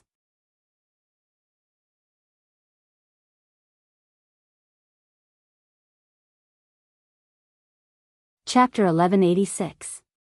The moment the Dragon Queen stopped the Dusk Will, Brando's eyes fell on the war slate in Miss Tata's hands. The slate was half the size of a palm and less than half an inch thick. Miss Tata had to use both hands to hug it. Although it was called a slate, it was actually made of golden metal. The surface of the slate was etched with lines that formed a magic circle or some text. These words were passed down from an ancient era and looked like patterns made up of circles and triangles. However, there was a serial number on the edge of the slate, G, RNQ 00000004. This serial number looked like the real name of the demon, but it was not. Every war slate had a serial number. The players tended to think that this was the order they used to be in the Sky Library of Babel Fortress. However, in most of the war slates, only a few of them started with G. That was the Book of Gold, the rarest existence of the war slate. Among the inheritance and knowledge that the divine people left to the world and recorded on the slate, part of it was written in the divine language. The knowledge on it was as vast as the sea, obscure and difficult to understand, but it contained the deepest secrets of the world. In the future, such a golden slate also appeared. It was called the White Mountain Manuscript, because this slate fell in the White Mountain and was picked up by an old wizard. He became a real great wizard through the inheritance on this slate and rediscovered the secret of the Buga Titan of the previous generation. Later, the only Titan was only half completed before it was taken away by the Lord of Latakia, Vladimir the Great. Thus, the war in the mortal world began. For the next half a century, the flames of war spread across the continent. This golden slate could be said to be the fuse of this protracted war. However, the true value of the White Mountain Manuscript was not reflected in this point. Although the giant divine weapon, Tramiel, was one of the ultimate inheritances of the Buga people after the destruction of Babel Tower, these demigod-level construct creatures, the spirits in the clouds, were actually only level 17 creatures and were difficult to mass-produce. Although they were worthy of being taken back, the Buga people would not drag themselves into the mortal world for this. However, everyone knew that the key to the existence of the Titan was not itself, but the ultimate mystery of life, thunder and wind elements. That must be one of the ultimate paths to the power of existence. After the year of the spark, the mortal world had a great battle with the sorcerers. Wasn't it because of this? While the players were unscrupulous in their pursuit of power, the wizards were also pursuing the ultimate secrets left behind by Martha. If it weren't for this war, would there have been such a thing as the war slate simulating the holy birth and allowing the players to enter the realm of perfect bodies? It was not an exaggeration to say that the Book of Gold changed the entire course of Wone's history. However, the golden stone slab in Tada's hand was different from the one Brando had seen before. First of all, it was smaller and more exquisite. Its surface was engraved with Gaia's emblem similar to that of Earth. The key was its serial number, G, RNQ 00000004. This serial number seemed to be the fourth stone slab of this type, and it was very close to the front. The one Brando knew was numbered 17, but he had never seen one with a higher number. Perhaps there were more, but it was enough to show how rare this type of stone slab was. The stone slab in Tada's hand was obviously even more precious. As for what it was used for, he might not know, but from the shock and anxiety on the face of the Dusk's will, he could see some clues. Various complicated thoughts flashed through Brando's mind. In fact, in the blink of an eye, the Dragon Queen Gwendolyn had already clashed with the Roman. Perhaps it was not appropriate to say that they were clashing, because the merchant lady only stretched out her left hand like she was swatting a fly, and Gwendolyn was sent flying with a groan. Then, the Dusk's will took another step forward, crossing a distance of a few thousand meters. It was not because she was fast, but because space collapsed under her feet. It was as if order and law were meaningless to her. However, at this moment, the scepter that represented nature and life, verdant, was in her hand. The law of Tiamat did not reject her too much, and she could easily penetrate the barrier of elements and order, allowing the power of chaos to seep into this world and be controlled by her.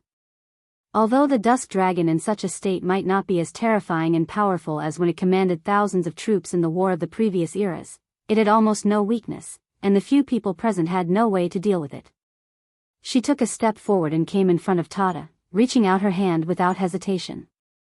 The fairy lady was obviously not good at fighting, and she did not expect the latter to come in such a hurry when she was so far away. Faced with this sudden grab, she was stunned, and her eyes widened in bewilderment, as if she could not react in time. With Tata in such a state, Eloranta and the Elven Queen could not even save her in time. In fact, they did not react in time. They had experienced the tragic war of the Holy Saints, but their estimation of the Dusk Dragon's power still existed in their imagination. However, it was a power that exceeded the limits of the imagination of mortals. The fairy lady seemed to be unable to dodge, and was about to be grabbed by the Roman, but at this moment, a black shadow suddenly flew from the side and hit the former, knocking the fairy lady back a few times. The merchant lady's hand moved first and caught nothing. She was stunned for a moment before she realized that someone had ruined her plans. The figure that suddenly appeared was of course the ancient witch spirit, Lady White Fog. After she knocked Tata away, she immediately ran a few steps to the latter's side, picked her up by the back of her collar, and ran away. Seeing this, the Dusk Dragon's will could not help but roar. Although she had obtained Martha's order, she had lost her calm judgment, and was not familiar with this body. In fact, she could not quite accept the fact that she had a physical body. It was as if a higher dimensional creature had come to a lower dimension, or from a person to a line segment. Her will was almost omniscient, but knowing and doing were not the same after all. The Dusk Dragon was furious and chased after her, but before she could take a step, a black shadow pounced from below. It was the Dragon Queen Gwendolyn, who was covered in blood. Half of her right wing was broken, and the bone was hanging in a twisted shape. Her wings were drooping and motionless, and her tail and back were full of wounds. However, this injury did not stop her. After the black dragon let out a long roar, she pressed down on the Roman from behind and covered the merchant lady under her body. At the same time, she raised her head and shouted at Tata, Eloranta, and the Elven Queen in the air. "Quick, what are you waiting for? Seal me together with her." At this moment, Eloranta and the wild Elven Queen finally reacted. In fact, from the moment the Dusk Dragon attacked the Dragon Queen, to the moment the white fog knocked Tata away, and the Dragon Queen flew back again, it was only a moment. But this moment was enough to decide many things. After all, the Earth Sage Eloranta had experienced the Holy War, and her identity as a warrior made her far more sensitive than the wild Elven Queen. When the latter just realized what had happened, Eloranta had already taken out something from her arms and held it in her hand. It was also a war slate shining with golden light. GRNQ00000002, you all, damn it. The Roman was bound in the Dragon Queen's arms and happened to see this scene. She was furious and knew that it was too late for her to stop it. However, at this moment, the expression on the Dusk Dragon's face suddenly calmed down. Everyone felt their hearts skip a beat. It was as if their hearts had skipped a beat. They clearly saw two red lights light up in the Dusk Dragon's black vortex-like eyes. At that moment, a terrifying pressure swept across the entire space. What kind of great power was that? Everyone groaned at the same time and was bounced away at the same time, shooting in all directions like cannonballs. White mist rolled dozens of miles away with Tata in her mouth, then fell into the void and lost consciousness. The Elven Queen crashed into a floating wreckage in the universe and immediately smashed the wreckage into pieces. She immediately spat out a mouthful of blood and hurriedly covered her mouth with her hand. Only the Earth Sage Eloranta was slightly better, but she also retreated a few thousand meters before stopping. As for the Fire Fairy Prince Lute, who was standing the furthest away and was not qualified to participate in the battle, he was directly sent flying by the pressure. He fell into Tiamat's silver network and lost consciousness. But at this moment, no one could care about him at all. Only Malurcha, who was also unable to intervene, saw this scene and hurriedly turned around and ran in that direction. Fayez, who was behind it, screamed in fear. In fact, the two of them had appeared together with the white mist, but because the latter was very sensitive to the fluctuation of magic power, they had stayed far away from the battlefield from the beginning and were not affected. But for Brando, the situation was somewhat different. The pressure seemed to pass through his body at the first moment, but it did not push him away. He only felt a buzzing sound in his head, as if there was a moment of blankness in his thoughts, and his hair stood on end like a hedgehog. That kind of pressure that made him uneasy almost instantly awakened the memories in his heart, making him feel as if he had returned to Fathom Harbor at that time. He saw that terrifying eye appear in the vortex in the sky, coldly staring at him through the chaos in the dark. That was a great will. It stopped outside the barrier of this world, but just looking at this world indifferently was enough to make everything tremble. This was the true power of the Dusk Dragon.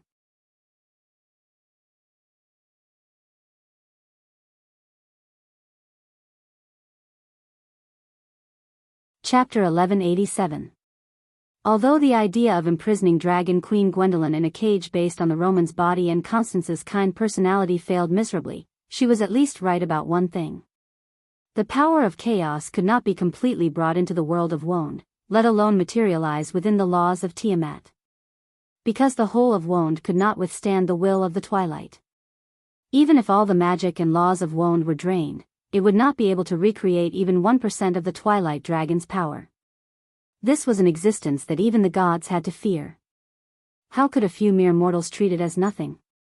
The invincible power swept through the entire elemental barrier, but the Roman quickly noticed Brando, who was floating in the void, seemingly unaffected. She saw with her own eyes that her power passed through the latter's body, but as if there was nothing there, it swept through without any hindrance. She exclaimed softly, feeling that the verdant in her hand was slightly hot. At this moment, Brando's mind was in a mess. It was as if a lot of memories flooded in, turning into a mess of fragments and images, flashing in front of his eyes. It was like a fast-forwarded movie. The speed at which the scenes changed was so fast that it was dazzling and too much for the eyes to take in. The scenes took place in Bucci, Fortress Reden, and Brugloss. It was like a life and death struggle in a dark forest. Sometimes, it was like a banquet under the dim light, where people were drinking and dancing. Or it was in the mountains of Grenoires, the black pine forest on the gentle slope against the starry sky, castles, manors, marching troops, people and horses, wind lanterns hanging on the saddle, and a silent knight wearing a metal mask. It was like the conspiracy behind the thick curtains in Ampere Seal and Coldwood Castle. He heard the voices of people arguing. The princess's voice, Amandina's voice, Freya's voice, and finally all kinds of voices buzzed and buzzed, annoying him to no end. But it was in such a mess of lights and shadows that his heart was strangely calm. He remembered some things. Tullman had told him that Martha hoped that the Iron Folk could defeat Dusk, but this hope was so illusory. No matter how one looked at it, it was just a depressing despair. This was an era that belonged to mortals. Everything he was familiar with, whether it was Princess Griffine, the Little Prince, the Valkyrie who had followed him in the past Erewhon, or the overly serious Amandina. Or rather, he opened a new bar in the Menta area. Every time he saw a red copper dragon Redo, he would smile, and everyone else. In his memories, he saw Chiara who pressed the crystal pendant of Cypher's heart into his palm, Vahina who was furious in his family's castle, and Knight Jocko who somewhat worshipped him. Many, many people. He hoped that all of this could be preserved. He did not agree with Constance's philosophy, nor did he dare to agree with the tree herder's approach. Perhaps the dark dragon Odin had noble intentions to protect this world, but his approach was not necessarily correct. He believed in himself, believed in Martha, believed that even in the game, the players could defeat the Dusk Dragon. He believed that in this world, he could do the same. But at this moment, he doubted it. Because he deeply understood that in his heart, he also lacked confidence. What if he was wrong? In the face of this terrible power, how could the weak mortals resist it? Perhaps the Silver Queen, Odin, and the tree herders were not wrong, because Lady Martha might really be wrong. She should have chosen another path from the beginning. He was in a daze, but Haku's voice in his mind sounded a little anxious. Brando, you bastard, wake up. What this elven lady regretted the most now was that she should not have been so aggressive in the beginning, causing Brando to isolate her in a corner of his spiritual world. Now, she had no one to respond to her. Because she had lost the ability to spy on Brando's spiritual world, she did not know what kind of state he was in, but this guy dared to be in a daze in front of the Dusk Dragon. She really did not know whether to be angry at herself or to hang him up and beat him up. Unfortunately, Brando obviously could not understand the lady's anxiety, so all of her calls went unanswered. She looked in the direction of the dusk dragon. The merchant lady gently struggled out of Dragon Queen Gwendolyn's embrace. To be precise, the latter could no longer maintain her previous posture. As the one closest to the Roman, she was naturally the first to bear the brunt and suffered the most injuries. At this moment, she had lost the ability to maintain her original form and had returned to her weak human form. Her eyes were tightly shut, and her forehead was full of blood. The blood flowed down her cheeks and turned into blood droplets that floated in the gravity-free universe. She had lost an arm, and blood flowed out of the wound like a waterfall. The golden blood glistened under the morning sun rising from the horizon of wound. The dusk dragon pinched her chin. Gwendolyn had long lost consciousness, and who knew how many bones in her body were broken. She could only weakly allow the Roman to hold her head. Blood gushed out of her mouth and flowed onto the hands of the Roman, but the latter did not care. She gently stretched out her finger and wiped the Dragon Queen's lips. Her finger was golden, and then she put it to her lips and licked it with her tongue. In front of her, a black cocoon cage of light appeared out of nowhere. The cage was only slightly bigger than a fist, and within it was the fairy. Tata looked at her with a pale face, but the Roman used her other hand to throw away the unconscious Dragon Queen. She held up her hand, and in her palm was the glittering golden stone slab. She stared at the golden stone slab in fascination and sighed. How can I let you play Odin's old tricks again? Besides, 1,000 years or a few decades is just a breath to me. It's hard to understand your mentality of struggling at death's door. But I'm very worried about that bitch Martha's tricks, so I won't give you this chance. Lady Martha was your opponent for several eras. You have never won against her when she was still in this world, the fairy said with a pale face. What's the difference between insulting Mother and insulting yourself? You can kill all of us at any time. As a higher existence, what's the point of humiliating us? Indeed, the Roman replied. This is the source of my anger. Emotions are really unnecessary. I have some doubts about whether I did something wrong, but fortunately, the outcome has been decided. There was dead silence all around. The elven queen coughed and looked at Eloranta on the other side.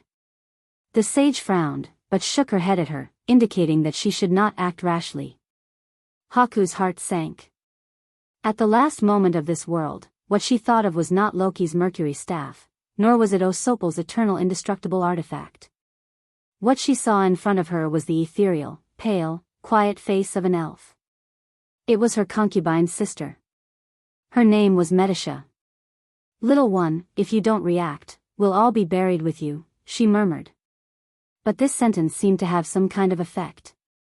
Brando's index finger moved slightly, and his eyelids opened a little. He felt that something had formed a connection with him. It was light, white and flawless.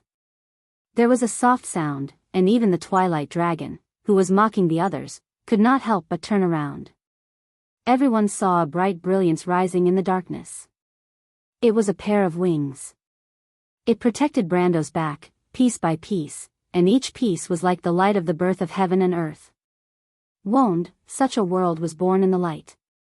Life was born in the water, multiplied on the earth, protected by the wind, and endowed with wisdom by the flames. The mortal world was formed. First, it was water. The ice pearl and the shallow sea sword emerged from behind Brando, and a blue light flashed from the earth of Woned. William, who was trekking towards a rift valley in the Great Glacier, suddenly saw the entire fault zone glowing with a blue light. Then, with a long howl, he saw a blue brilliance rising from the rift valley into the sky. The mage leader looked up and narrowed his eyes slightly. The blue light formed an ancient rune behind Brando. It was a ring-shaped eye, symbolizing the search for knowledge and truth. The observer's eye. Bai was the first to react. Then, it was the earth. The gray emblem of Gaia took shape. Finally, it was fire. It was a golden flame, with two snakes coiled inside. The three holy swords resonated with each other. However, the light wings behind Brando gently flapped, and the white feathers fell on the three runes. In the flickering light, it seemed to form a network, and in this huge network, the three ancient runes returned to each other. This. Miss Tada was stunned in the cage. This is the wings of light. How is it possible? When did Lady Martha leave such a promise on Mr. Brando? The Elfin Queen could not help but blurt out. She coughed heavily, and then said in disbelief, "Ancient people, ancient kings, this is the supreme language. I give you wings made of light, and then I can promise you King Dash." By muttered to himself, "Damn it, why didn't you tell me earlier that you have such a talent? We were still looking for it, but Mr. Brando was clearly in front of us." Lady Martha, this is really.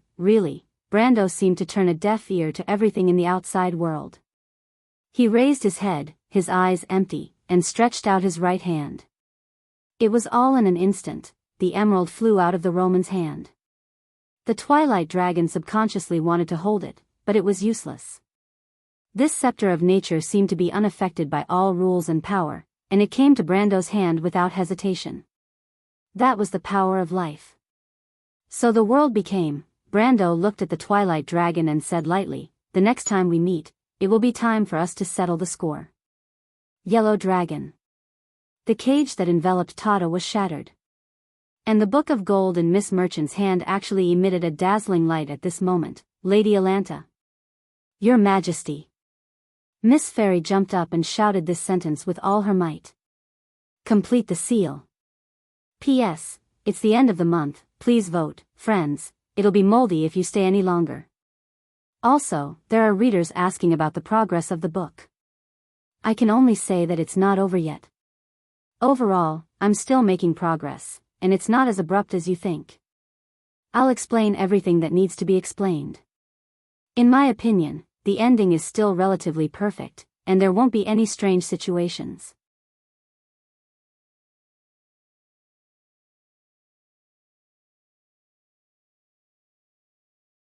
Chapter 1189.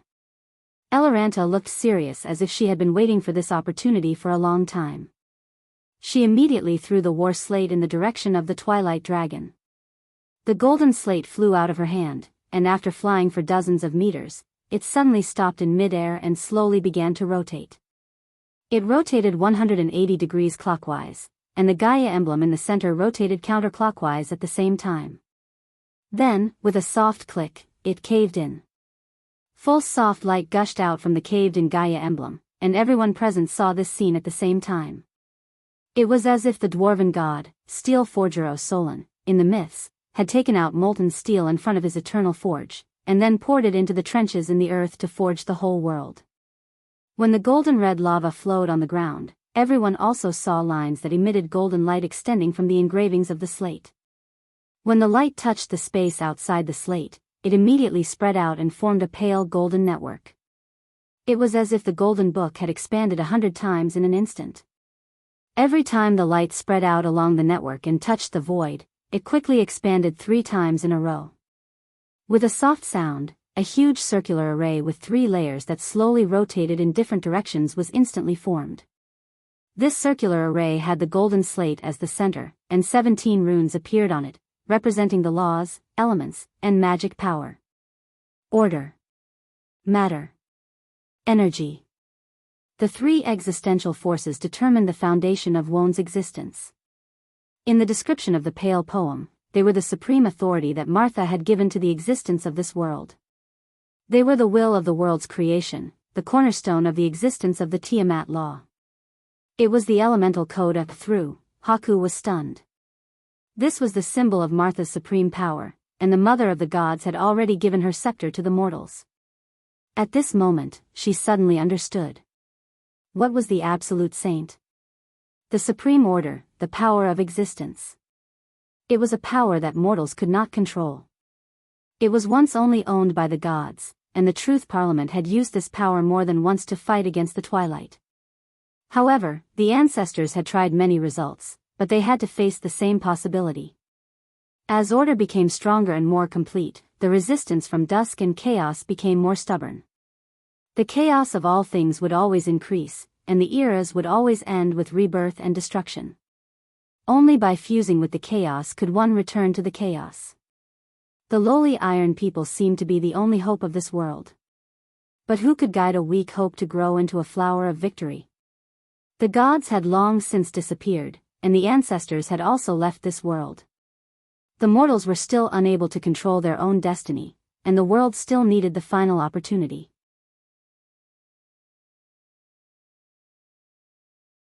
It was as if the needle was pointing to the predetermined moment on the dial of a clock. When the gods released their hands, the rusty spring had already begun to reset. This was the final push of this world. Here is our agreement. Even if I have to sacrifice myself. She seemed to hear the grinding of gears in the void.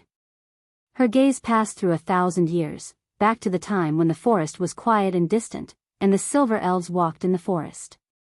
It was a broken flag, a bloody sunset, and on the scorched land, the people who had lost their authority were making their last desperate gamble. The dragons, the wizards in the clouds, and the noble elves were not the main characters of this battle. The real four main characters were standing there, as if behind a hazy fog, a long blonde hair, a golden-red holy sword, an elf, and her remaining 21 knight, a noble from the White Bay coast, holding a scepter, and a short-haired woman of few words. The man who was surrounded was already injured, and his body was a little bent, but he was even more calm. Then, all the dreams were shattered. Haku saw a sword, a long dark golden blade, and the cracks were filled with dark red light. However, the sword was burning with a golden red flame, like a holy flame that cleansed all the filth in the world.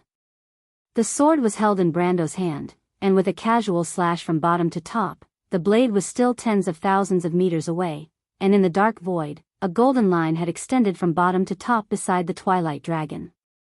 A crack seemed to be cut in space, and then endless flames spewed out from it. The law of space, the flash strike sword art, the supreme mystery of the Flame King. At the same time, there was also the shallow sea sword, Sinna's ability to counter armies, but it was displayed in the form of flames. The law of the two swords merged into one in Brando's hand, and there was no sense of obstruction. Dusk was about to attack Eloranta, but she was forced back by Brando's sword. She felt a deep sense of fear from Brando's sword, and it was not Orpheus itself that attacked her, but a few of the basic laws of the Tiamat law. She even felt that if she did not avoid this sword, she might really be injured because of it. At this moment, the holy sword in Brando's hand was exactly the same as the spear she had faced before, or even stronger. She remembered the name of the spear. It was called Firmament, the Azure Spear. The merchant lady's dark pupils contracted deeply, and she finally felt threatened at this moment. Eloranta had already displayed the elemental code, through, and she knew what she was going to do at that moment. That damned woman, Martha, had indeed schemed against her again. But the latter had given her authority to mortals, which meant that she had actually destroyed herself. This was something that the Twilight Dragon had never thought of. How could she do this? For what? For those lowly insects? Such determination, such desperation, the departure of the god seemed to be just to let this world continue. But what she could not understand was, were the mortals who continued this world really the heirs of that glorious kingdom? She remembered the divine people who were her enemies, remembered Martha and the gods. They were completely different from the kingdom that struggled in the mortal world like beggars. Originally, she did not need to understand. Emotions like understanding order did not exist in the will of the Twilight Dragon. She also did not need to be angry, because anger did not belong to her cognition. But at this moment, complex emotions were transmitted from the kind personality of the Silver Queen, Constance. It was a form of life that she could not understand, full of low-level emotions and distracting thoughts, but she could not suppress them at this moment. Why? These damned guys, why do they do such meaningless things? In the past few eras, she had been enemies with these old-fashioned guys, and she could not even conquer these inflexible guys. It was a great shame. She could not understand, and even became furious because of it. She let out a scream and suddenly swept her palm towards the magic circle that Eloranta had unfolded. The black energy vortex hit the elemental code through, and the three-layered magic circle shook violently because of this mighty blow, as if it would shatter together with the whole world of Woned at any time. At this moment, a crack appeared on the land of Woned, from the Great Glacier to the Alkash Mountains, from the Anzarita Plateau to the Great Plains. The earth sank, the sublime inland sea collapsed, and the giant island of Truvaya in the north of Hazel was divided into three. At the same time, hundreds of islands on the new sea vaporized at the same time. When Eloranta saw this scene, her face turned pale, and blood almost immediately seeped out from under her skin, like bloody tears. Almost everyone felt a terrible scream in their minds, but only Brando ignored the storm and stabilized the holy sword Odorfice in his hand, and slashed at the Twilight Dragon with all his strength. The Roman turned her head, and a few black vortexes appeared between her and Brando.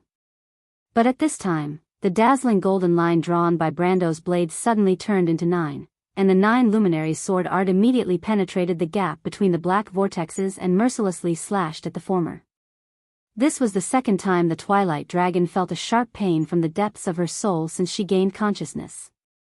In her memory, only the tip of the spear that seemed to shine with the verdant brilliance of the world hit her hard in the eye.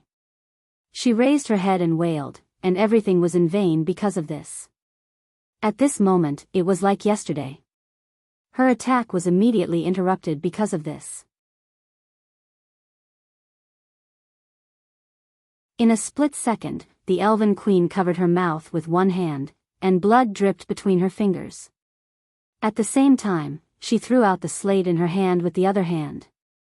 Among the 17 runes, there were also 3 laws: creation, existence, death.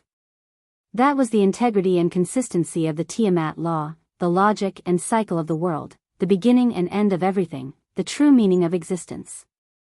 When Brando saw the bright light, he faintly felt something in his heart. He seemed to have seen the beginning and end of time, the world before space and matter existed. It was like a great word, which could neither be described with words nor expressed with sound, but naturally represented all the truths of this world. Mortals only needed to look at it to understand everything. When the second array was formed, the Twilight Dragon immediately felt that her influence on the world was reduced by half. She saw the wounds on the ground begin to heal, the sea no longer boiled, and the mountains stopped moving horizontally and sinking. A thin, crystal-like barrier appeared between her and the 2 laws. This was the realm crystal barrier. A panicked expression appeared on Roman's face, and she reflexively tried to flee. But how could Brando give her the chance? He appeared between the elemental array in a flash, and his order points almost instantly dropped to 0. But he didn't care and directly blocked the Twilight Dragon.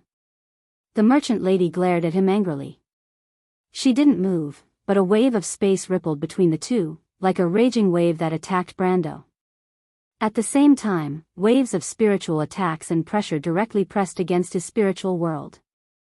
Brando only felt his vision turn black, but his heart was keenly aware that the power of the Twilight Dragons had greatly weakened compared to before. You're tuning into the Dreamy Love Stories YouTube channel. Don't forget to subscribe and join us on this journey to catch the most captivating stories.